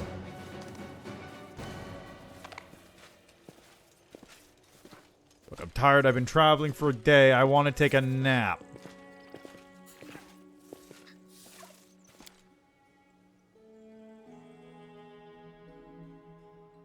Been a long time going. Long way from home.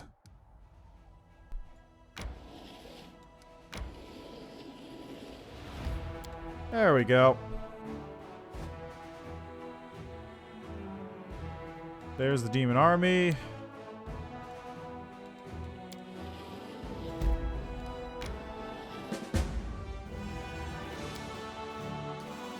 So I guess I'll just cycle around because Dresden can hold it off for a day or two. Not to mention I have a couple armies there, just handy. Boop.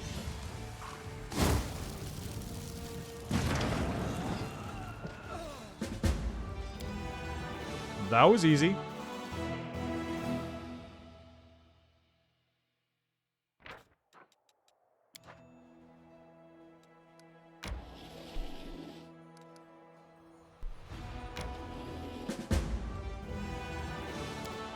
Keep losing too many archers.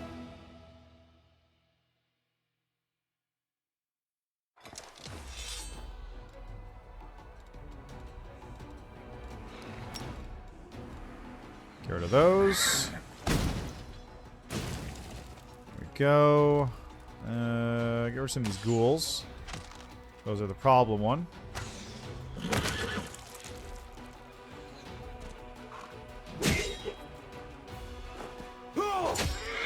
Good stuff.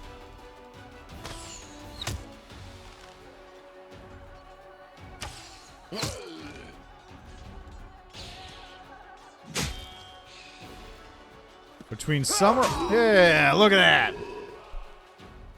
Beautiful.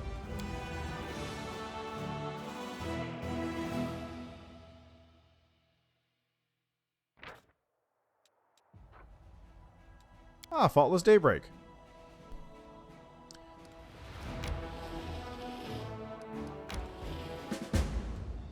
Fight the battle.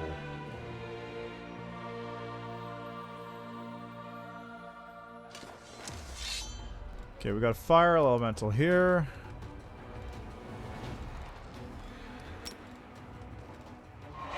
Just crunch down these cultists a little bit, I think.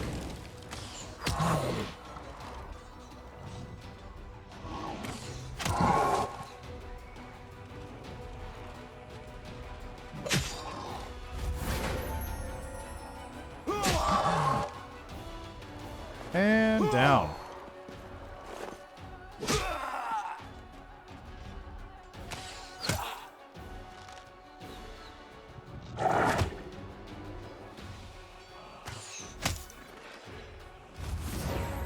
Oh, nice. Problem solved.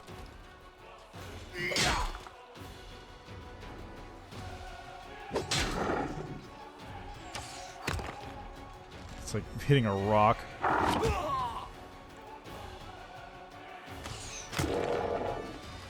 Yeah, I think that's a scorching right time. Oh.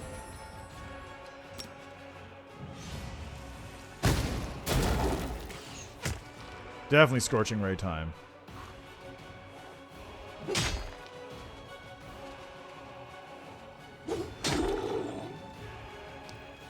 Good hits, good hits. And down. Good stuff.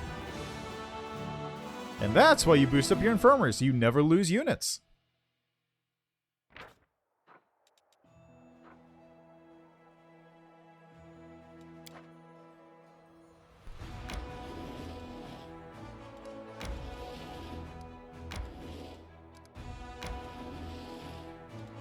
Alright, that'll be dealt with later on, I suppose. Now time for Blackwater.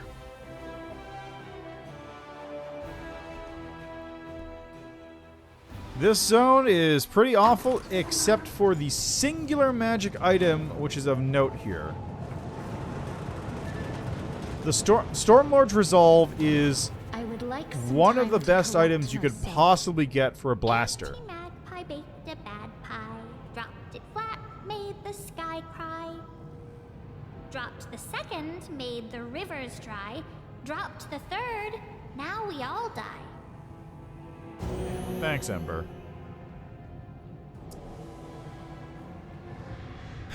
Anyway, yeah, Stormlord's Resolve is the only thing of real important here. I do what I must. Once I've gotten that... Oop, actually, before I do this... I'm here. Where else would I be?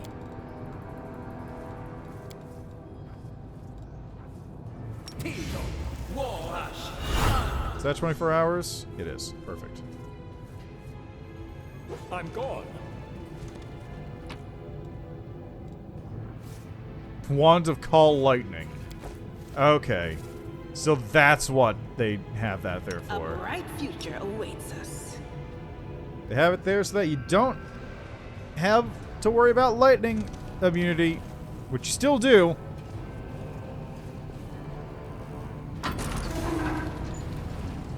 Your defeat is certain. You'll be overpowered. Lay down your weapons and your lives will be spared. Resistance is futile. You cannot prevail. Capitulate. Surrender. Voluntary modernization is less painful than the alternative. I'll tear your throat out. Yeah, whatever you say, bud. There's something here.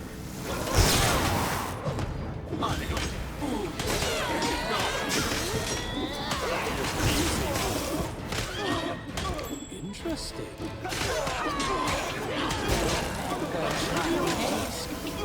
Wet dog. I forgive you. I hope you can forgive me. Oh, that's right. I have a lightning weapon. I forgot about that. I totally forgot that I actually do, in fact, have a lightning weapon on hand. Quarterstaff, +1. That's it.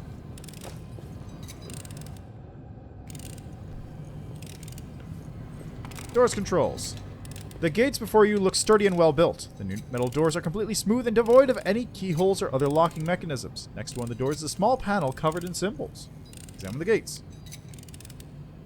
You quickly discover the joists and metal contraptions that serve to set the gates in motion. The doors themselves also reveal something interesting. What at first glance appeared to be a sheet of solid armor, upon closer inspection looks more like cloth.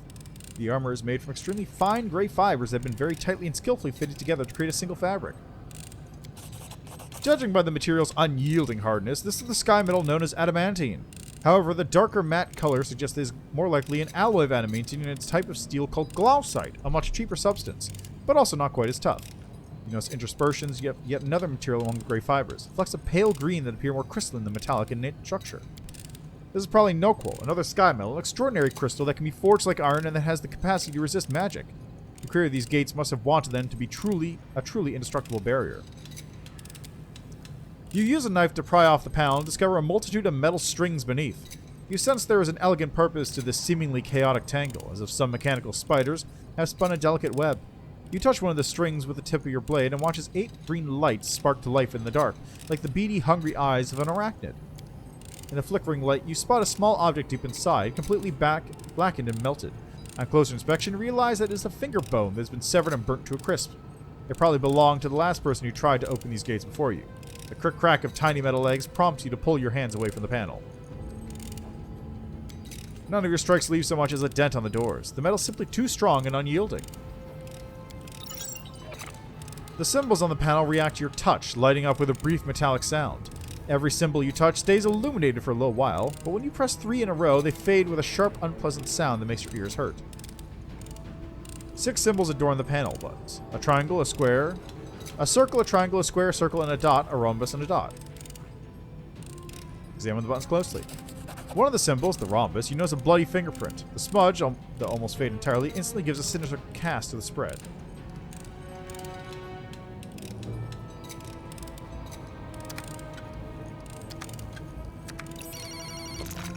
I don't remember what it was.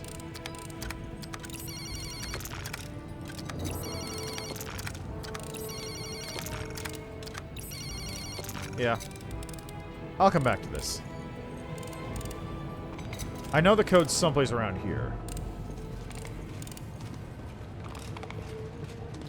You'll make a fine trophy.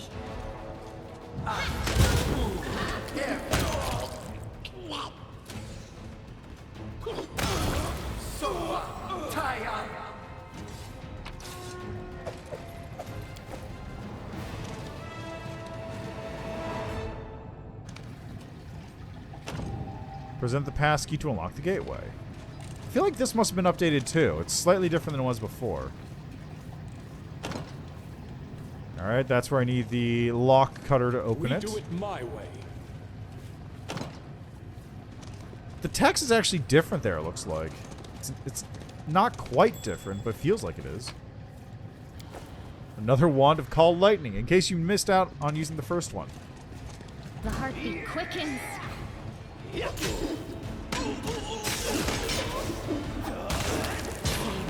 took a cave slug for a bow.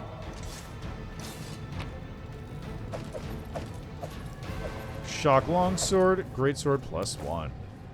Follow if you dare.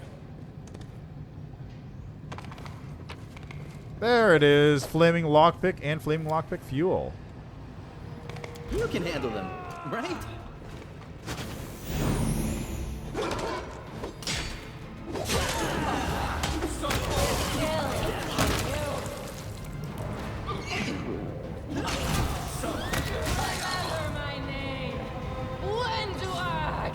Hey, I got a level up too. Nice.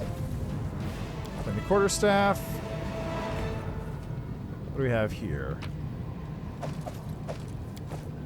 Like this. Full plate +1, Agile Hand Axe, Cold Iron Longsword +1, Heavy Shield +1, Crossbow, Cure Light Wounds. I'm off. Knowledge Arcana, DC 15. Trivial task. Percentage of successful implementations increased to 47. For the purpose of improving this result further, complete the removal of the temporal lobes will be implemented in further procedures.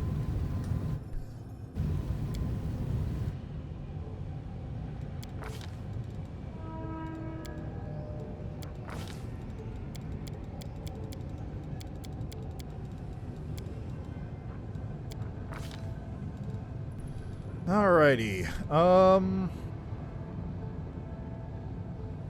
can't remember. Does spelling attack work? That's the strength damage one.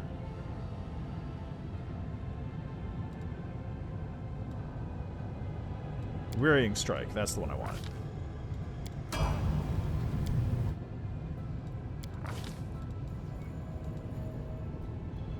It's 12.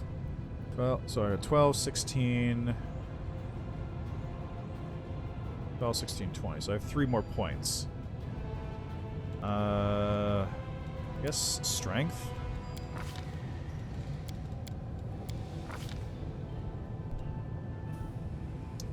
Greater weapon specialization's not bad. Throwing axe.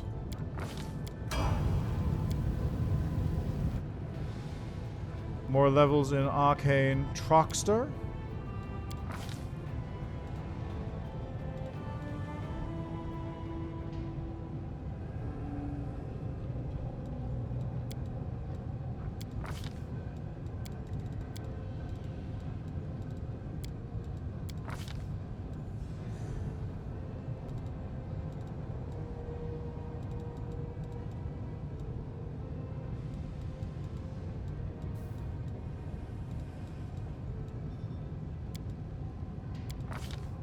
Third level spells. Dispel magic is an option.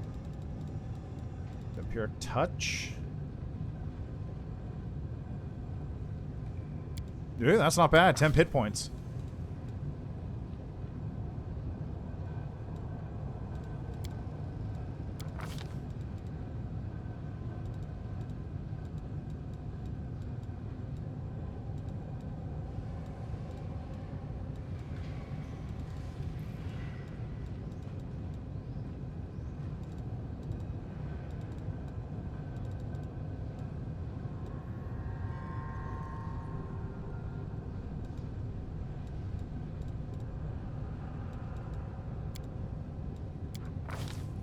Maybe Feeble Mind.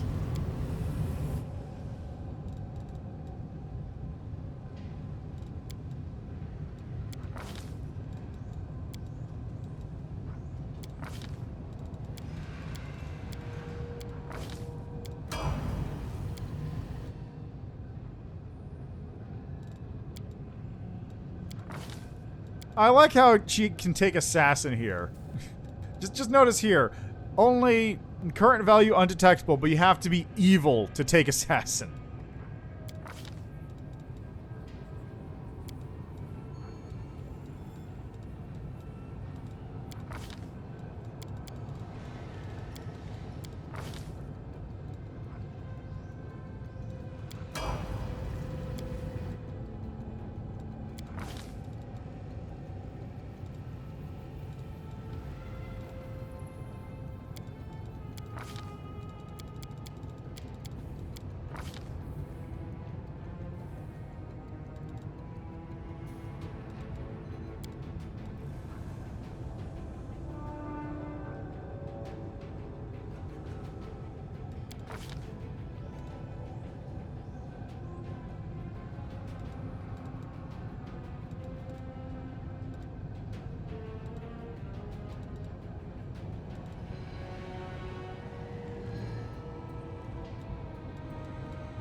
Yeah, right? It's weird. Who knows? I mean, Camelia's perfectly normal. She just gets very, very excited whenever people talk about blood or anything of that nature. Blood, killing people, you know, that kind of stuff. It's perfectly normal. She's just enjoying her time out in the world away from her family. That's all it is, I'm sure.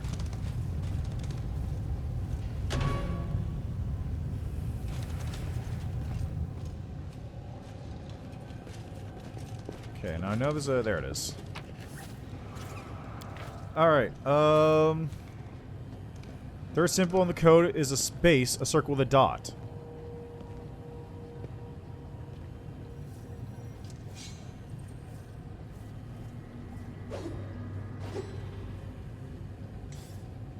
So, third code is circle with a dot.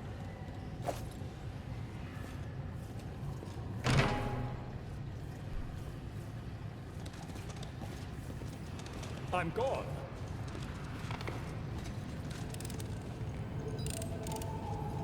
And I don't remember what it said about the other one.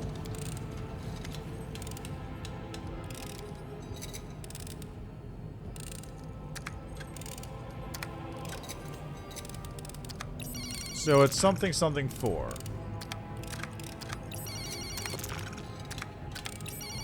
One, 3, 4. 1, 5, 4. 6, 4.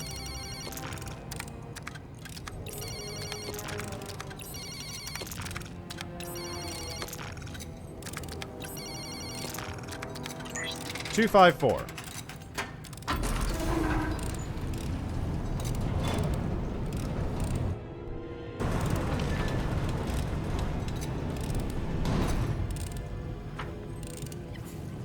Also, there's a way to go this way. We do it my way.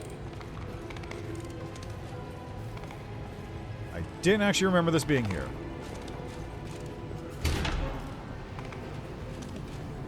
I'll cheer you on from over there.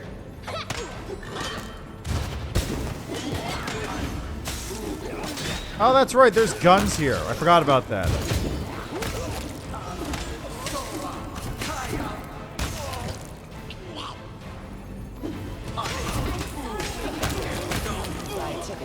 I forgot about the gun.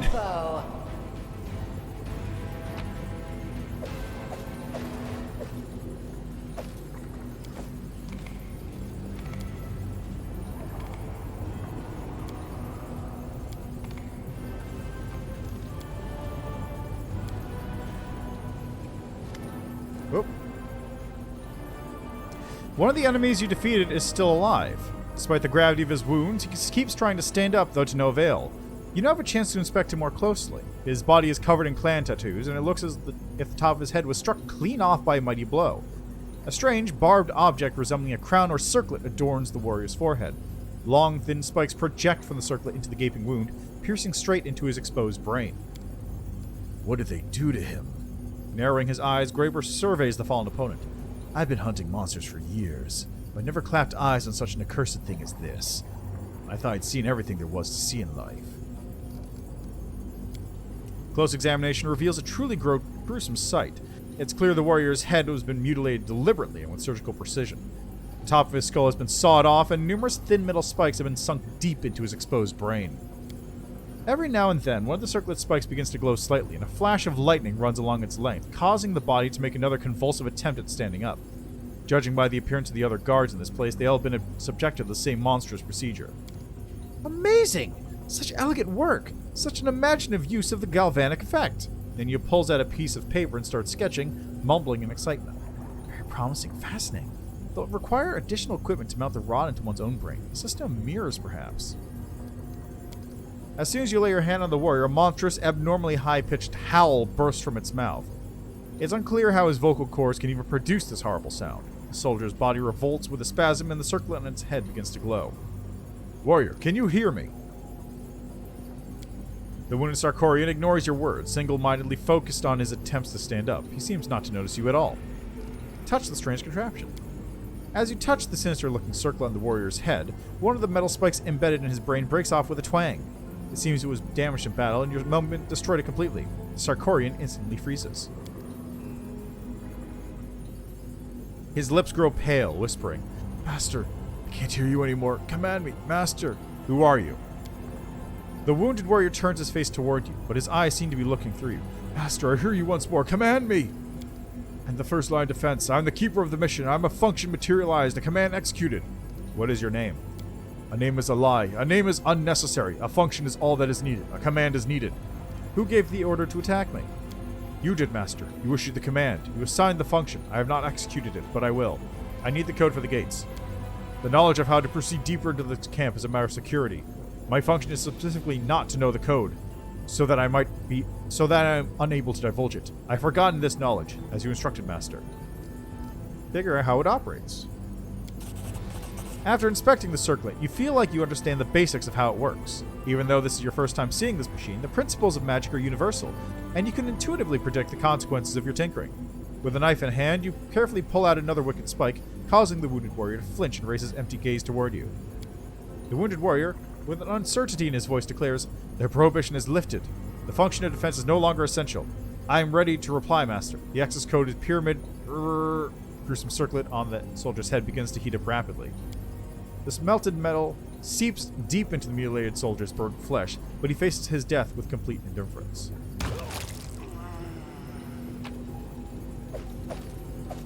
So it's pyramid, ombus, probably, circle with a base. That was easy. Follow if you dare.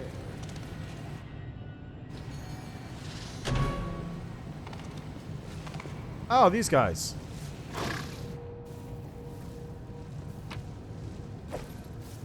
Numerian bomb. Tear your throat out!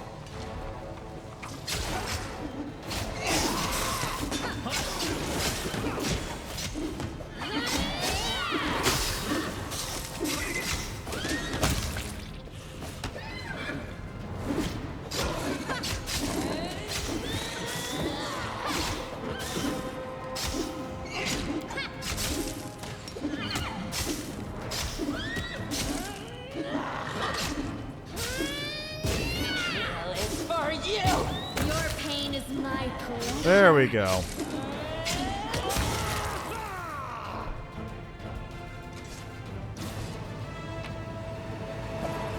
+3 spear. That's not terrible. That's pretty terrible. Banded mail.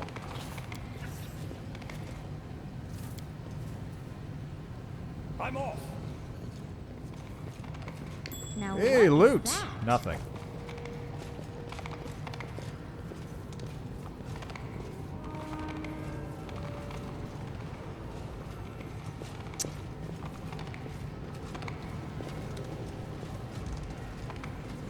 Okay, so that's everything in this section, it looks like.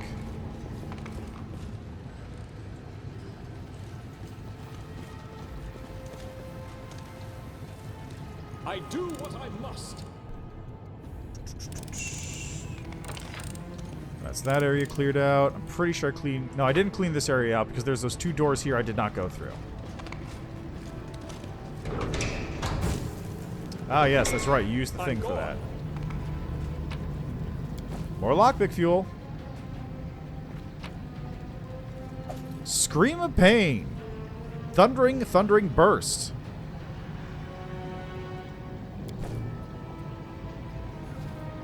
We do it my way.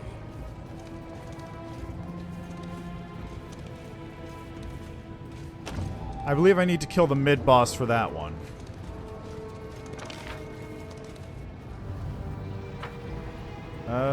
Is there anything else here? No. Alright, onwards. Oh yeah, I can exit, right? No, I can't. The door's closed. Right, this is where I need to do the thing. UMD 27. This is my kind of work. The mechanism controlling the gate is complicated and unfamiliar. However, you trust your instincts and manage to operate the machinery.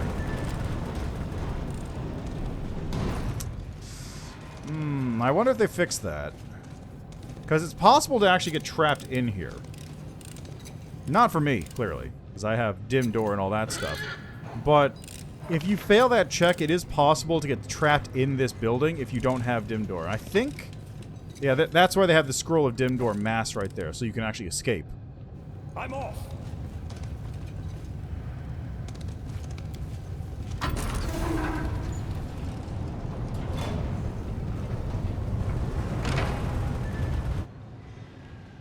This is where the demons are, and then this just takes me... Yeah, this takes me back to where I was. This is where we get to fight cyber demons. Love cyber demons. Not actually.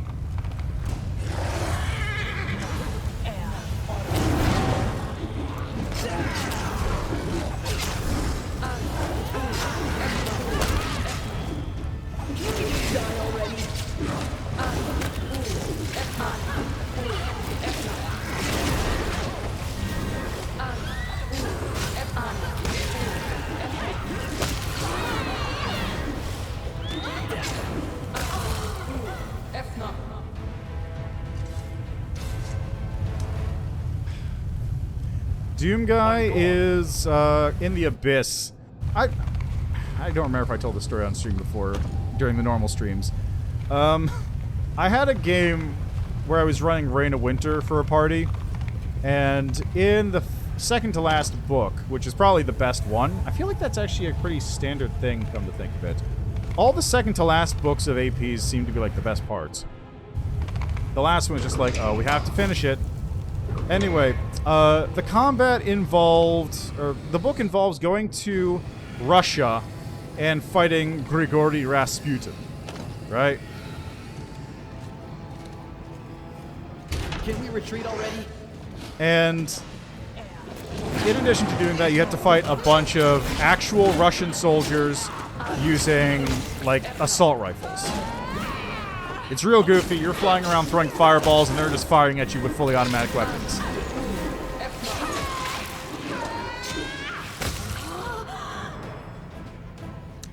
Anyway, the reason I bring it up is because one of the things that the party did is they cast prismatic spray at a couple soldiers. And as a result, one soldier rolling totally legit, 100% legit roll on the dice. It was in public view. Everyone saw it. Got plane shifted as a result of the prismatic spray. Plane shifted to the abyss.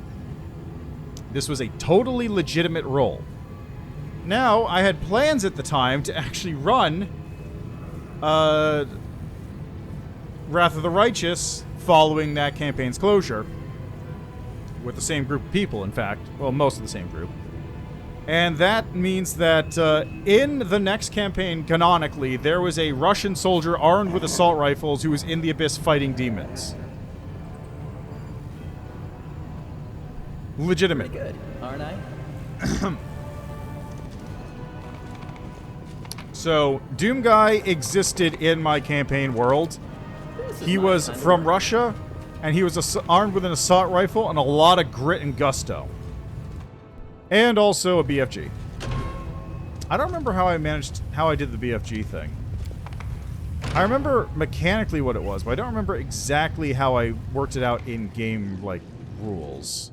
It wasn't like a custom-made magic item or anything. It was a thing. We do it my way. Now, what was it? It was like a... It was like a wave cannon or something?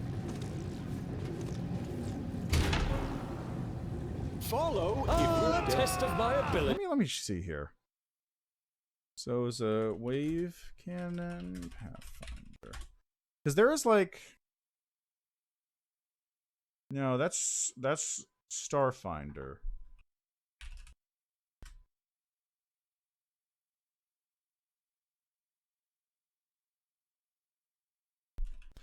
No, it was the Vortex Cannon, right?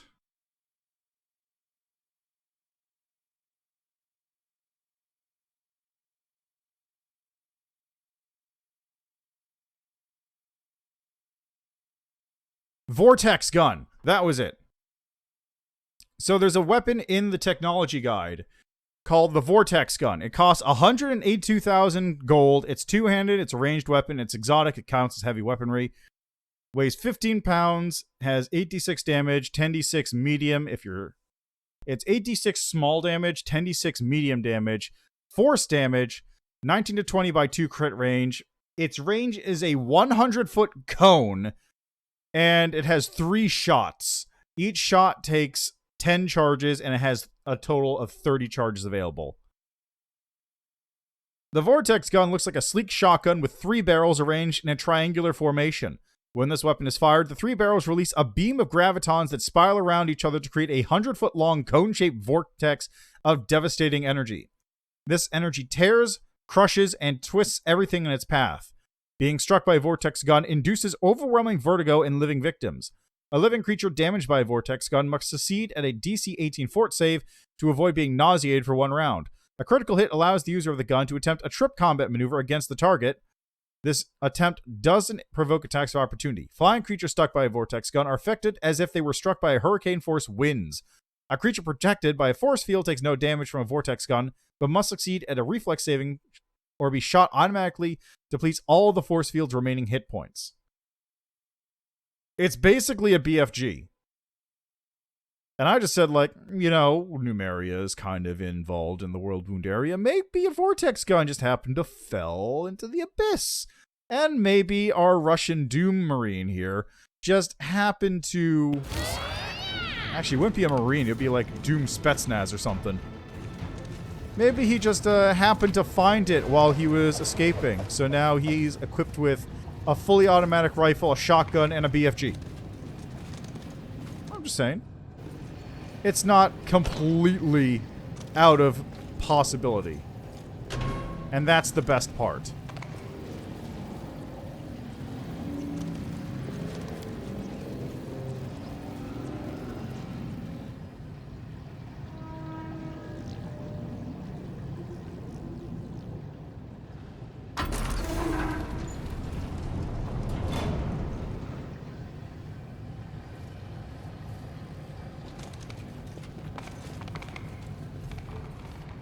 Oh yeah, and then also when I built him, he was just like a straight level 20 trench fighter or something. Like, no crazy build needed, just one guy with a lot of guns on his side.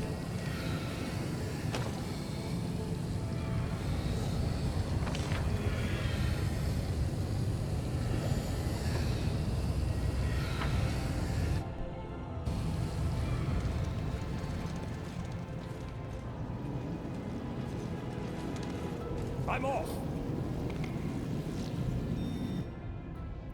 Rely on me.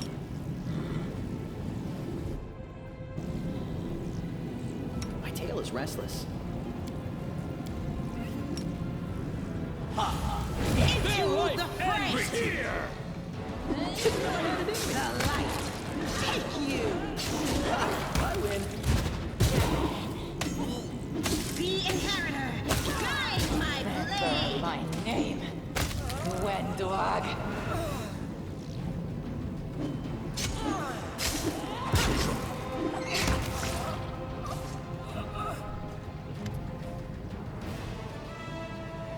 Yeah.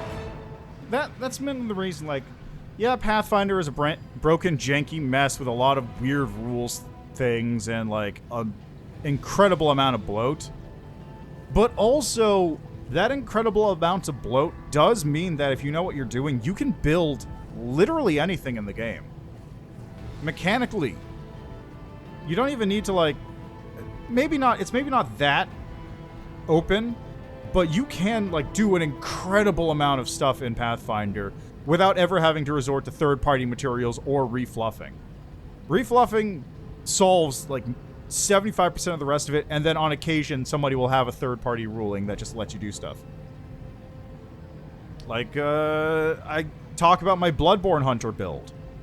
It is a literal functional recreation of the Bloodborne Hunter. You can literally do shotgun parries with it, and then you can get a trick weapon. It is a functional recreation of the Bloodborne Hunter.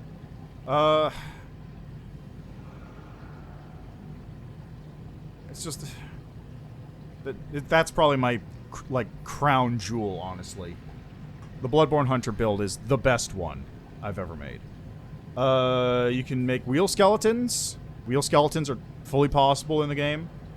Be total assholes. I've given that build to other people before. The wheel skeleton exists out in the world to some degree. What else?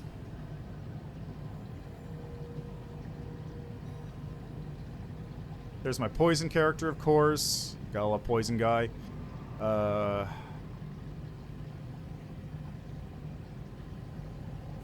I made that one that was basically just a dungeon crasher.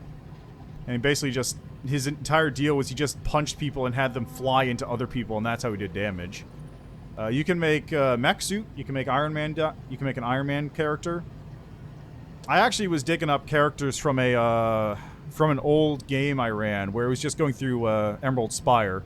Someone else brought it up. Someone else who was in the game brought it up. So I was looking through the old stuff, and I forgot that I made, among other things, Tony Stark and Solaire of Astora. Solaire is a really weird gimmick one because he's basically just a cleric that takes craft magic item and creates a bracer that lets him cast a lightning spear on command. It's very expensive. You wouldn't be able to do that unless you're high level, but it's totally doable in the game. Anyway, we can still do this! After a coughing fit, the warrior wipes the blood from her lips. Her hand moves slightly, but without the artificial stiffness you've observed in the behavior of the other enemies here. But her head has been mutilated in the same way as everyone else's. The top of her skull has been removed, and the thin barbs of the crown she's wearing go right into her exposed brain. Who are you? I'm Kar, chieftain of the Blackwater clan. She regards you with proud defiance. There's no trace of the cold indifference in her eyes that you've seen in the other guards. And you, outsider, have assaulted my home and threatened our great mission. You haven't lost your mind like the other occupants of this place? If you don't resist the circlet, it won't smother your mind. It's tough. Tough to feel someone else's will entering your consciousness. Tough to give up the freedom to control your body. Like a cold hand sinking into your head, sifting through your thoughts with its slimy fingers. For a moment, her defiant expression fades and you catch a glimpse of her disgust and fear. but I rarely accepted this fate. I'll gladly endure any torment as long as it brings us closer to victory. What's your mission? Kara's voice rings with zealous fervor. To defeat the demons. We're gathering an army that can march on Iz and exterminate the abyssal spawn. Poor souls like you who wander into our camp become invisible soldiers. Only they are capable of prevailing in this war. No mere mortals, not even the gods themselves, can stop the world wound, and that means we are mortal kind's last chance. We possess great magical weapons. Our bodies no longer know pain, and our hearts know no fear. Our minds are bound by the Master's will and discipline. Cast your blade down at his feet, let him touch you, and you'll join with us as a true savior of Galarian. Why'd you attack me? Hundredface identified you as a threat to the mission. We are executing his command. Your life is unimportant as are ours. All that matters is the success of the mission.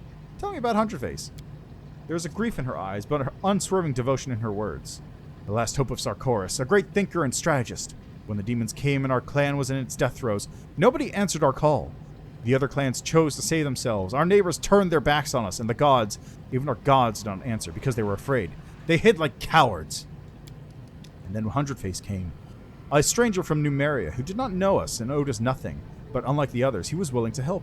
He was looking for allies, desperate people who would agree to anything. People like us. The Blackwater clan rejected the taboos of our ancestors, cursed the traitor gods, and accepted the mage's help. And now, with his aid, we will defeat any foe and save Sarkoris. What are you and Hundredface doing here? We've been building an army. Ordinary mortals can't hope to fend the demons off. Our bodies are fragile and our hearts are fickle, ready to betray us at a crucial moment. Nothing of this world could give us the power we needed, but Numerian machines. Her voice drops to a whisper. Are not of this world, and they're capable of so much more than our pathetic blades and meager magic. My tribesmen became the first volunteers in the ranks of Hundredface's army, but not the last. Soon we will purge all Sarkoris of the taint, free our brethren from the demon's yoke, and prove that our sacrifice has not been in vain. Hundredface turned you guys into monsters. We gave ourselves up willingly. We had to. And I was the first one to let myself be crowned with a circlet. Yes, it was excruciating and horrifying. When the blades dig deep in your bone, when the probes sink into the brain, that is when one begins to know true terror. Some surrounded her to the fear at the last moment. They tried to resist. They begged for mercy. Our gaze turns gloomy, but we would not allow them to bring shame upon us all. I personally placed circlets upon the heads of the doubtful, a heavy, bloody burden that can only be carried by the clan's chieftain. Given the circumstances, that was a highly commendable decision. Admittedly, it did not provide any practical benefit to Sarkoris, but you're not at fault for that. You performed your duty in full. Who would have thought that Sarkorian savages, despite being followers of primitive cults, would realize they must do their part for the good of science and become test subjects in such a marvelous experiment? So you all chose to exist as mechanical puppets? Kara bares her teeth in fury. You would judge us? Have you ever seen demons butcher entire villages? Mothers being lashed with whips and forced to run the length of a palisade, their bleeding children impaled atop it? Have you seen demons cut off a warrior's manhood just to mock him, or slice the breasts off a brave woman? Have you ever watched a giant monster slowly devour a human being, leisurely chewing on them while they're still alive? I have, and I must put an end to this. The end justifies any means. Scowling in defiance, she is not even yelling at you, but past you, her eyes distant. We can do this. We won't give up. Whatever the cost, we'll pay it. Fools. You gave yourselves over to this Hundredface to be turned into slaves. Slaves! We made ourselves more than slaves. We became Galarian's weapon. But you wouldn't understand anything about true sacrifice. Sarkoris fell long ago. Sarkoris has fallen, but how? That's impossible. Hundredface would have told us. There must be survivors. There must be some resistance. It couldn't have happened. Everything we've done, no. It can't have been for nothing. I refuse to believe you. Her heart-rending scream is filled with hatred and grief. Sarkoris lives, and so do we. The preparations are almost complete, and soon we will drive the accursed demons back into the abyss. The poor brethren, suffering under the oppression of the world wound, are waiting for us to come to their rescue. And we will come. We will. It's time to set you free. How could anything be clear to you? You have only heard our story, not lived it. You don't know our anguish, the pain of our sacrifices. What do you see before you? A monster, a traitor? So naive. But Hundredface will soon reveal the truth to you, and then you'll understand me. My death means nothing. Our mission will succeed. She accepts your blow readily, without a hint of fear in her eyes.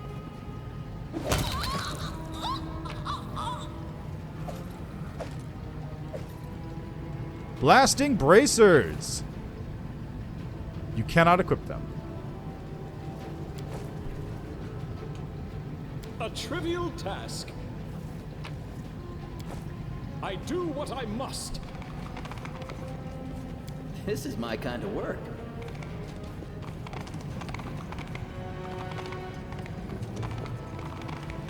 Okay, well that takes care of everything here.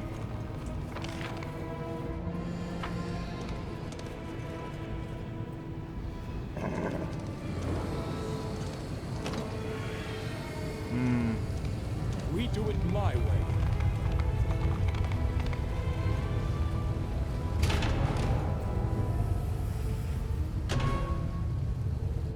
Okay, that's this one, but let's head over here first. Just a couple things I can open up. Like this door.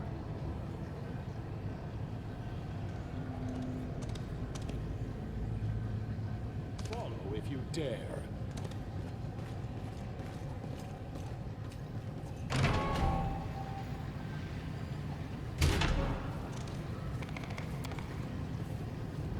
Pretty good, aren't I?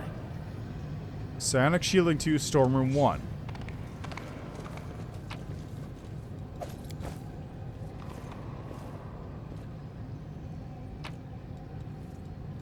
Ring of Devastating Will.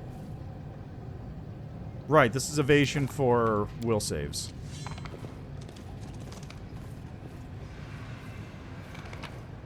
There they are! Stormlord's Resolve.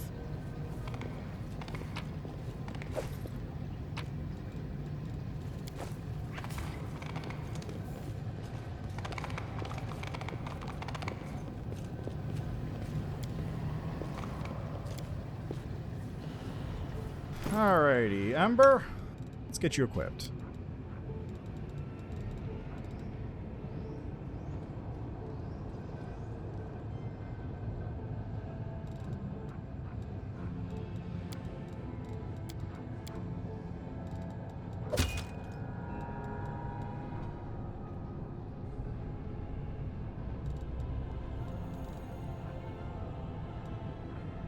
Also, where are those blasting bracers? There they are. Can we give this to the needy instead? You're a good person. I like you. Alright, now all of Ember's attacks are lightning based. And given that Ember has taken... She has not taken it yet. Alright, that'll be later then. Basically, when Ember... I mean, it will, in a very roundabout way.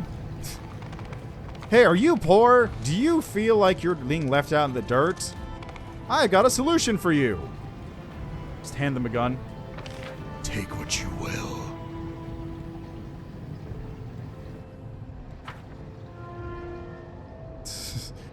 That's dark.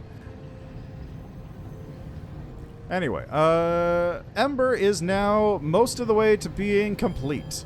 All that's left is I need to get her Ascendant Element Electricity, which I can do next level, or next mythic rank, I should say. Ascendant Element Electricity, we'll cover that, and then she is at max power. Because every single one of her spells will be Lightning Element. Well, all the damaging spells will be Lightning Element, and she'll just be able to hit whatever. You know? It works.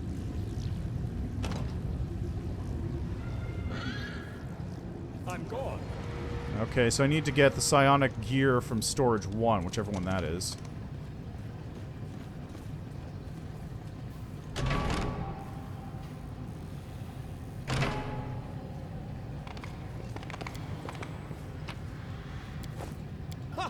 Trivial task. Your knowledge allows you to recognize the contours of a new deadly weapon on the deranged diagram, one based on Numerian technology.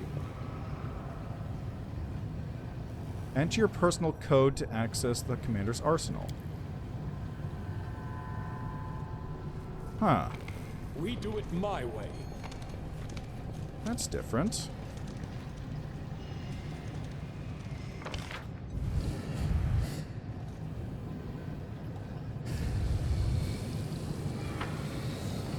And this requires a lockpick.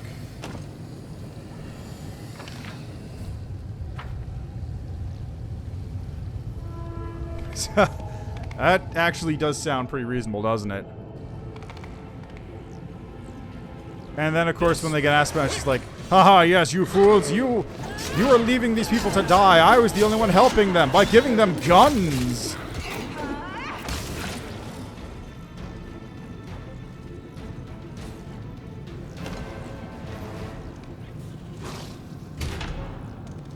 Too late for apologies. Bathe in your blood.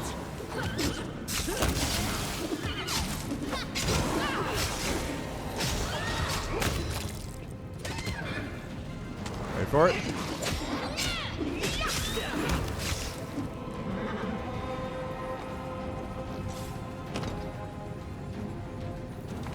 Flaming lockpick fuel. Where's the flaming lockpick fuel? Did I, like, pick the wrong door and accidentally not get the right one? Oh. Yeah, it's just nothing.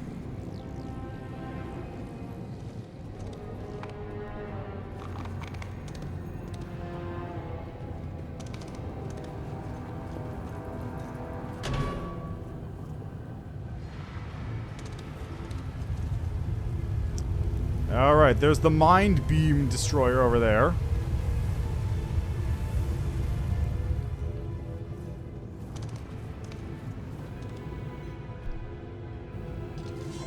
I'm off. Oops. This is my kind of work. That was easy. A trivial task. There we go, flaming lockpick fuel. The contraption before you looks truly sinister, like the entrails of some sea creature. A glinting tangle of ebony tubes connected to a capacious vessel. The binding, splattered with blackened blood, must serve to hold helpless victims. You notice a piece of scalp stuck between the teeth of the serrated saw. The shiny and impossibly sharp drill is sickening to look at. It's like the machine is sleeping, but ready at any moment to awaken and recommence torturing and dissecting living flesh. Well, well, well, what have we here? Interesting, very interesting. Nenyo's eyes burn with curiosity.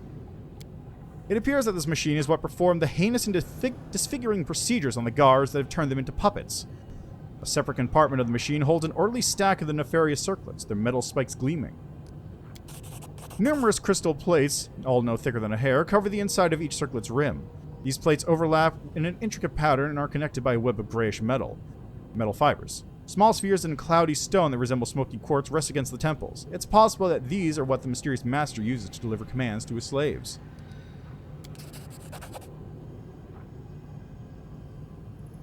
Carefully touching the crystal plates, you analyze the circlet's reaction. Some touches make the circlet vibrate quietly, while others cause tiny storms of lightning to run along the spikes. Even though this contraption was created by adepts of a magic that you're completely unfamiliar with, you're nonetheless certain that it is magical.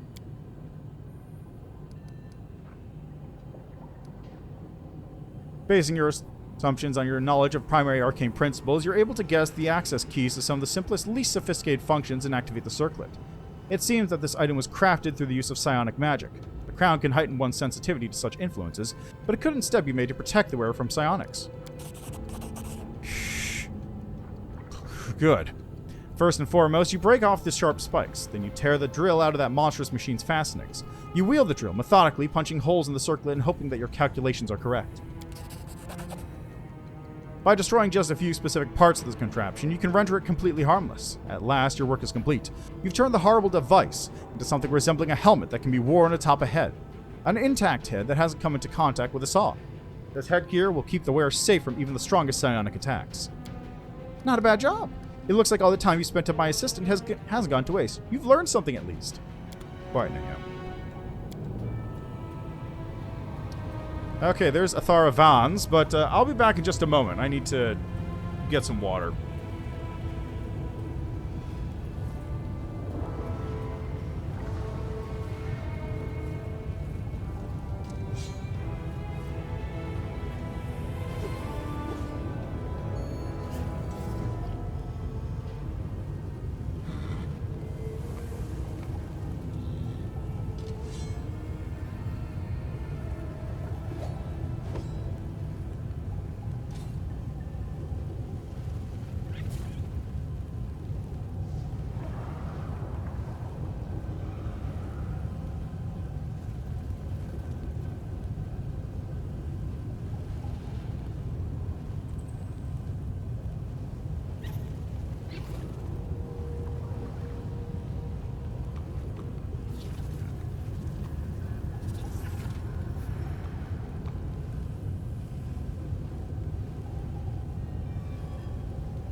Alright.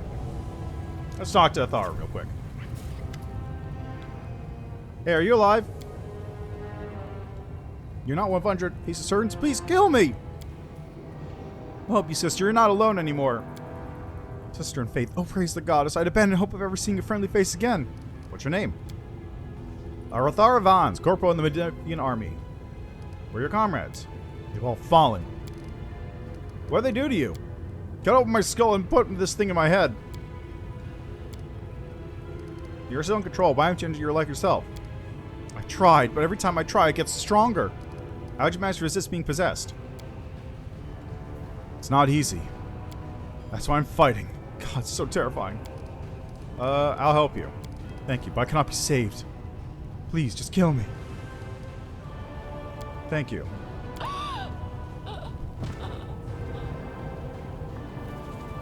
There's something here. Alright. That takes care of that. I guess I can go deal with Hunter Face right now. Does that have me circlet on? I do.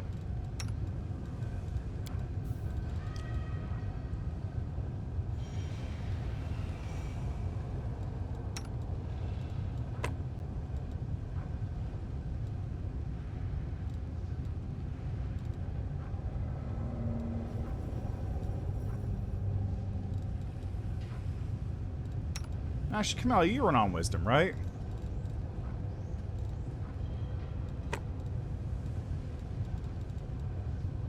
Woljef could use vast intelligence.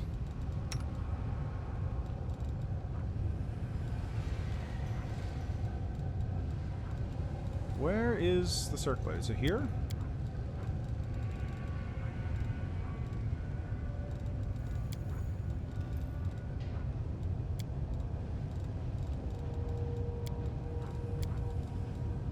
There it is.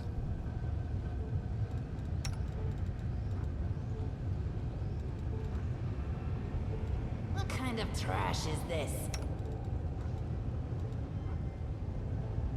Huh. I don't know why I can't wear it. I do what I must. Alright, I guess that just works.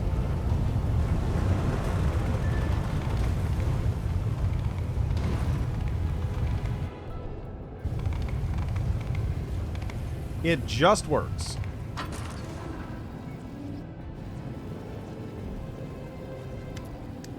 Greetings. Who are you? 100 Face. It's Velg, who showed up that one time, that weirdo. How strange. You're talking to us, but it's like you're not even here. I can't sense any good or evil in your words. Nothing. Just noise like a ticking clock. Hey, I know you. True. Your arrival was planned in accordance with schedule. So many fancy words, but it's also simple. You used to be human, then you became a monster. That's it. So you turned yourself into a robot? Sick. Incredible. Simply unbelievable. Real breakthrough. Alright, listen. I'll need the schematics, and I'll take some measurements, run a series of tests. False. Technology is not accessible to outsiders. It's tempting. I can already... Nanya rubs the bridge for her nose pensively. I can already see a number of flaws in your design. Here's what we'll do. You give me access to your technology, I'll improve it, and then I'll allow the lot of you to join with my brilliant mind as my assistants. You're categorically denied. Why did you call me here? Deterrent system, testing you, and you're going to be modernized. I don't get it, Master. Do they want to swear allegiance to you or jam their spikes into your head? Or both? What are you doing here? Neglecting the experiment. They wanted to fight the demons and turn themselves into monsters that are no better. What is that if not a triumph for the Abyss? Maybe in some abstract metaphysical sense. In reality, if they really have created a war machine that can crush the Abyssal armies, I doubt the Demon Lords would call it a triumph. How did you convince the Sarkorians to serve you? Manipulative approach. My, a machine that can lie, scheme, and manipulate. It seems the end of the aristocracy is upon us. Who needs counts and barons when this handy machine mechanism does it all for you? You're just playing with the lives of others. True. Playing a game is the preferred default activity for most advanced intellect. The mind's purpose is to play and find the optimal strategy to achieve total victory. How'd you get him to do the stuff? You cannot comprehend the intricacies of our work. I just made the helmet, buddy. The cognition circlet receives the command. They have forgotten their lives. They reclaim space has been used to store knowledge of combat arts and mastery of Numerian weapons. This is horrific. We've been fighting demons and cultists for so long, I'd forgotten the vile misdeeds mortals can commit without any prompting from the abyss. How'd you get these machines? Numeria. It's this cool place. Let's burn peace. False. Modernize. Modernize.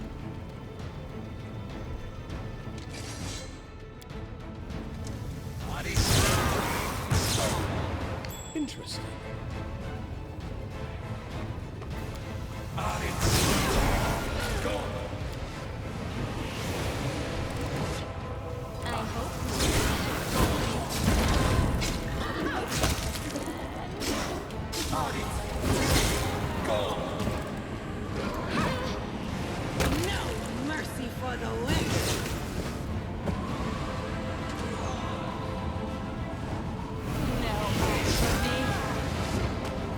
Ay, ay.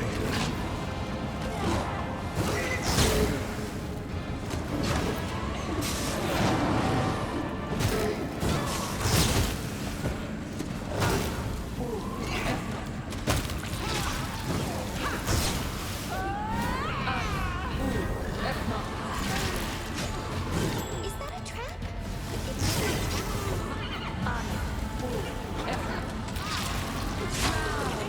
There we go.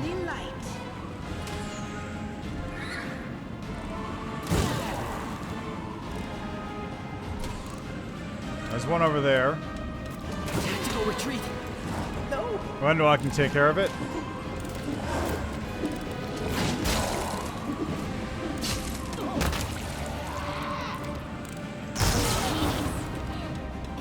There we go. Cover me, all right? Please kill 100 Face now. This is getting annoying. I can't die now. I'm not nearly rich enough. Yeah, it's just the board. It literally is the board. One thing I do wish is that this was a new mythic path as well. Because it's really easy. Just have, like, Machine God be a mythic path. You convert all your soldiers to... It's not too different from, like, Lich or something like that. Lich or Swarm. Stand by. Immediate extermination has been considered ineffective. The viability of our host has been compromised. Probably a death is estimated at 100%. Why are you giving your creation over to me? Self-perfection. We approach self-perfection by increasing the complexity of the structures we develop. Hunterface starts speaking in Helot, the language of Numeria, and his voice takes on an almost physical presence. His words are impressed upon your mind with such force you doubt you'll ever be able to forget them. Upon completing his task, Hunterface gives an approving nod. The code that controls the device is now known to you. Use it. Its potential is limitless. It will run the necessary procedures on mortal candidates with no need for your input. You will be able to make use of the results. Awaiting affirmative response. Alright, give me that. Nothing. I'm gone. Oh, I have to decide the fate of the machine right now.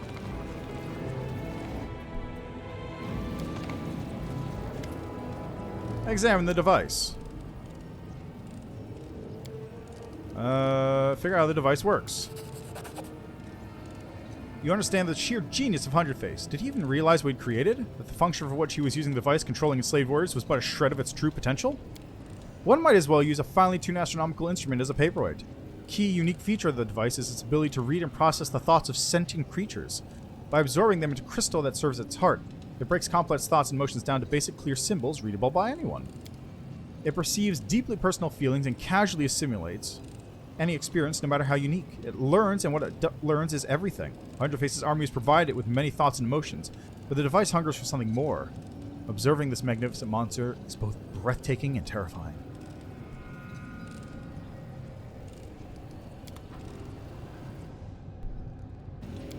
Destroy the device.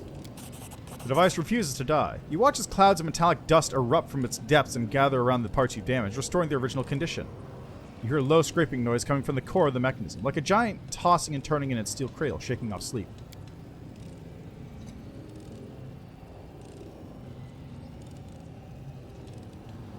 Now that you've attacked the device, it tries to awaken, to become more complex in order to protect itself. Without wasting another moment, you call upon all your power and deliver a single unstoppable deadly blow. It tears the massive crystal heart from the depths of the device. The mechanism thrashes around like a beast in agony until at last, it goes still. Received item, Heart of the Device. Crystal that serves as a powerful energy source. It was once the core of the sinister device created by the Technomancer Hundred Face, but the commander of the Crusade destroyed the abominable machine and took the heart of the device as his trophy. Cool. I wonder if I can do something with that.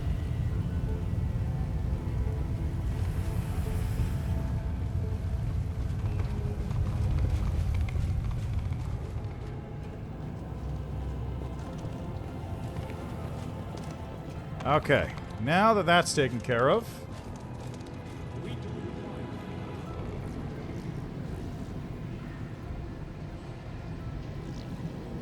First. I don't know how you guys are still alive, honestly.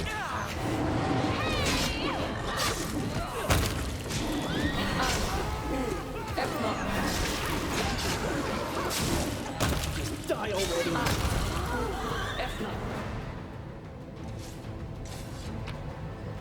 Some more loot.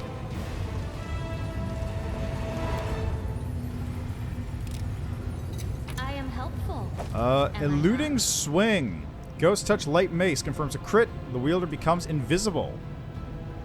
That's pretty good.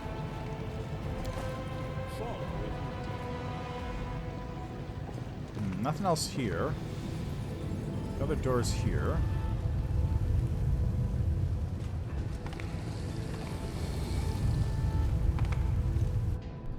I'm off. Let's go back through this way. There's a couple doors I want to open up, like this one.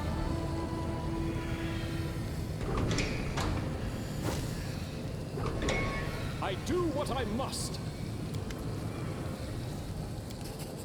Let's send a person to enable room.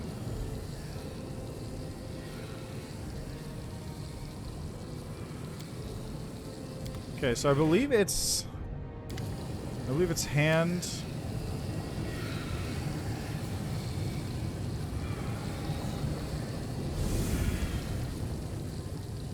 Wind.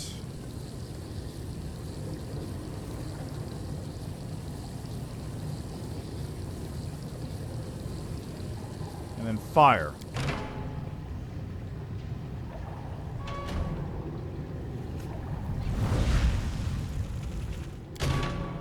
I'm gone.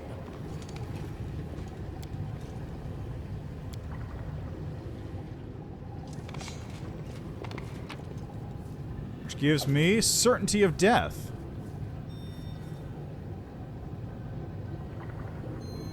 Whenever this thing deals a hit but doesn't do any physical damage, the next hit deals force damage instead. I still don't understand how that works.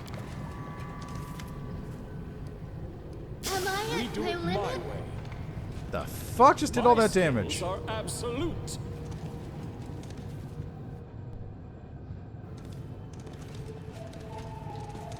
Okay, I think there's one room I haven't been in yet, right?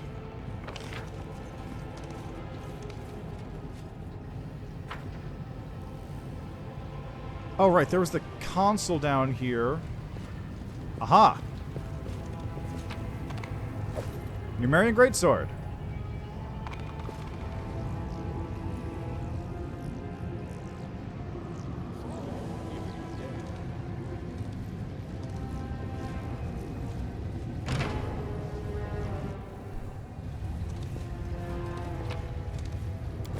Triple fin helmet. I'm off.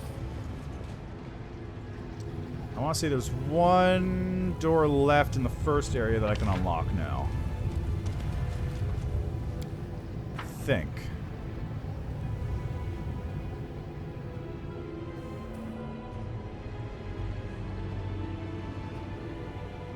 Anyway, I got the one item that really matters for anything, so I can just go.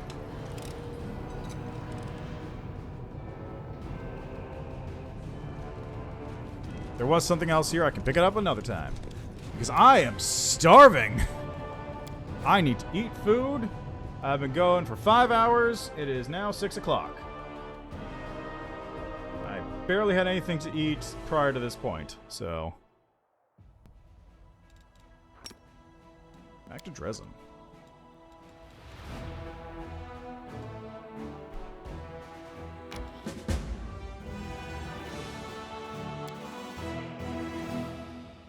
Alright, we can just take care of this little battle bit, and then we'll be good to go.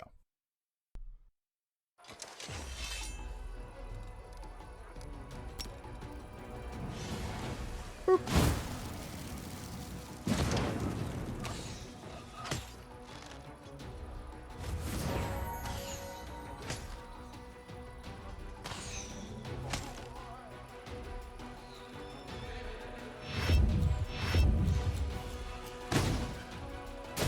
Yeah, as expected. Pretty much exactly what I expected to happen.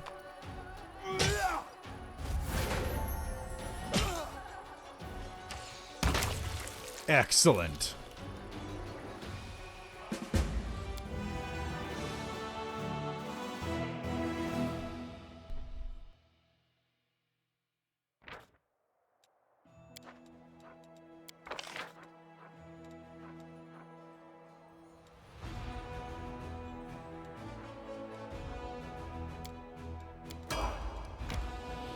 Outflank seems like a good pickup.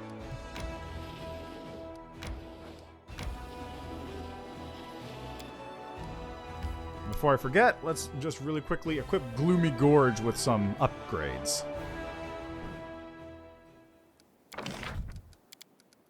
Citadel, Watchtower, Inn.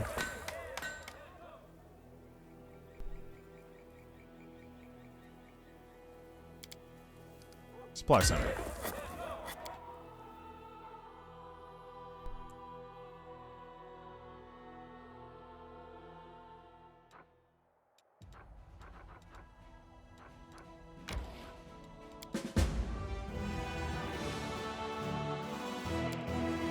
Good shit.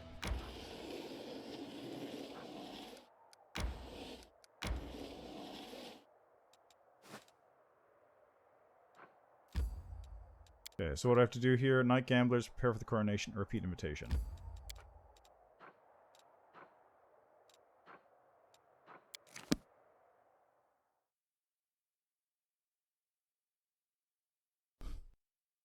Okay, doke.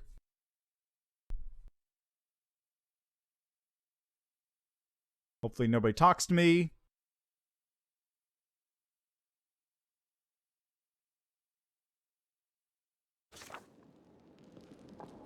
Ah, there's Darren.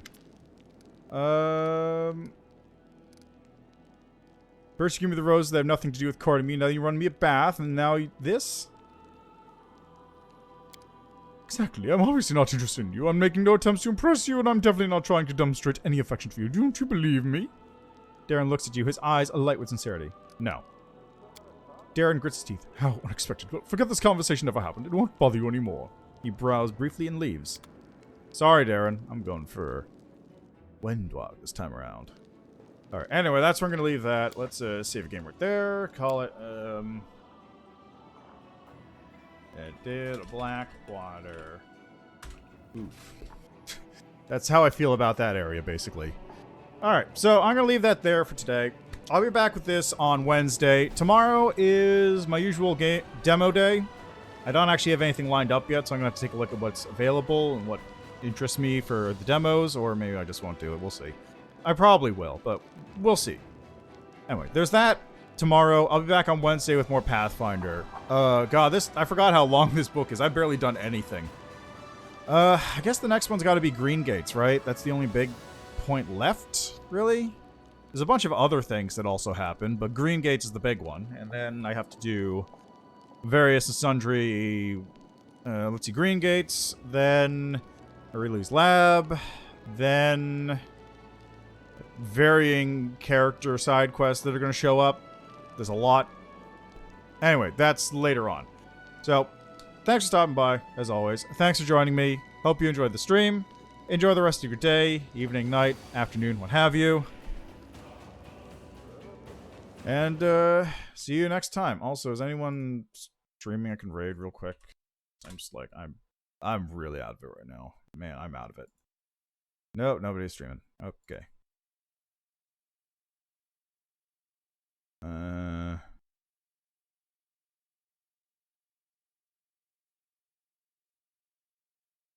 Yeah, I'm just gonna go pass out now for a minute.